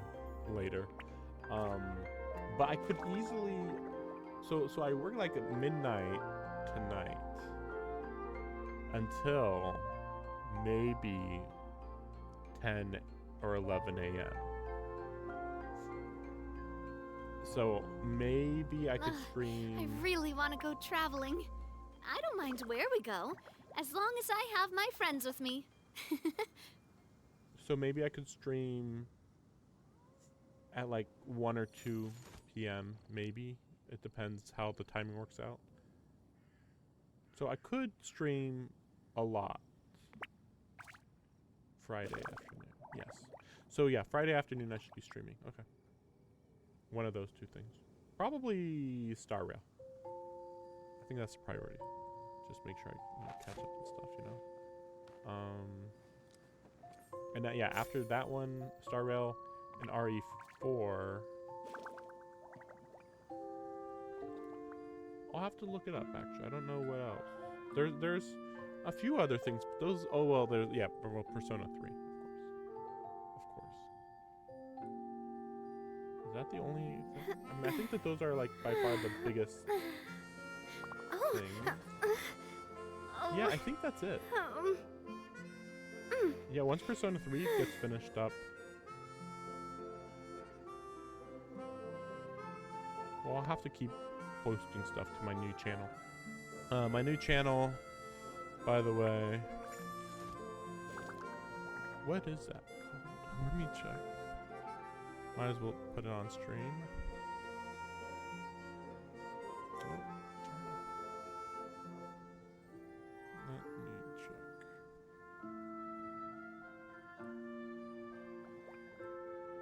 Claiming my Genshin Impact rewards also.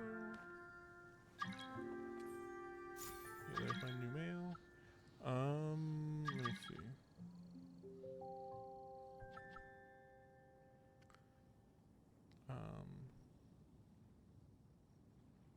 Oh yes, it is called Abysmal Gaming.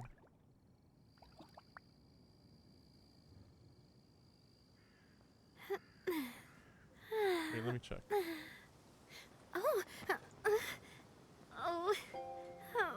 Wait a second.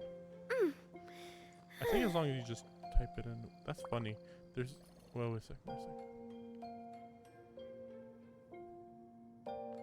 Let me type. Let me put this in, and we'll see what shows up when I search for it. I do love Spina di Rosula's That's logo. It was designed What by the my mother. Have you noticed how it's shaped like a heart? What the heck? Somebody else has. That is funny. Somebody else has my. No, there's a couple other people with my exact same channel name. So I'm Abysmal Gaming because I was like, Abyss Gaming? That'd be kind of funny as like a, it's like an archive channel in the dark kind of thing, you know? So Abyss, and then it's like Abysmal. Because I actually was gonna do like Abyss Gaming, and then like that was taken, so then I did Abysmal. But then I'm looking and I see at least 4 other people with the same name. I am going to have to change this. I will get back to you guys on that.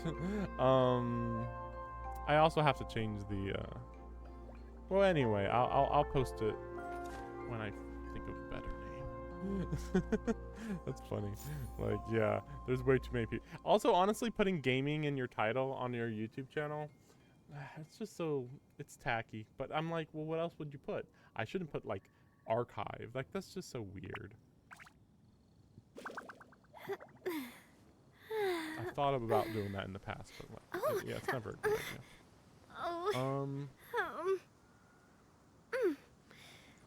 Wait, let me check something. We got those. And then we got.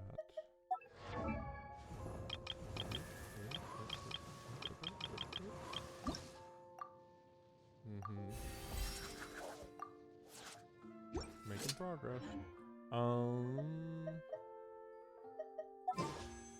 yeah, I was thinking about like doing some summons here, but no, there's no reason to. Oh yeah, also this is new,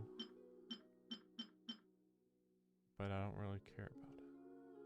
We'll see how this changes next time, because yeah, this changes every.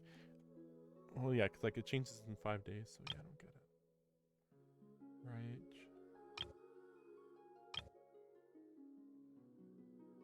But yeah, like in the animations, Chiori looked really cool. But yeah, when you actually play as her, it's just kind of like, look, my swords kind of look like scissors. That's like the best you got with the connection to the clothing. And yeah, there's the dolls also, but so.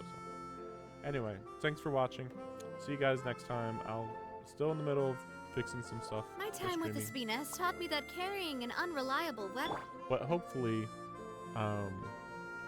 more of my gaming will be on PC. We shall see. Because there's still a lot of games I'll be playing on PlayStation. But I'd have to get a capture card if I wanted to do the way I'm doing it here. So yeah, we'll see what happens. Osmanthus wine tastes the same.